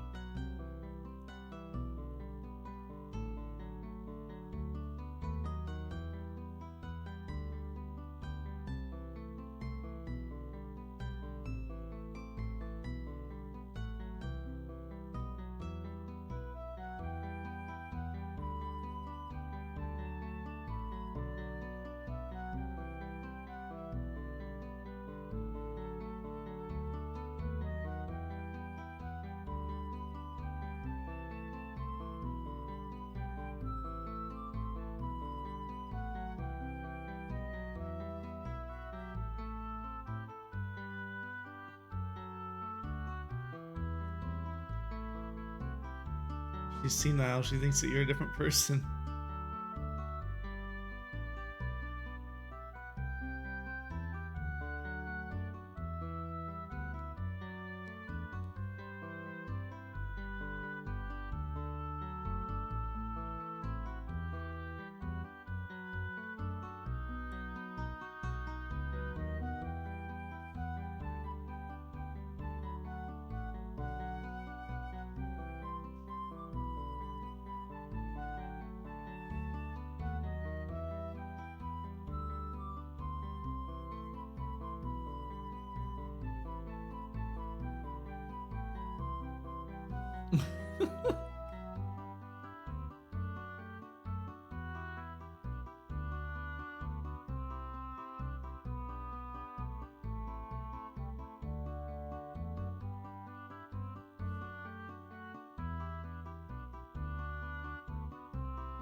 There's someone who looks just like James who's heading to Lighton. When James was captured, at some point they kept asking him about places he'd never been. Okay.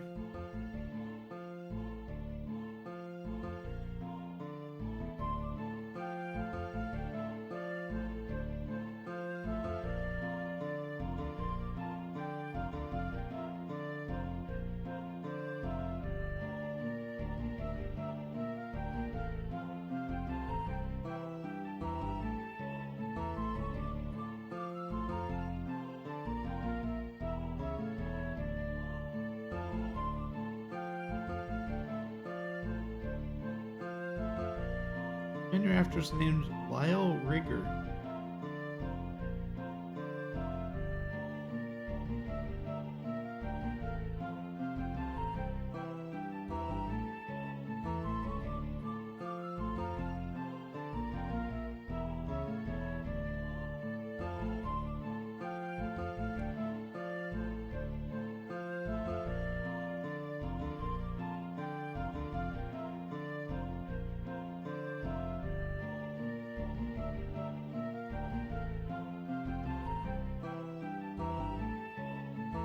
Be hiding in Darkmoor in a common storage bin.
Actually, a book of prayers. Most of the psalms dealt with the mythology surrounding the defender goddess and her frequent clashes with the war god, Tith Onanka.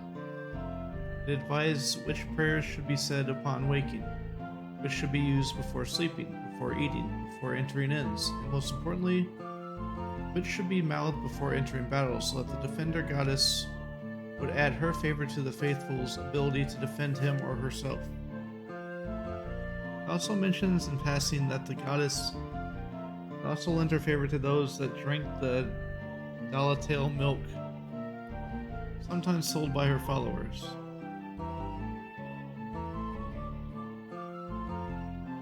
Okay, so free defense.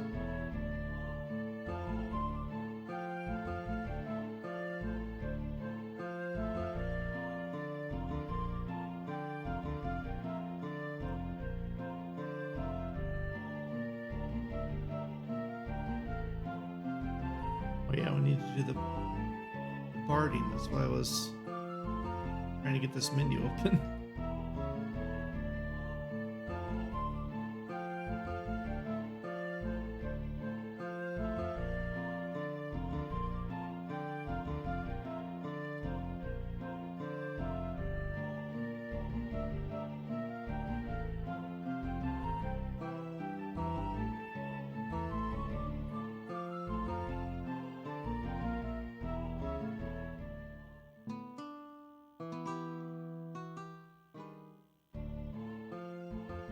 He keeps getting it on the first try.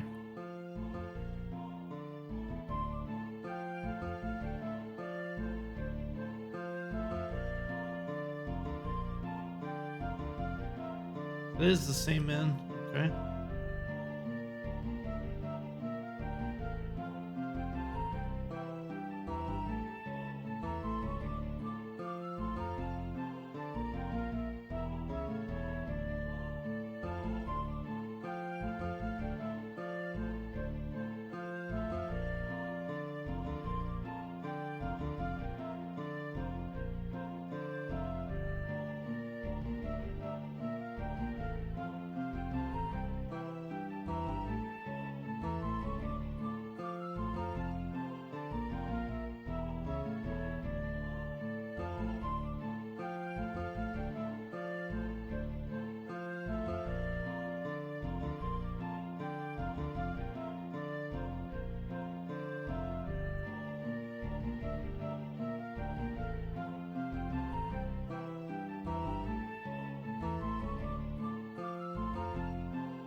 A man halted them. Ticket, he barked through gapped teeth. When James failed to respond quickly enough, he leaned closer and shouted, "Are you deaf? I'll need your lecture ticket." "What if we don't have a ticket?"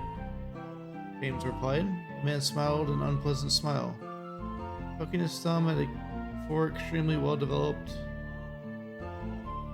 soldiers who looked to be members of Malak's Cross's constabulary. He squinted. "Do you have tickets for this evening's lecture or no?" "No," James said, backing into the street. "We don't want any trouble. We'll be leaving now." The door slammed closed.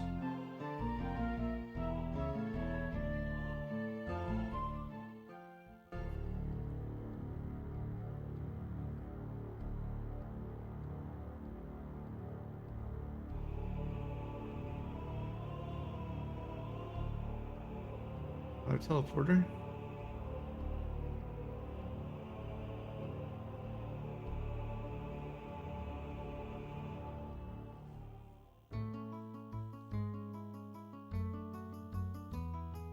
The Abbey is at your service.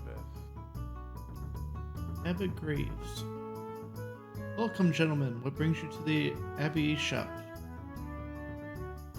My young charge here wished to visit your famed school of nobles. I don't think he would have let us leave Malak's Cross without paying you a visit. Well.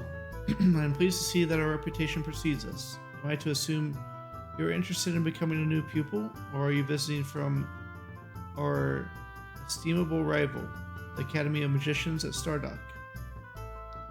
My father would never allow me to study magic formally.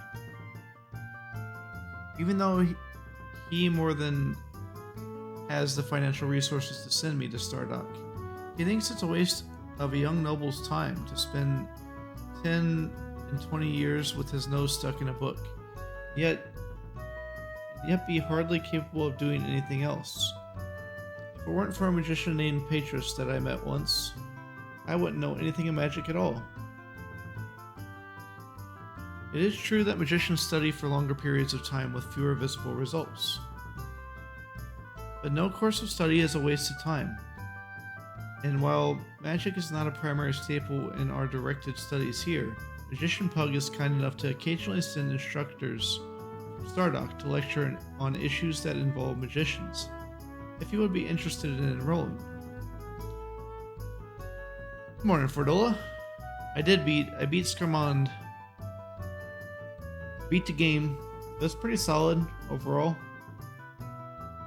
Definitely enjoyed it. That game was made with RPG Maker, but they had a ton of different plugins that they used to make it look the way it does and play the way it does.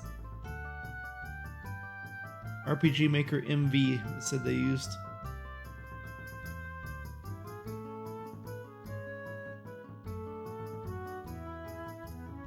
Maybe someday. Be interesting to do, like, you could do like 4-job fiestas with that game for sure.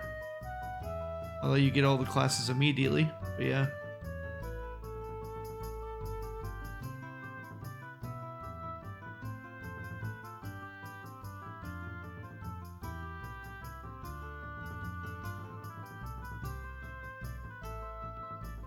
I regret that we don't have time for that kind of detour.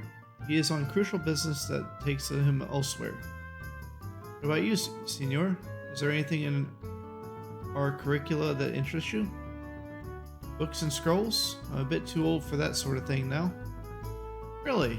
How unfortunate for you. Now I was preparing to offer you a chance to attend a lecture on tactics that is being taught by one of our guest instructors. Now I think on it, you probably wouldn't be interested. It's being taught by this, well, odd fellow, a one-eyed gentleman who goes by the name Bastira. You mean Guy Dubastira? King Leon's first advisor? Yes, I believe that's his title. It's part of the Abbey shop's arrangement with King Liam. In exchange for setting aside part of our facilities here for the purposes of education, the king occasionally will loan us some of the finest minds in the kingdom. It works to our mutual benefit. I can still arrange to allow you in if you're still interested for a small donation of 20 sovereigns. Sure. I think we can make time. Where do we need to go? In town near the Queen's Row. There's a small hall that we have reserved for Guy's speech. Simply present this ticket at the door. They'll admit you all. I believe you will be in for a stimulating evening. Thank you. We are looking forward to it.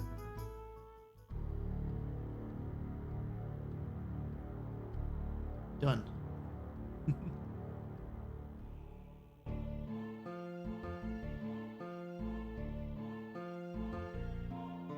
I don't know what he's going to teach in there. It's probably going to be melee. Let's exit and set our dudes up. I spent an hour grinding out haggling just a bit ago. You just go into the shop, click haggle on everything, leave the shop, go back, and then click haggle on everything. Over and over again. Let's turn melee on here.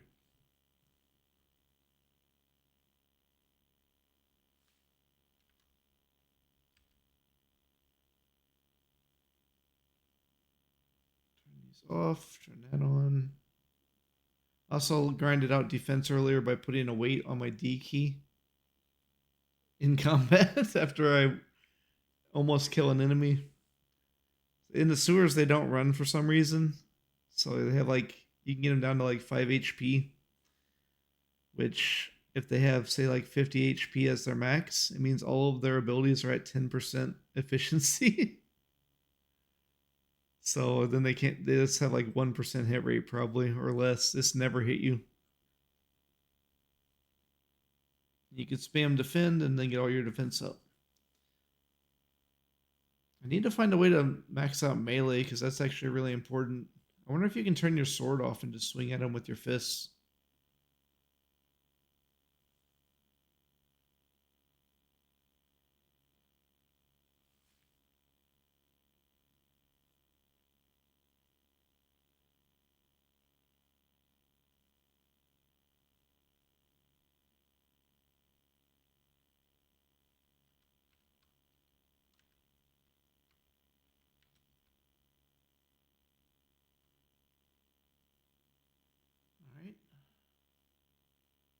Oh, I might even just teach assessment, which would be crap. It's pretty much a useless skill.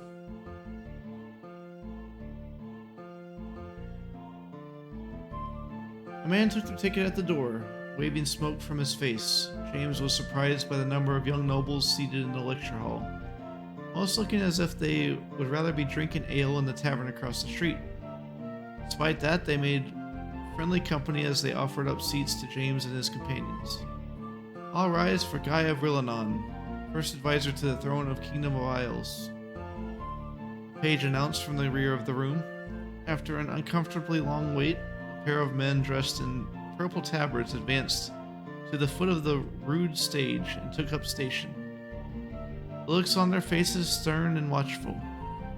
Quick behind them was a man dressed all in black, from tunic to trousers to the patch over his left eye. Mounting the stage between his escorts, he looked out on the assemblage as if they were all his soldiers in the field.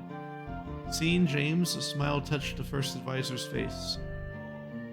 It seems I'm not the only first advisor here, James of Krondor, the guy said, motioning for everyone to take their seats. I'm surprised Prince Aerotho could spare your company. James shrugged and covered with a quick lie that seemed to satisfy all in the room, as anxious as the rest for the lecture to begin. Hours passed after a lengthy discussion of the battles at Deep Taunton and the siege of the Shamata garrison. First advisor finished his lecture and dismissed his boggled students. Stepping down from the podium to speak with James, a grave look was upon Guy's face as he grasped the senior's shoulder. You're lucky most of the men in this room don't know Aerotha, Guy whispered, glancing at Owen. If they did, none of them would believe you had been sent to Romney to fetch this puny little squire. I am also curious. Uh, I am also curious to know why you are traveling in the company of a dark brother. Seeing the fire burning in the advisor's good eye, James realized the old man was asking the questions in deadly earnest, and that his two escorts were standing close for reasons other than show. I'll not have Arutha betrayed. Waiting until the rest of the students had been shunted out the door, James quickly began to explain the situation, allowing Gorath to fill in the details, which he only partially knew. When he mentioned the Nighthawks and Romney, the first advisor nodded. Prince Arutha is right to send you to Romney, the guy said. There's a group of kingdom men there. I had Duke de Sevigny send them a few months ago when we heard about the guild troubles brewing there. We had suspicions the Guild of Death was involved. Grabbing up his cloak, the first advisor nodded to his escorts to check the streets. If anyone in the kingdom can find the Nighthawks, it would be those men from Bastira.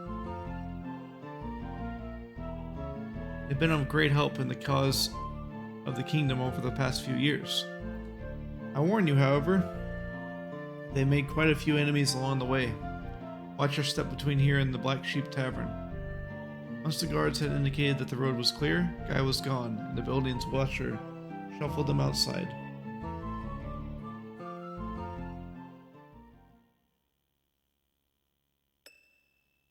Oh, it is assessment. Darn it. I guess I might as well reload to make the best of it.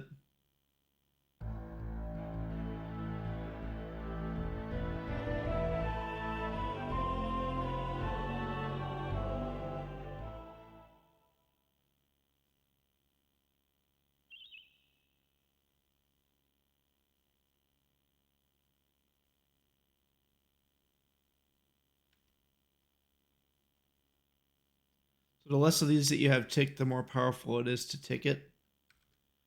Which means that if you have only assessment on, you'll get like a pretty big bonus when you walk in there.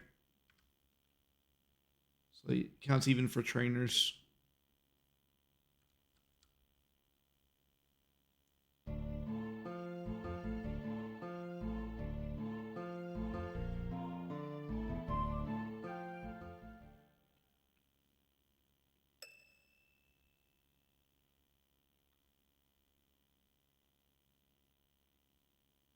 Alright. Melee and scouting.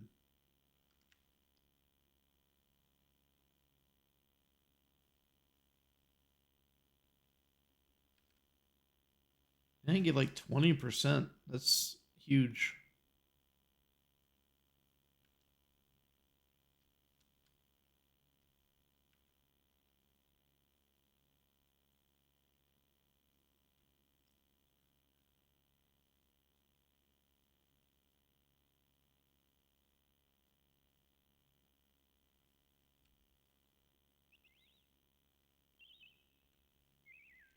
I guess we're done at Malik's Crossing here.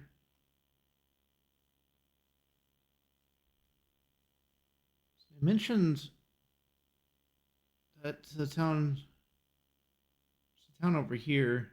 Oh yeah, it's right there, Dartmoor. They mentioned that over there there's a guy who looks a lot like James. So I guess we'll go over there.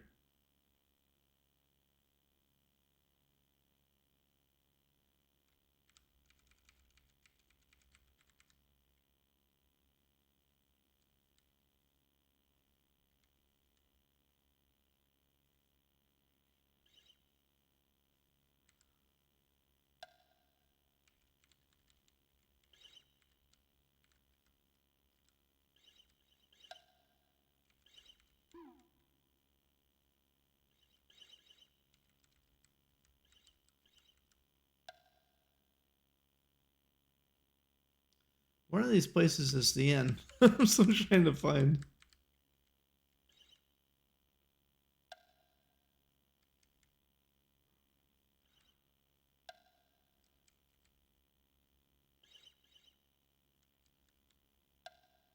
Krondor's teeth! Oh, this is the guy I was looking for. We could be twins, yes, so it seems. Seeing you, a great number of things suddenly seem crystal clear to me. What's your association with the Mockers in Krondor? What do you mean? I don't... Stop the idiot act, Lyle. I know you have something to do with the Mockers in Krondor.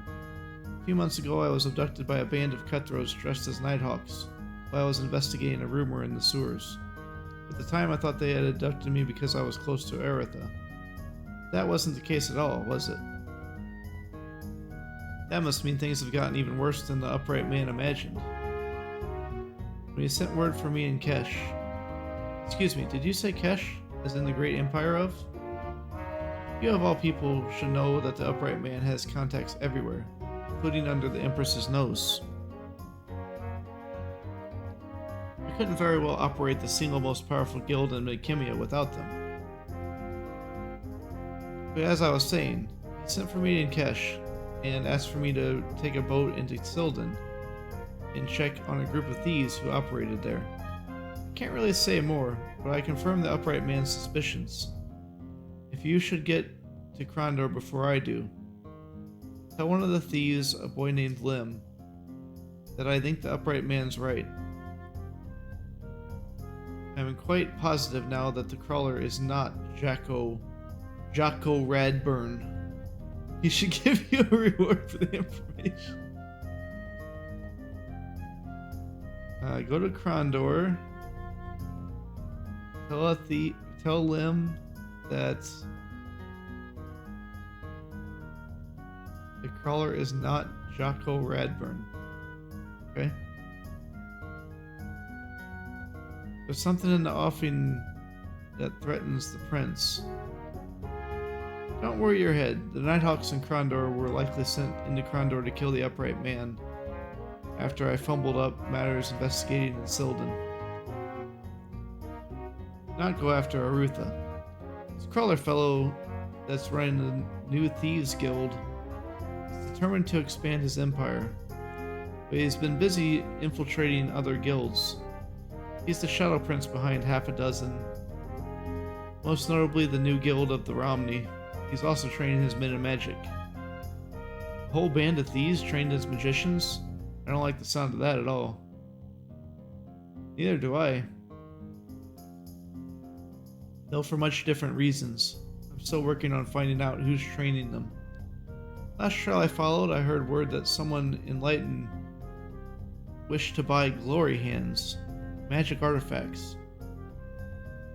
I had heard something about. I found a skeletal hand near Selthanon, and I sold it to a fellow enlightened named Glover. I figured if they were magicians, they'd spot the substitution. Perhaps I could have a lead. But they bought it from you and killed your lead? How'd you find the skeletal hand? You'll probably find this a bit distasteful, but I was going to dig up somebody from the Selthanon graveyard. Just borrow a hand, since that part of the world has been deserted for quite some time. I thought it would be my best bet to find what I needed without getting caught. Fortunately, some old ghoul saved me the trouble. I had no idea that this fellow was up to with the corpse. Or what this fellow was up to with the corpse. But he was dragging it through this field like he was heading to the graveyard. At one point, he apparently got tired or thirsty and left the body for a bit. I went over to liberate this dead man of his hand. But before I could finish, the old man came back. Since I nearly had the hand off, I came back the next day to see if it had wiggled loose in the transport. So you found it and sold it to Glover and Leighton? Just so, but my troubles didn't end there. There were a few men in Leighton who recognized me, apparently men working for the crawler. Seems that he's issued a death token on my head after I was spotted in Silden. So since then I've been lying low. Understandable. Someday if we should meet again, I would like to talk to you some more. Find out more about where you came from. You mean find out if we're brothers? It's not likely. I was born in Tulin and only came to Krondor about 3 years ago when the upright man sent for me. I was never sure why he sent for me, but apparently he had heard of me. But he is odd that way. I doubt I'll ever understand the way his mind works. That makes two of us. Thank you for this talk, at least.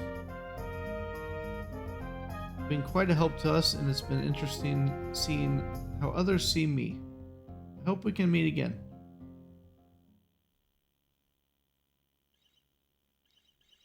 Yeah, the Upright Man is like the leader of the Thieves Guild in Krondor.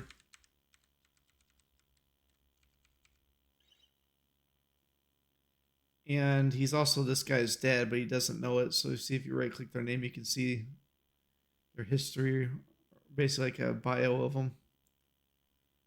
James is the son of the Upright Man, the leader of the Thieves Guild in Krondor, though James is not aware of his true heritage. So he doesn't know it's his dad. But we do. We know because it says that he is. Right there.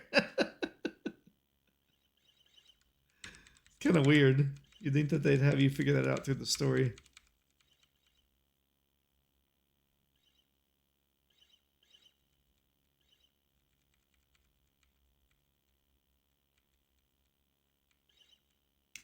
Characters need to sleep, but I don't know where the inn is here. This one? No. Did they have no inn? I thought I stayed at an inn when I was here last time.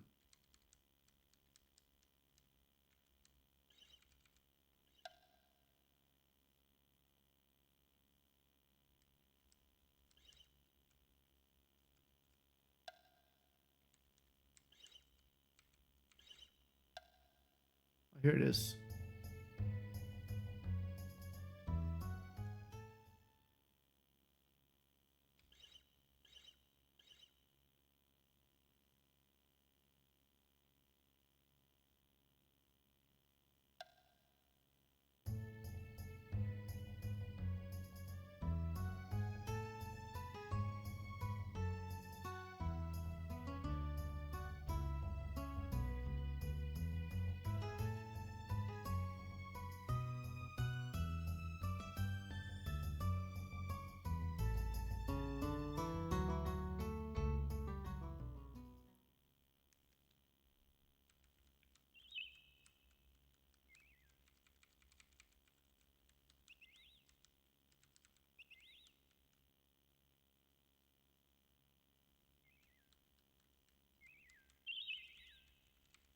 I guess I could go back to Krondor to report to the dude in the sewer.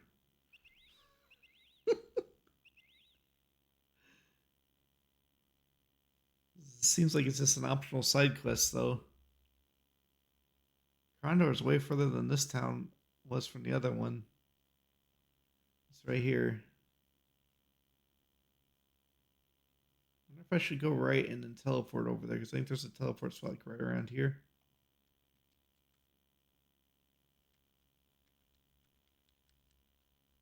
Just walk it.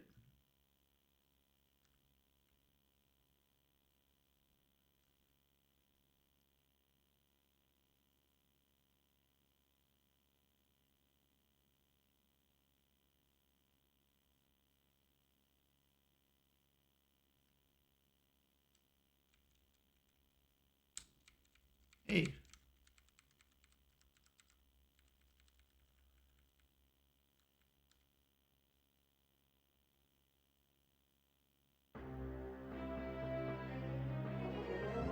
Alright.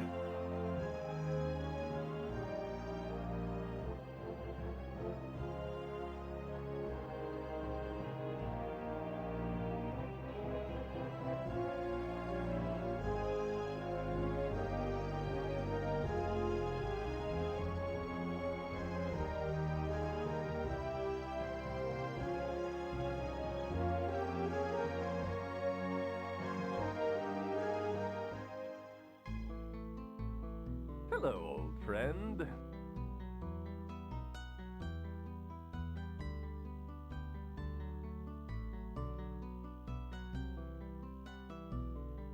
I guess this guy's a accountant.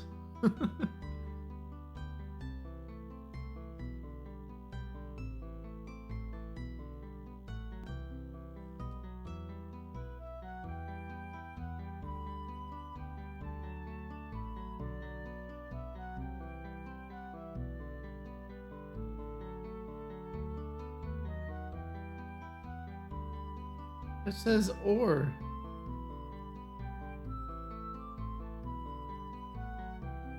Say yes, give him a drink.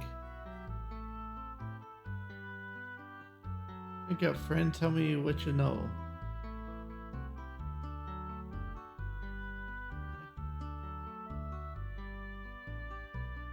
Rumors, my goodness me. I'm not the kind to consort with the rumor mongers. No, sire. You should know that. Of course, I do occasionally hear a few facts that are of interest to people. Counting is a fascinating business, you know? All the figures and such. I guess it's supposed to be like drunk. Something a little more lively, if you please. Stolen cows, cheating wives, dishonest traders, that sort of thing. The prurient... Prurient? There's too many R's in that word. The prurient and the scatological, eh? Well, let me think on it. I believe I heard something last week. At least, I believe it was last week. Maybe it was the week before that. Couldn't have been more before that annexation in Malik's Cross. If you please, Nivik. I'd like to get out of here before tomorrow. I would be most pleased to accommodate you, but it seems that my mouth has grown a bit dry. What do you say? Buy me another drink? Sure. Ah, now that's much better. What was I saying? Oh yes, about the story. There was this fellow that lives near Sethanon that has filed 3 new claims on land in the past year. 3, you understand that? Is there something suspect about his purchases? Oh, his selections of land are nice enough. Prime pieces of land, matter of fact. But he's without a title. How's a person of ignoble birth managed to buy 3 prime estates? Tell me that. What's the fellow's name? Perhaps we should look into it. What kind of question is that now? You think I carry my ledger about in my head? I mean, you might as well ask, ask me the name of Prince Arutha's wife. You mean tell me that you can't remember Princess Anita's name? No. What's her name? You tell me about the man near Sethanon. What else do you know about him? Oh, I think his name was Fibber. No, that's not right. Fleeber? Monk's Finger, Maps Flipper, Fever, Maxi Fever. That's it. You know, I'm really getting tired now. Maybe I should go home. There's still a few things I need to know. Think you can hold out for just a few more minutes? Sure. I can do it. Need something else to drink, though. That hit the... what? I suppose you mean that your drink hit the mark. Why don't you tell us a little more about this Max Fever character? That's boring. Let's talk about the last year. Did you know that for every cow in Midkimia, we get a gold sovereigns a year alone just for this manure? For their manure? Did you know that? Bet you didn't. For every duck, Max Fever. I want to know about Max Fever. Okay, Maxi Fever. I know that he was trying to buy up some of the property left in Sethanon a few years back from Jared Lycrow. But Jared wouldn't sell to no one. So Moxie cooked up this idea. Sure you don't want to hear about the ducks? Nope. Tell us about Max. What did he do? He got himself a shovel and dug to try to scare Jared. Of course, Jared wasn't scared of nothing. but it sure frightened him. Frightened Nia.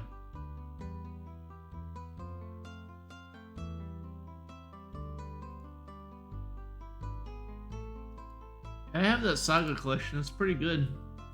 I played through Final Fantasy Legend 1 on it.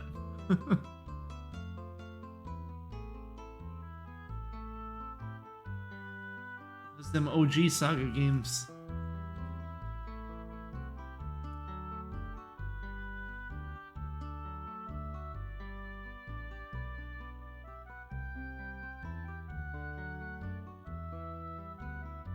Legend 3 is my favorite out of them.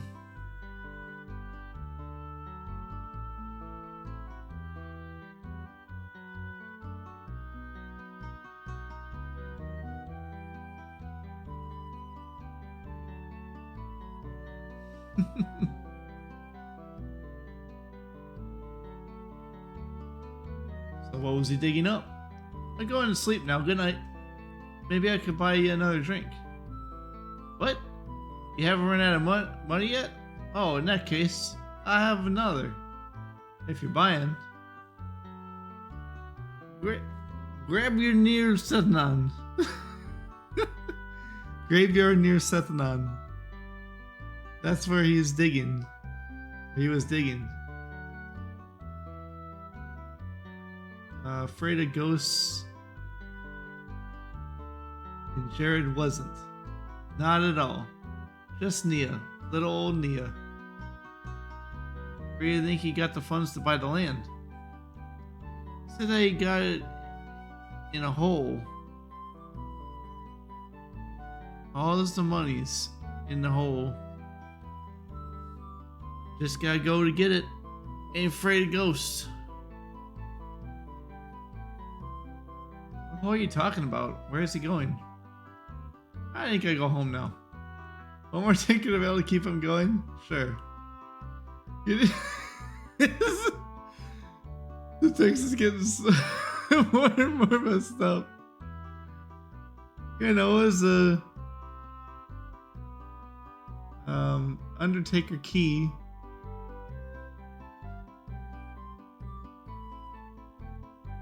Man, under the sewers?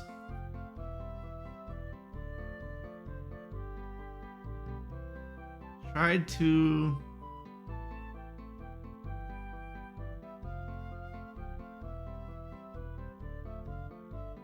sell it home, but I'm no criminal.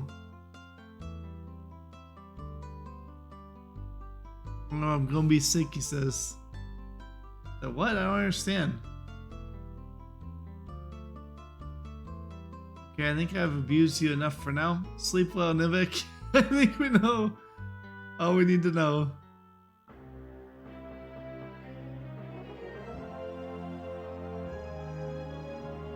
They just have him sitting there still.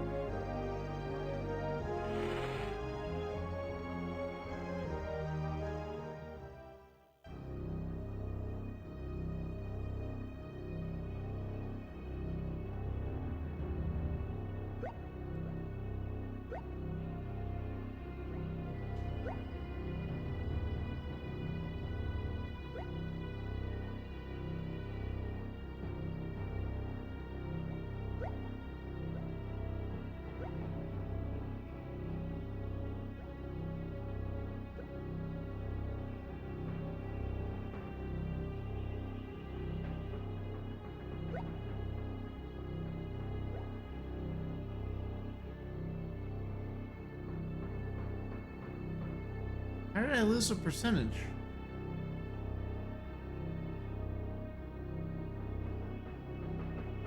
Oh, it might be just because of his health is down by 1.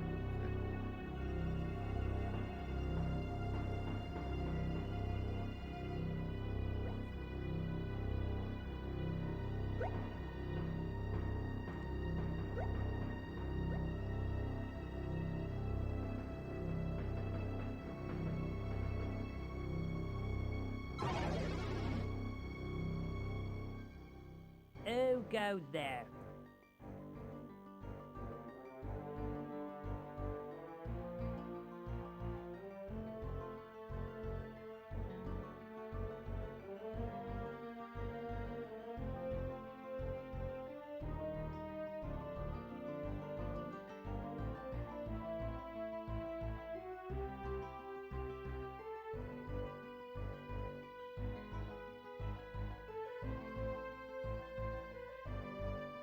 "14 years away, and the mockers are just as I left them. I want you to send word to the upright man that Senior James needs access to the sewers for a few hours." Senior James? Oh, well, no, that's different. Given all the talk about mockers' rest for the better part of a 2-month. Night Master has been right straight that we assist you in whatever manner we could. Why is that? I'm sure I don't know. I just do as the Night Master says. He also said we were to answer any questions you might have. Silden. Spoke to Lyle Rigger, and he told me to tell you that he's confirmed the upright man's suspicion. He says the crawler is not Jocko Radburn.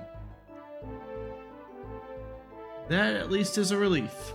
Leastways we know where they're coming from for sure now. Did he tell you anything else? He said something about a reward. I give you the seal he asked for. Of course, if you ask me, it's a piddling price for it. Me, myself, I don't think I would have asked for anything less than a shiner, and a good quality one at that.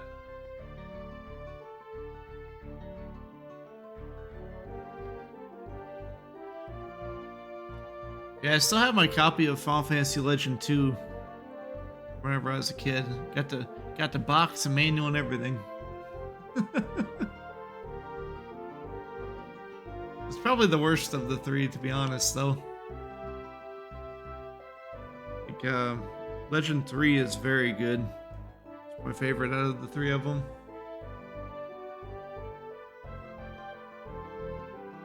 Legend 1 was pretty decent. Legends 2, like, it's still good, but it's like really hard compared to the other two. At least it was when I was a kid going through it. It might have just been because I didn't really understand how everything worked on it.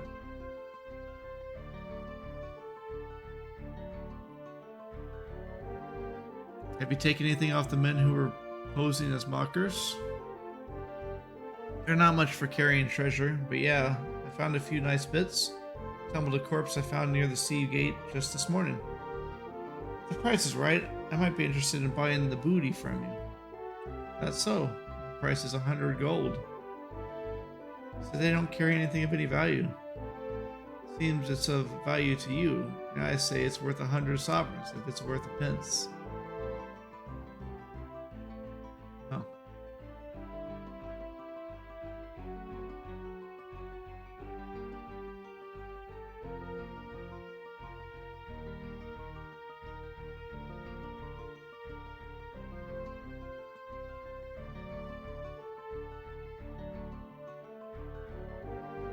Does this dude have a hat on? What is that?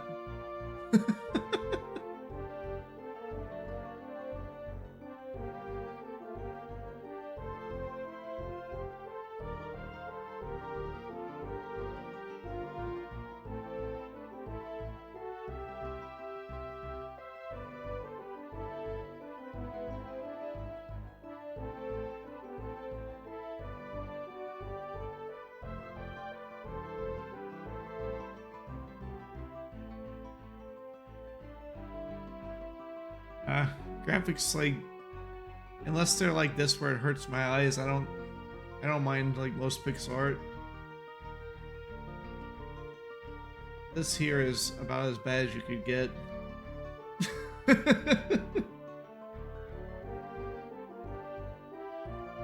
Like this game looks terrible.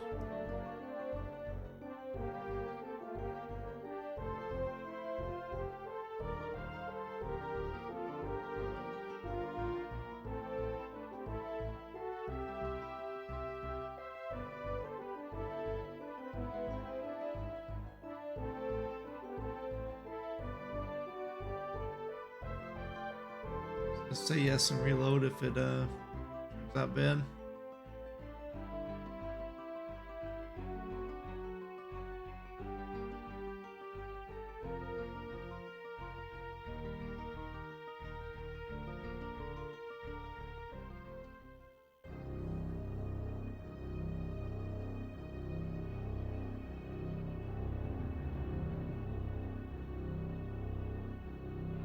Crap is this thing?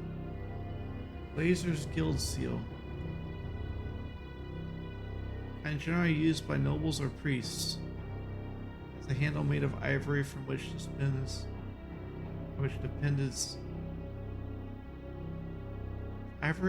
depended several silk streamers. Ended. Okay. I think it's just saying it has silk cloth or silk strips that are attached to the handle, but it's a really weird way to write that. The seal itself was of 3 pots stacked one atop another. Symbol associated with the powerful Glazers Guild of Romney.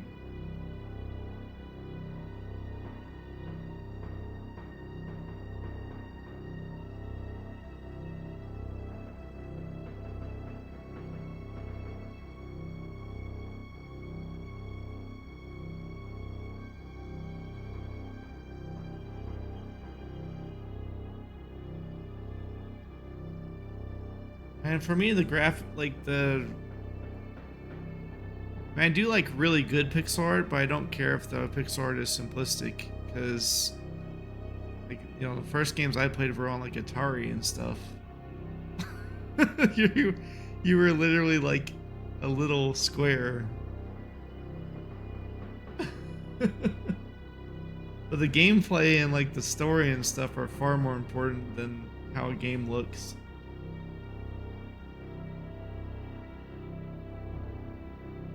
Granted, it doesn't literally hurt your eyes. When it hurts your eyes like Octopath Traveler and stuff, and you can get like headaches and crap from it, then it definitely makes sense to avoid it.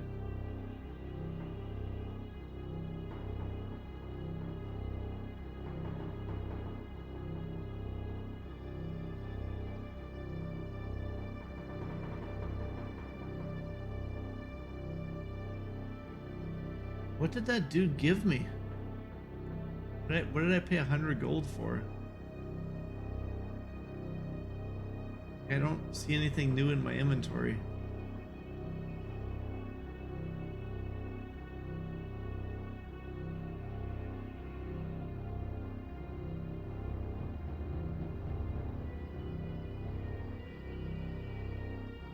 I think he might have charged me 100 gold for some healing potions.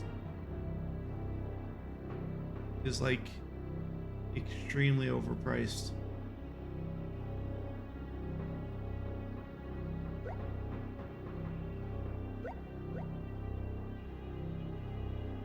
Why headaches?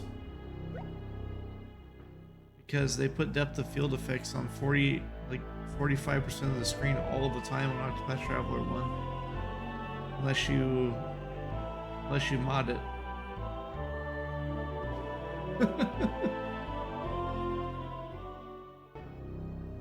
You can mod it and get rid of it, but by default it looks.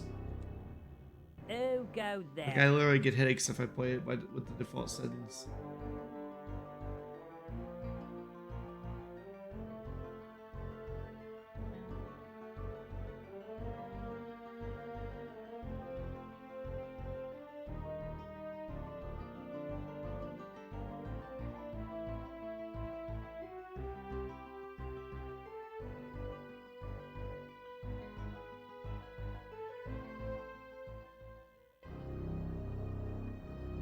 It's not an overreaction. It's like it's a physical thing that happens.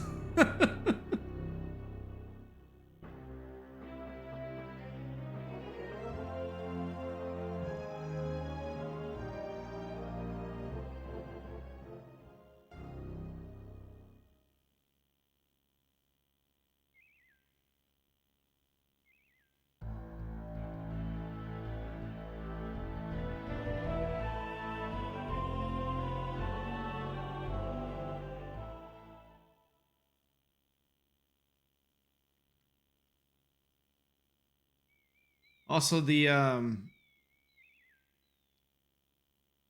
colors they use on Octopath Traveler are trash as well.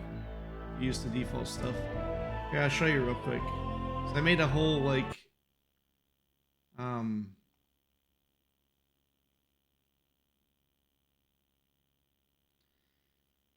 do you call that? I can't remember the name of the program that does it. Oh, Reshade. I made a reshade filter for that game. On top of turning off the depth of field effects and stuff. The depth of field effects are just, it's an Unreal Engine game, so you just change a settings file for that. Let me see here.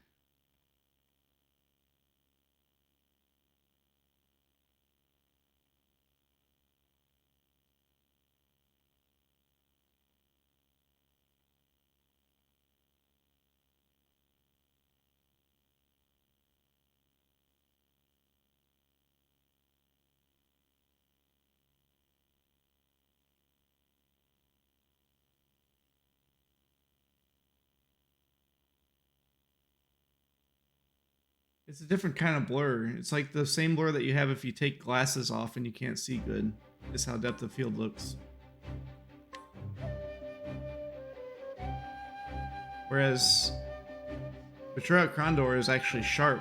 There is no blur. It's just that the pixel quality or the pixel density is so low.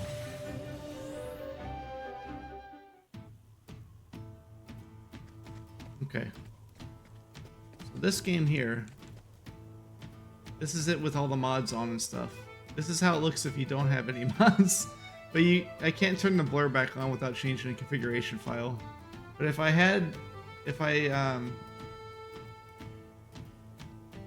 did not have that configuration file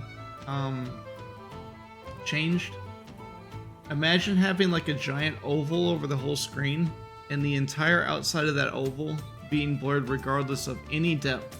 That's how it works on here. So like that NPC that's standing in the background with the dots above his head would be pretty much a blurry spot. You wouldn't be able to tell what he is at all. That's how this game looks by default. Yeah, see, whenever you put this filter on that I made, the game looks way more like an actual SNES game. And you can actually see the colors on things instead of having washed out garbage like this. Like, I don't know what the crap they were thinking.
Here we go.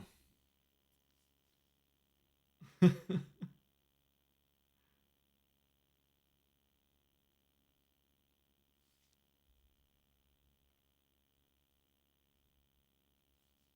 cannot believe that the game actually looks like that by default.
I saw it with my own two eyes. It's the perfect. It's the perfect scene right there. We're showing the game's horrible graphic style. It's only ruined by the depth of field as well. Like the game's pixel art and everything is actually really good, and they destroy it themselves for no reason. Well, it's a kind of combination of the depth of field issues and then the brightness. They went way overboard with sun rays and brightness everywhere. How's it going, pup?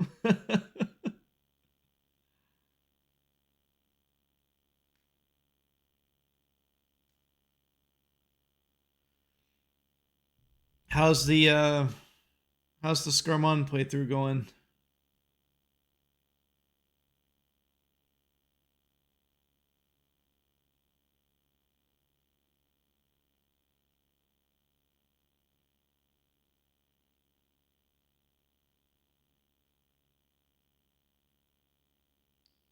So here's a screenshot for Dolo. It's part of a YouTube video, but this is what the game actually looks like by default. Doesn't that look real good? Like the entire, almost the whole screen is blurry.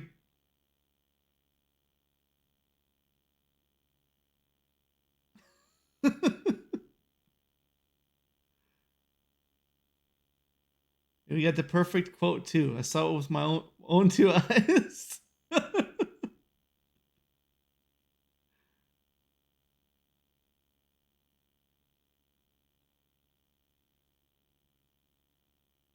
Yeah, see, here's how it looks.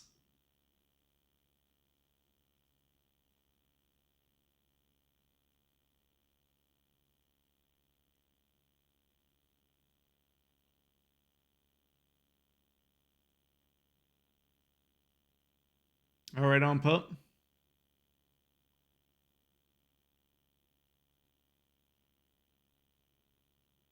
There's like a combat screen here. They combat screens don't look too bad.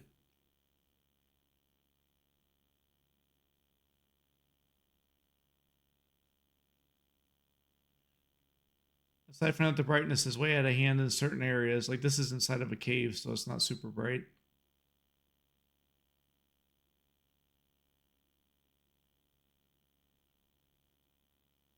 Yeah, see how like this, like all the color is gone from this sprite almost because it's like way overblown.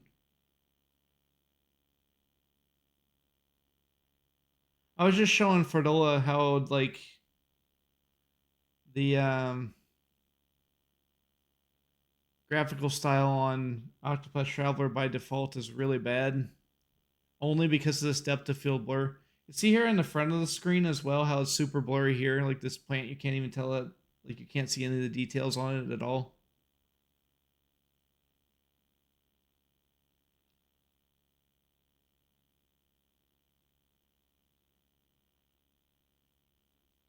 Yeah, what I was trying to show you with this here with the brightness thing, I made a filter for it's called the Octo Clean Traveler.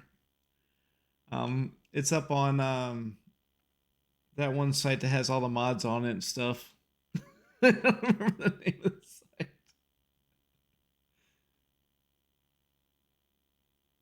site. Nexus Mods.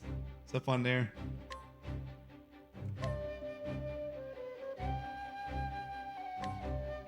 Yeah, I'll show you here. So this is with it on, with my mod on. So you see how all the colors like pop and everything looks like it's on an actual like SNES style, and you can see really good.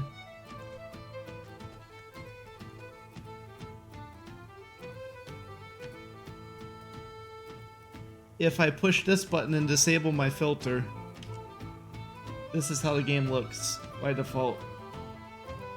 Aside from that, the depth of field bullcrap is off, so there's no blur anywhere.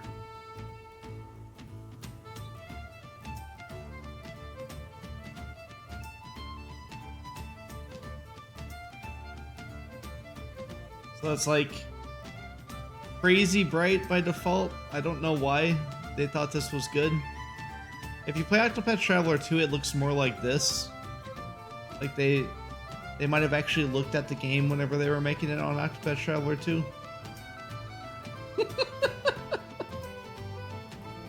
Like 2 looks way better than 1. It's also a way better game than 1.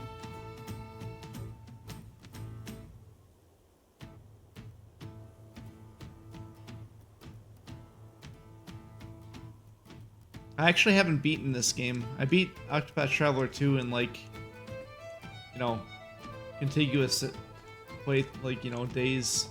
I just kept wanting to play more of 2. Whereas 1, I just like, I get a little ways in and I was like, man, this is just like super boring every time.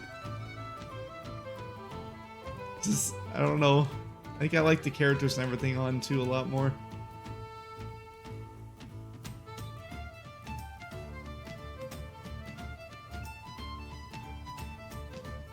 I'm not saying anything about this setting or story or anything. Just, just about how it looks real bad by default.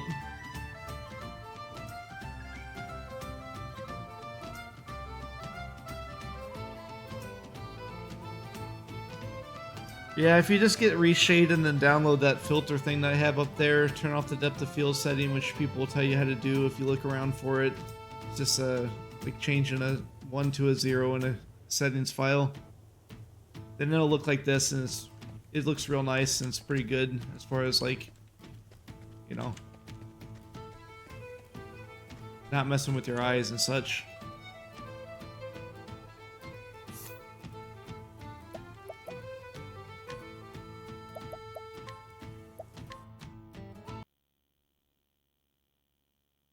I also bought this one with the money that my brother got me. I bought this Strova game.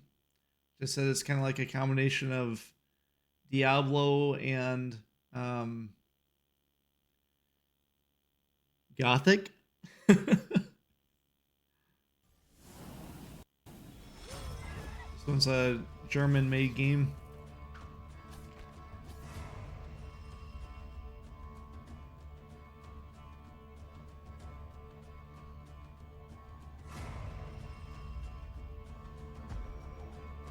Oh, you guys can't see the whole screen, but you see enough of it to see what's going on.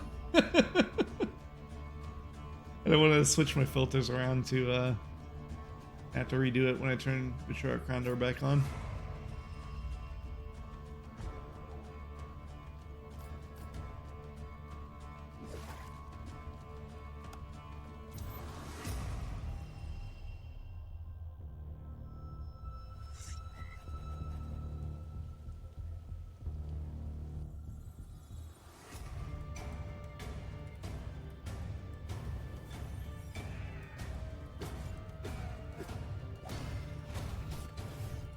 Yeah, this one looks super cool.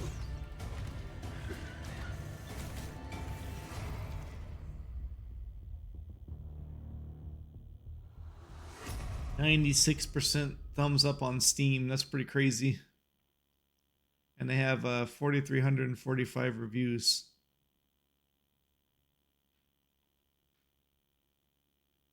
And then I got this one, Romancing Saga 2.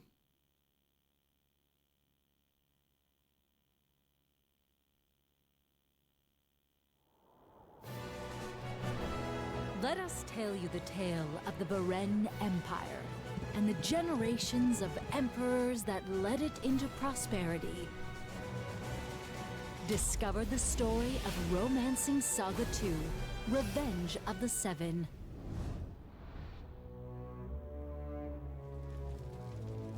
The seven heroes were once hailed as saviors, but the ancients feared their power and banished them to another dimension. They have now returned as villains bent on revenge. As legions of fiends swarm the world, you take on the role of ruler of the Beren Empire. Praise be to the Empire.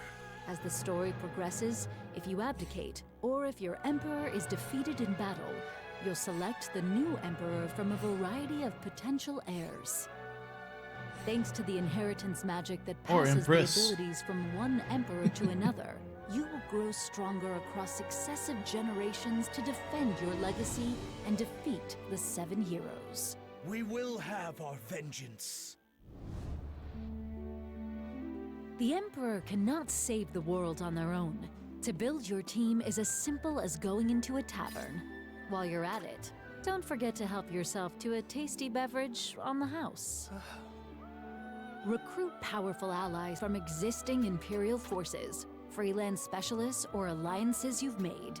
Select from over 30 different classes featuring a wide variety of professions and races, each with their own favorite weapon, unique abilities, and effective tactics. Before throwing yourselves into the next battle, prepare your retinue's weapon techs and spells. Finally, choose from a wide range of formations which provide unique benefits to your team. More formations will become available as the story progresses. Freely explore the vast Beren Empire and discover its various locations and cultures. Don't be shy and speak with the inhabitants to unlock new locations along your journey. You'll meet dangerous foes, but also potential allies. Different outcomes will rise depending on your approaches and choices. Should you This is Romancing Saga 2 we'll remake. Be right here. What is your particular quarrel with the heroes? That they threaten the peace, or the size of your empire? Your honesty is refreshing. I shall ensure that my people will assist you.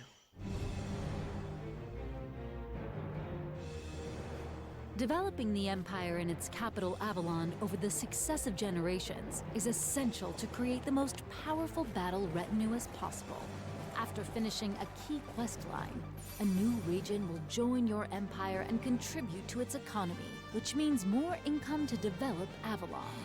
Build key facilities such as the Smithy and the Incantations Lab.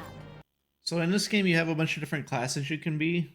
And like it said, if your emperor dies, you can replace them with a new emperor or empress. And you have to keep on doing that till you meet all the goals or whatever that you gotta do. I think even when you do win, though, you still have to replace them. I was watching Dr. Mandar play it, and it's like the game seems to be split across a bunch of different years. So it says like 130 years later, and you gotta pick a different person. So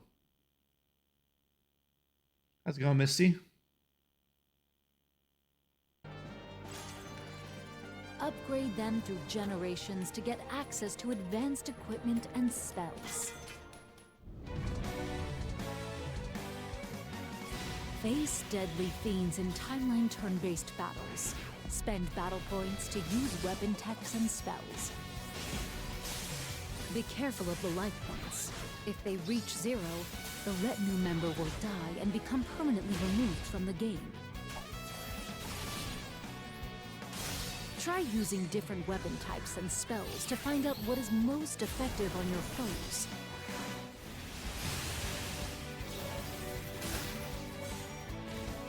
Exploiting their weaknesses will fill the overdrive gauge and unlock the powerful united attack.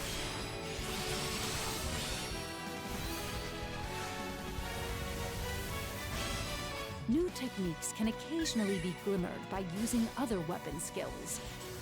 After each battle, depending on how you fought, your retinue stats will level up. Which powerful allies will you make along your journey? Will you be up to the challenge of this epic battle that plays out over thousands of years? From how you expand the Empire to what order you challenge the 7 heroes, your actions and decisions will dramatically alter the course of your journey. Romancing Saga 2, Revenge of the Seven, available now. A free demo is also available, and you can transfer your progress over to the full game once purchased. Available now.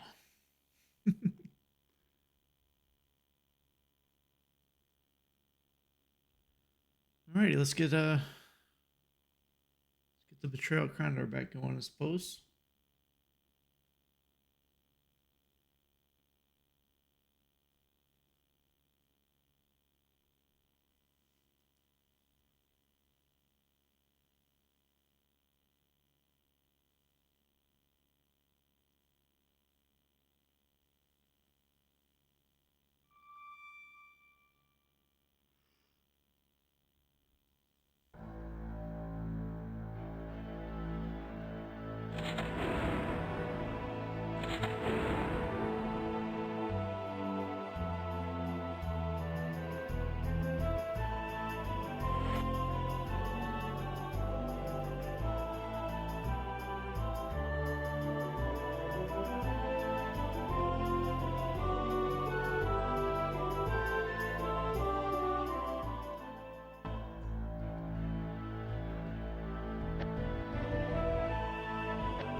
Dang old pirates attacking me.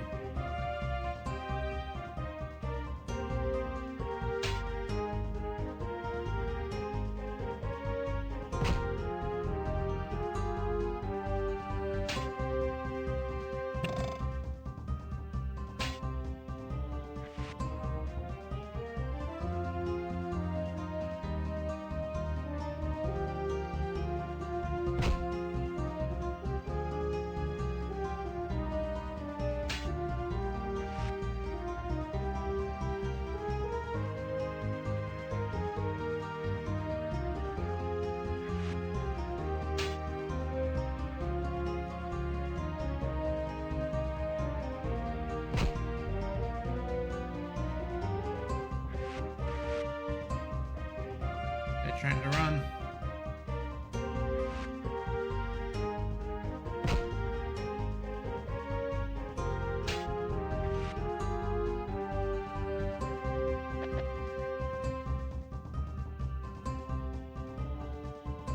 You can't turn your sword off?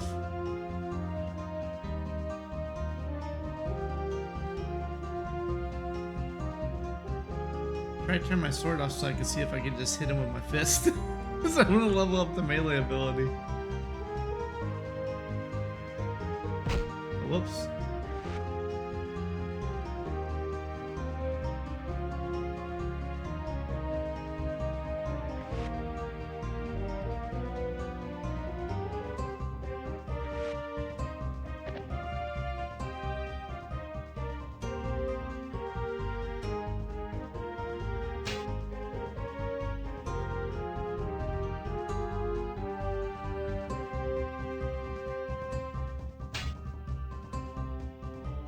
Stack them up.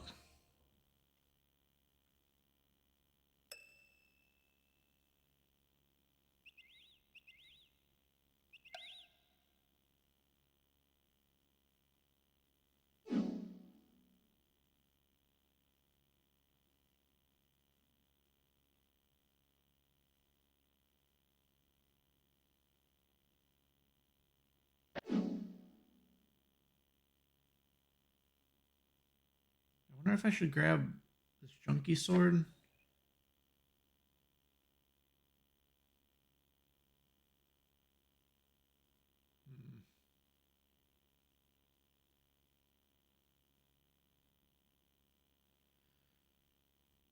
Damage is still gonna be about the same anyway.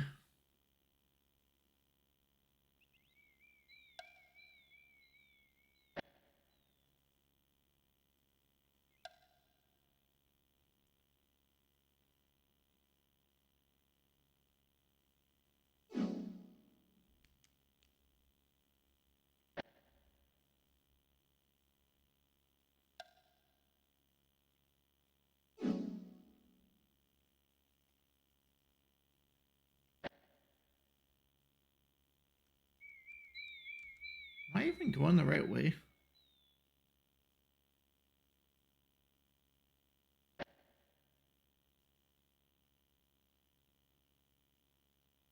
No.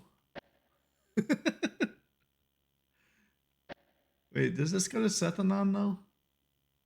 Oh, it does. I guess I could go up that way. That's fine.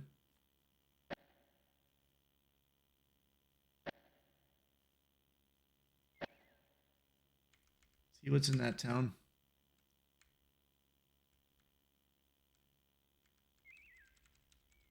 Where does this go?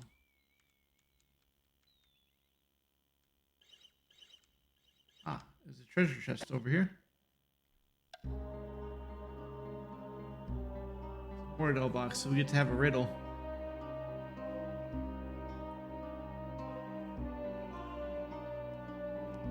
They feel no pain, no sorrow, no greed. They have no anger, no hatred, nor need.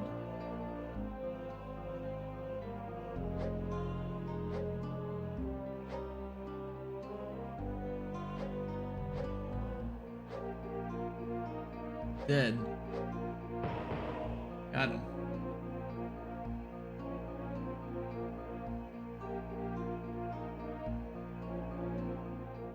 That was the easy one. Oh, there's nothing good inside of it. Okay.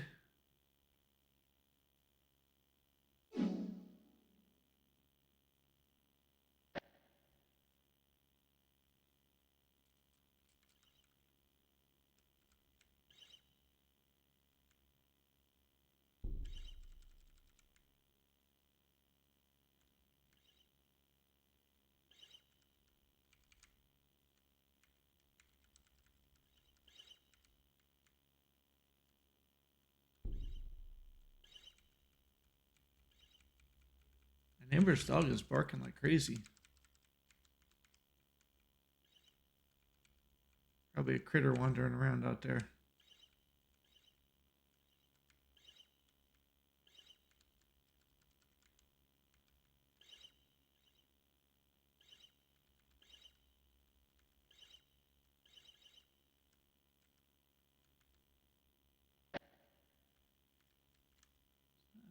field? Hmm.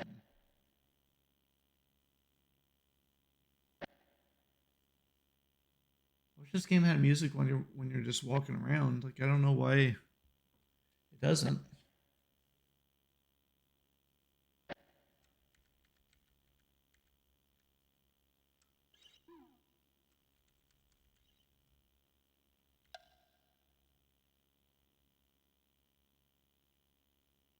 Corn was too young. Discarding the ear he had picked, James shrugged his shoulders. Eating this would make us sick. Let's move on. What is this? Something's buried into the dirt.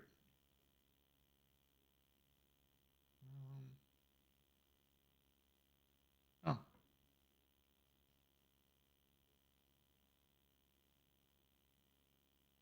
It's garbage.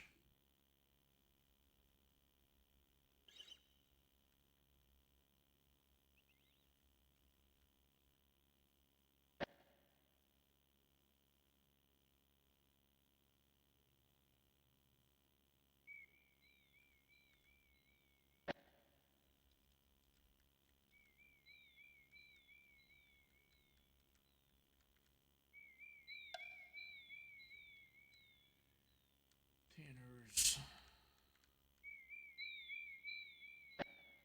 Yeah, they said something about chests to the south of Tanner's on that little note that I have.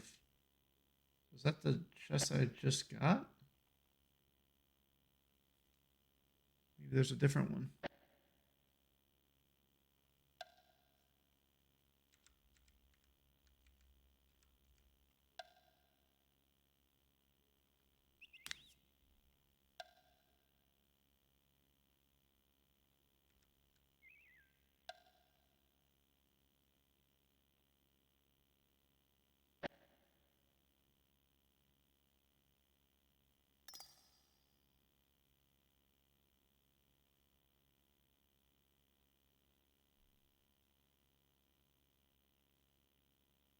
Horn of Algon Cocoon. Or cocoon.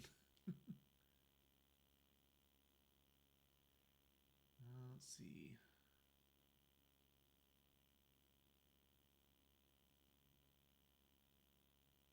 Could have come from a mature dragon. No man alive would dare fight such a creature for so trivial a trophy.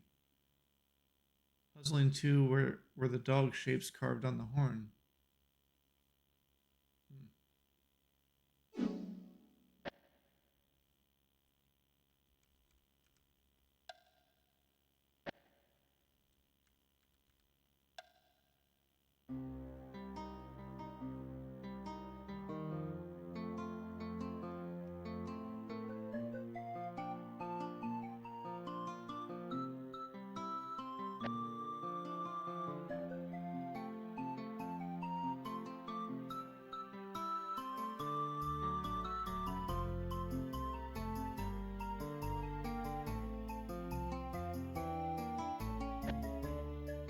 Oh, practice loot.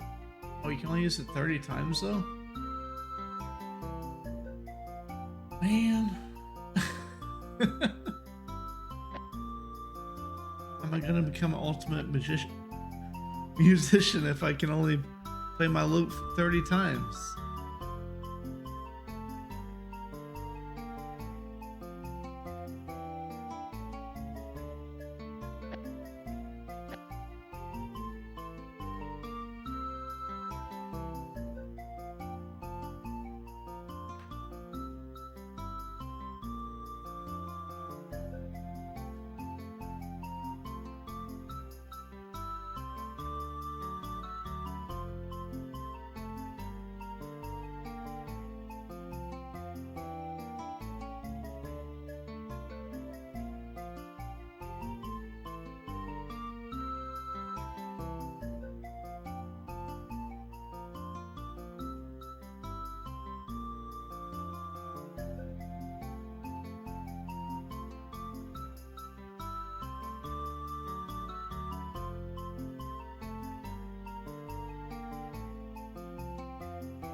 You can keep buying them.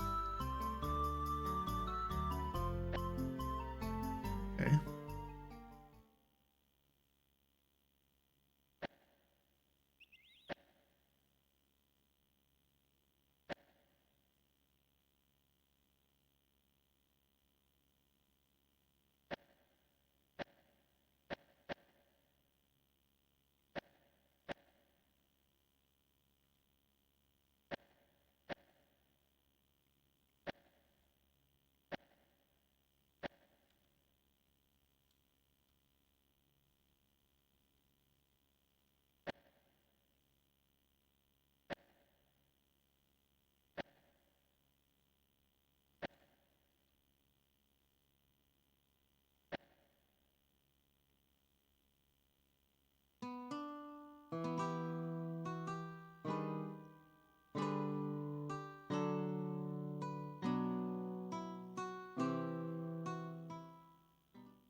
Looks like only the one character learns from this one.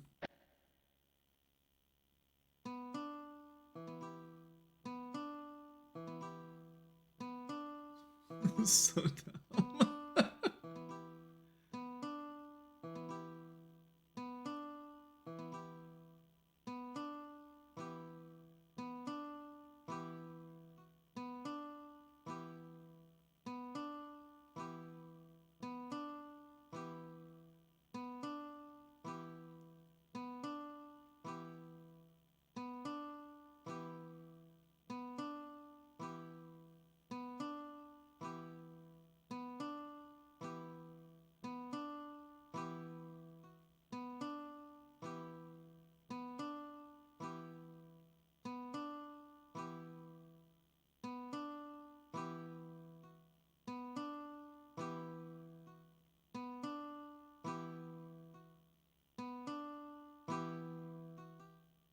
Can I sell it back to him when it has just one charge left? Oh, it does give the party.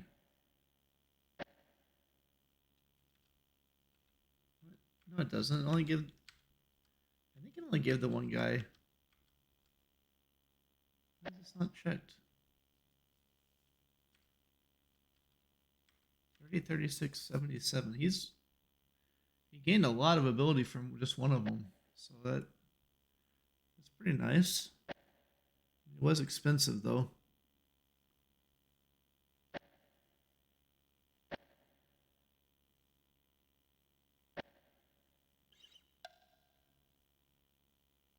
Oh, they're closed.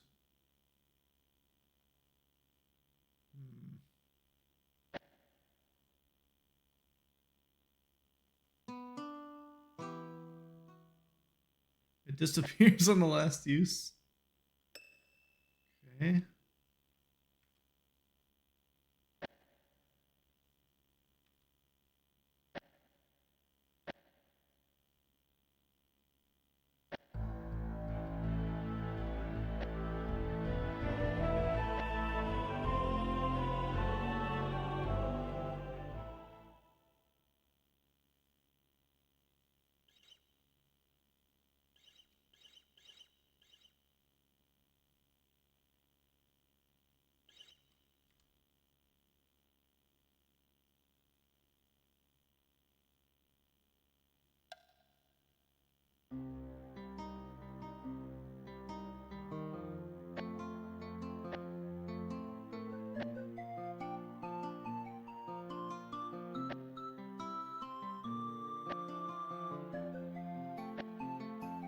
Get a better price than that.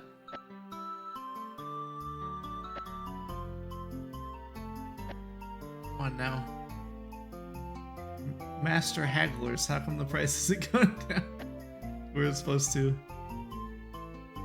That's pretty good, 36.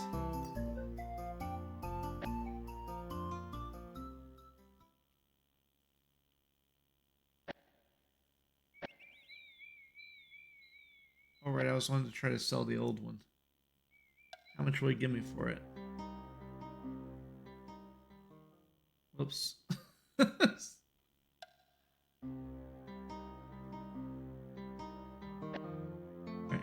it's the old one. 4 royals, that's not worth it. It's 4 silver. It's really weird, this game calls your money gold and silver in some places, and it calls it sovereigns and royals in others. And down here it shows it as sovereigns and royals. It would have made sense just to use gold, silver everywhere because it's way easier to differentiate. If you use an S and then you call the smaller currency silver sometimes, it's not a good idea.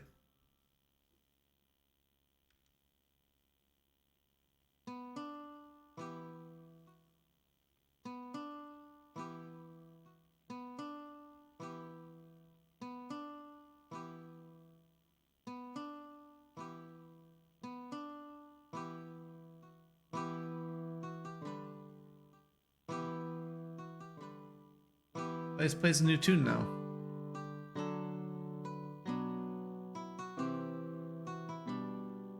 It's getting better. It's like piano flex.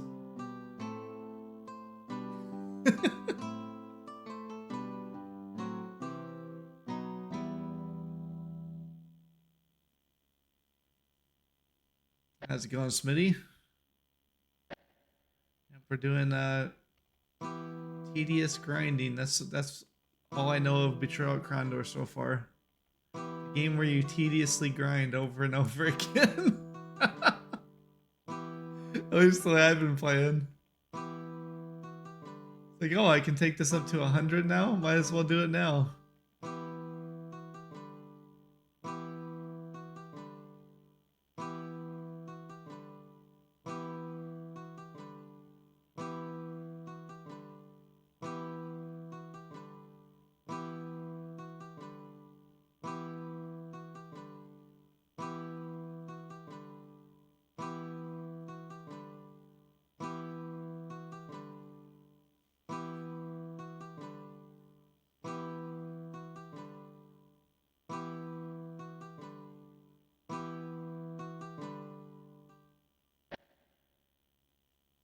To 93 already.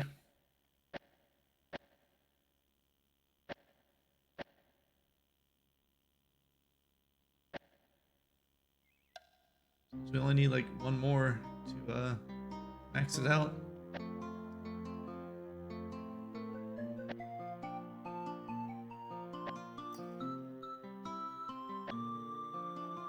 It took 3 loops to max his jams potential.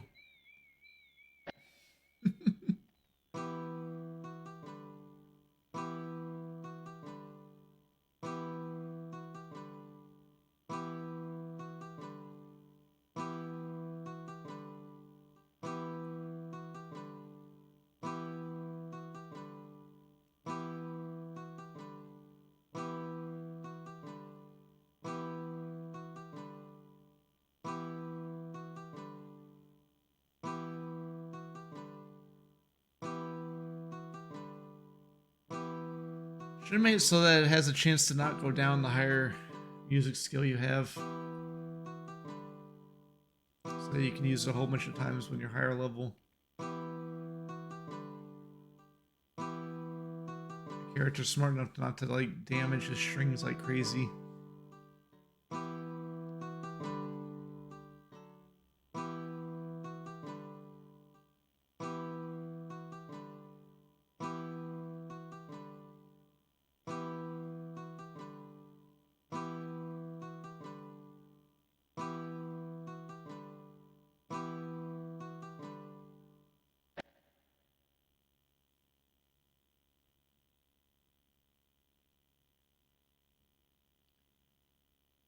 Am I going crazy? Does that say 101% right now?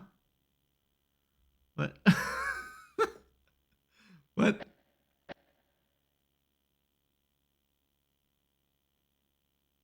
I thought 100 was the max for everything.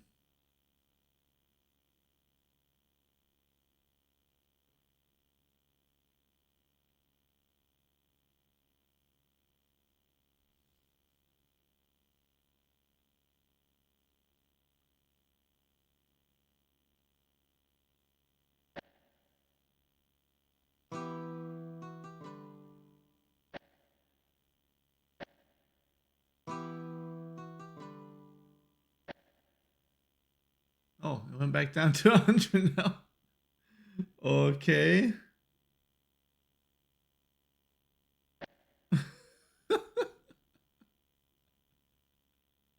He temporarily was better than he could possibly be.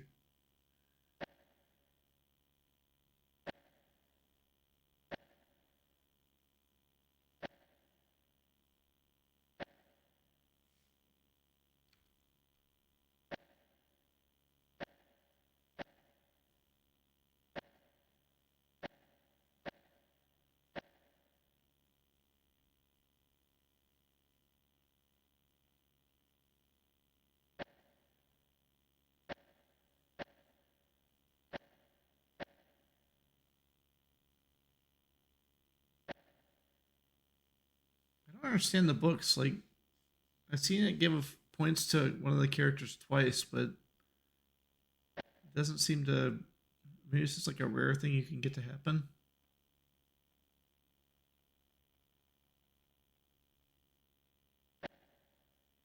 Well, there it goes. I guess you could just spam the book.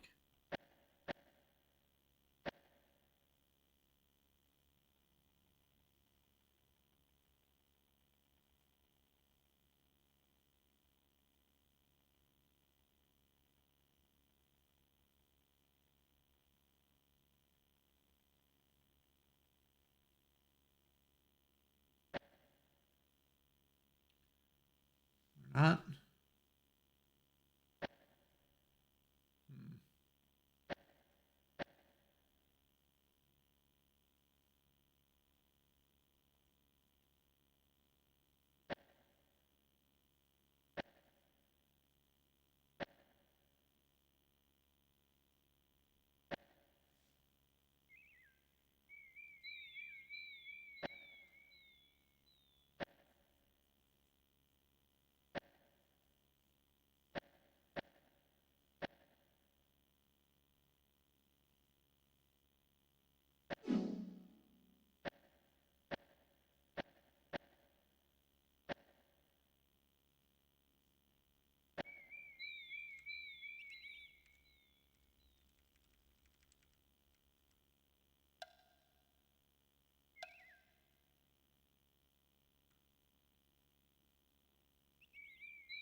Midday to midnight.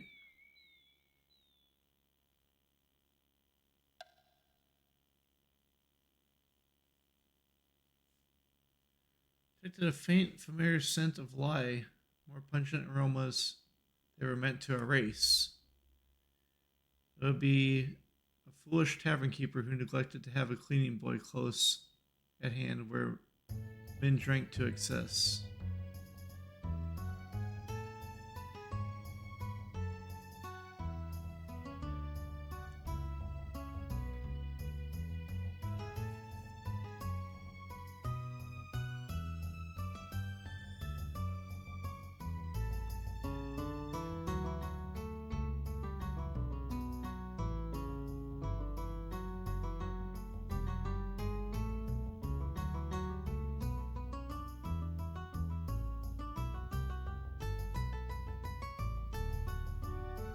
Who are these guys?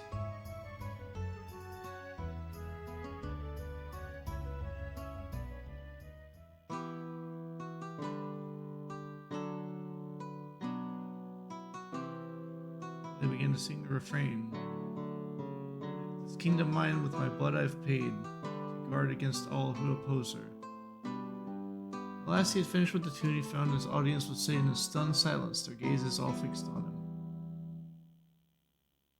Tavern Keeper give you 31 sovereigns.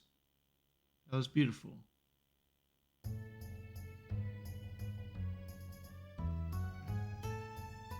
Where is the Tavern Keeper?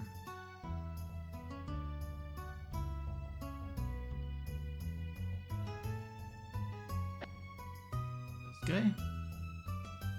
Shifty-eyed man motioned them over. Boys, he said. Snake Eyes. Spitzer's the name. Feel unlucky tonight? You're looking lucky. How about a game of dice? Amber looked up, making a fist. He shook it under James's nose, smiled wickedly as he opened his palm to reveal a pair of dice. The game is dice, my friend, the gambler said, sitting back down. Winner wins half as much as he bets. How much gold will you wager?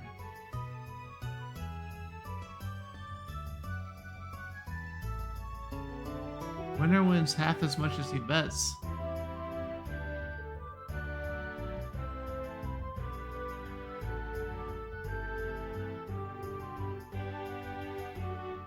I'm guessing what he means to say there is that if you bet 50, you'll get 75 if you win.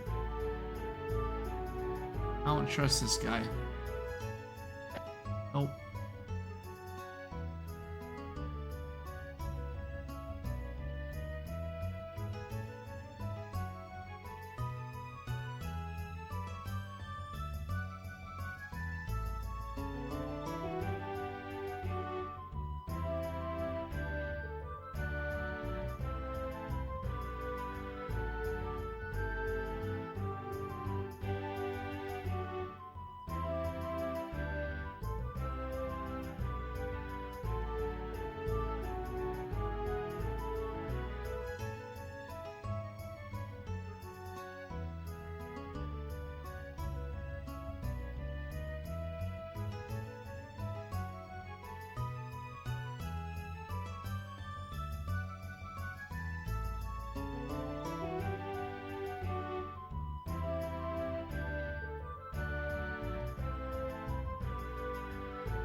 Doesn't seem to be an innkeeper here.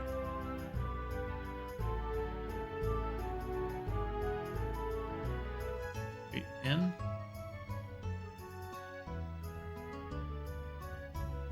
Okay, he's like inside of a room to the left.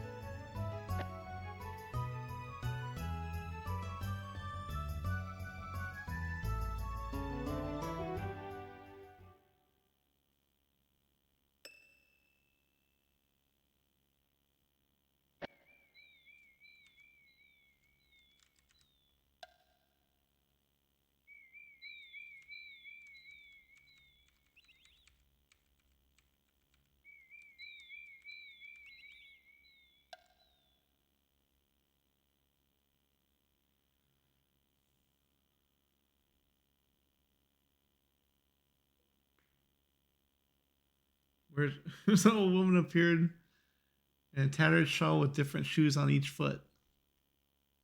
One of them shadow people. I hate them shadow peoples, she croaked. The look of contempt suddenly turned to fear. They're everywhere, you know. Could be slipping in my door right now. The thought obviously terrified her. Without warning, she disappeared into the house, slamming the door. Dang old shadow people.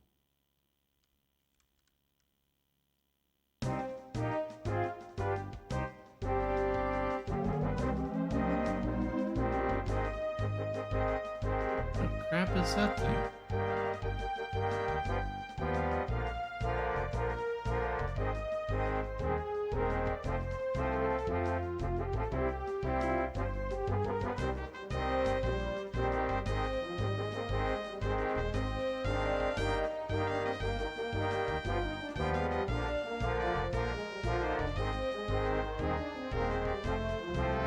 Oh, what?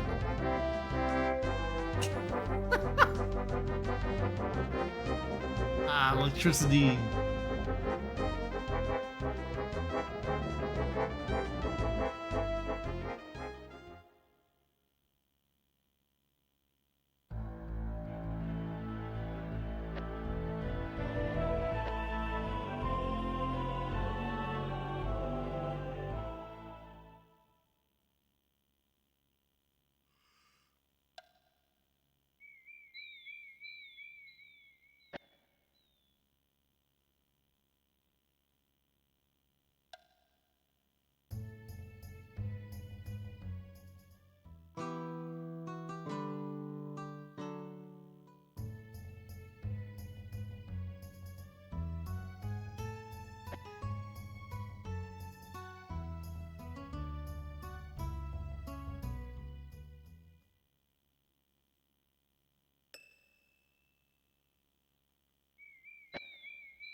get through this one.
Oh, you can push it.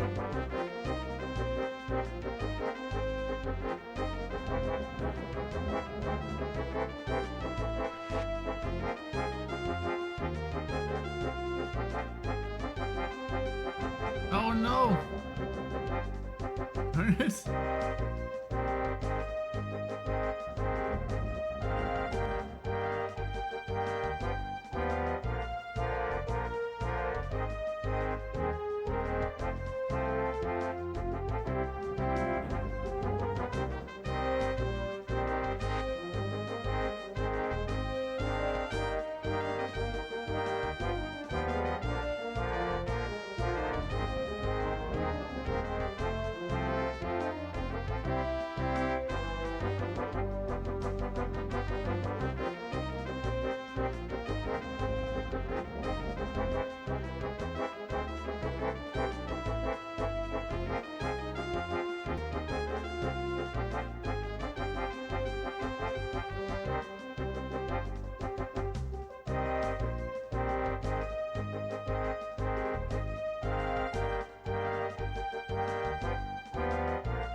Seems like you have to get shot by the two side things.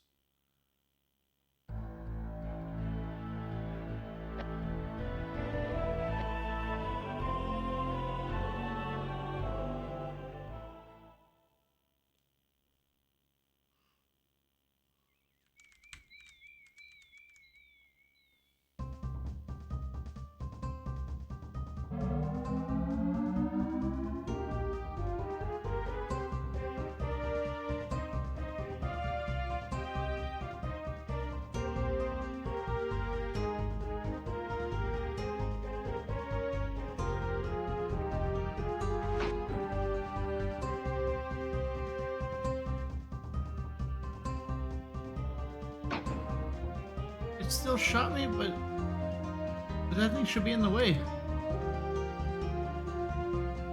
What the heck?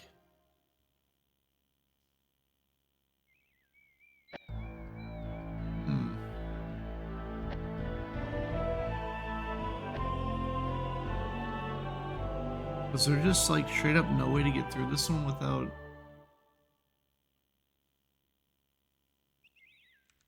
getting hit at least once?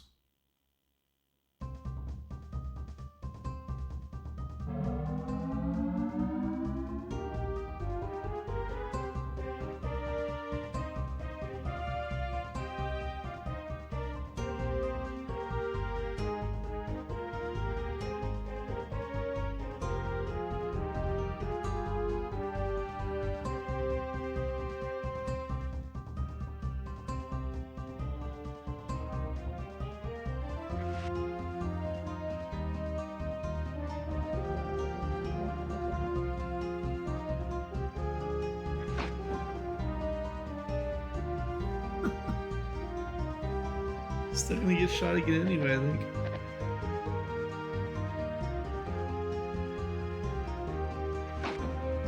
Yeah.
But maybe you have to push this solid one up there.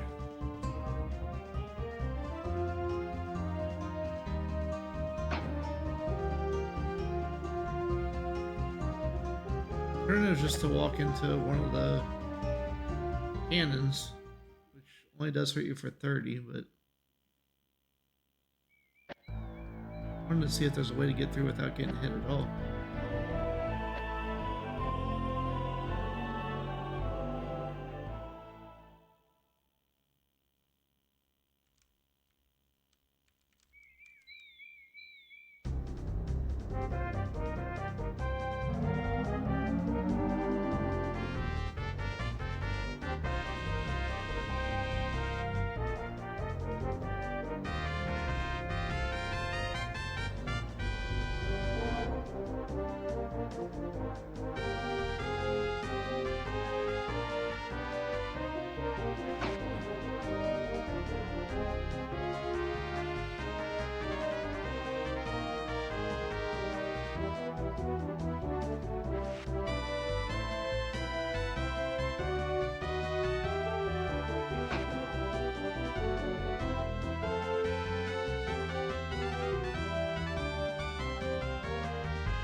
Need to push it over one more.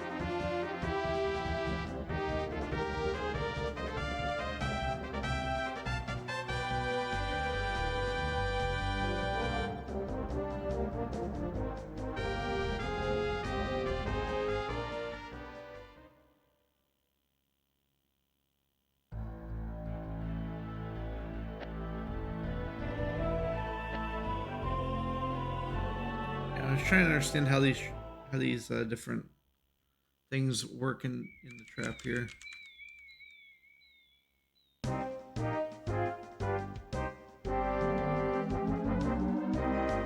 So it seems like the clear one's there because they're using it to destroy one of these electricity poles that's behind this one.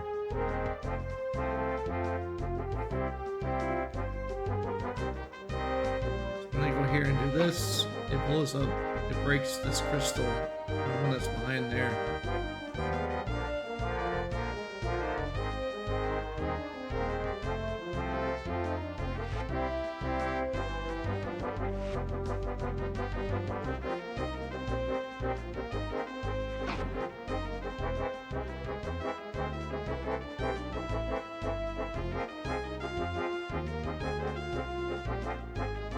There we go.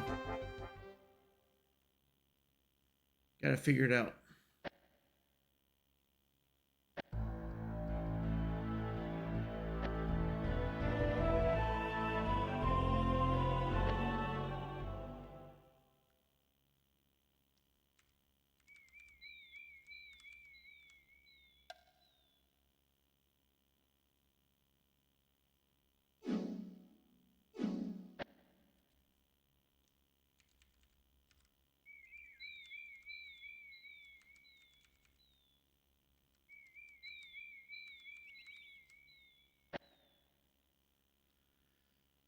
Oh shoot. Well, we've already been going for over 9 hours here.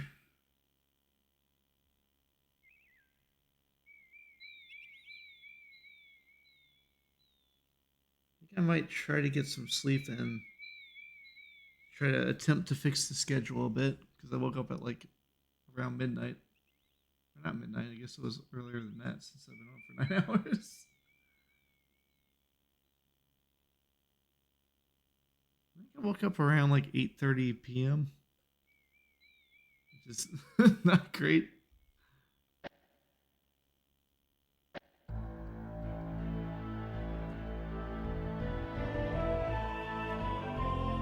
Let's find somebody to raid up here.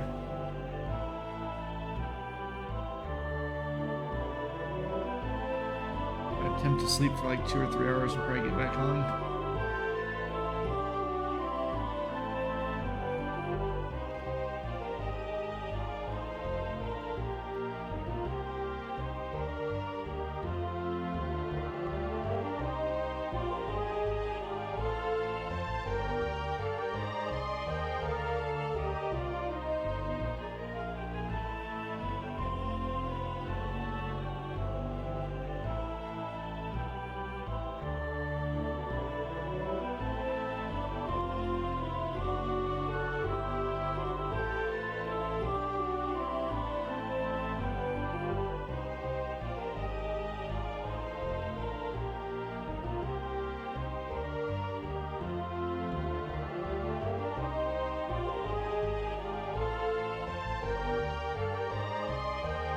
Looks like Julie just got on less than an hour ago. She's playing Rockin' Cats at the moment on the EBS. Doing, I guess, her viewer requests.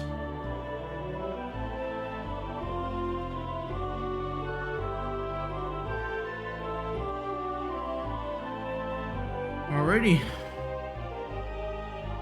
We'll probably be back at this again next time.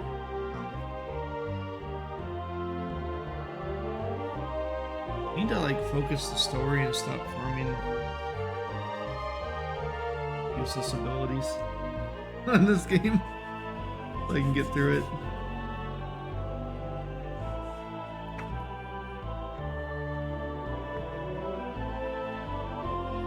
Yeah, enjoy Jenny's stream if you guys head that way, and thanks a lot for stopping and hanging out. Hope I see you next time.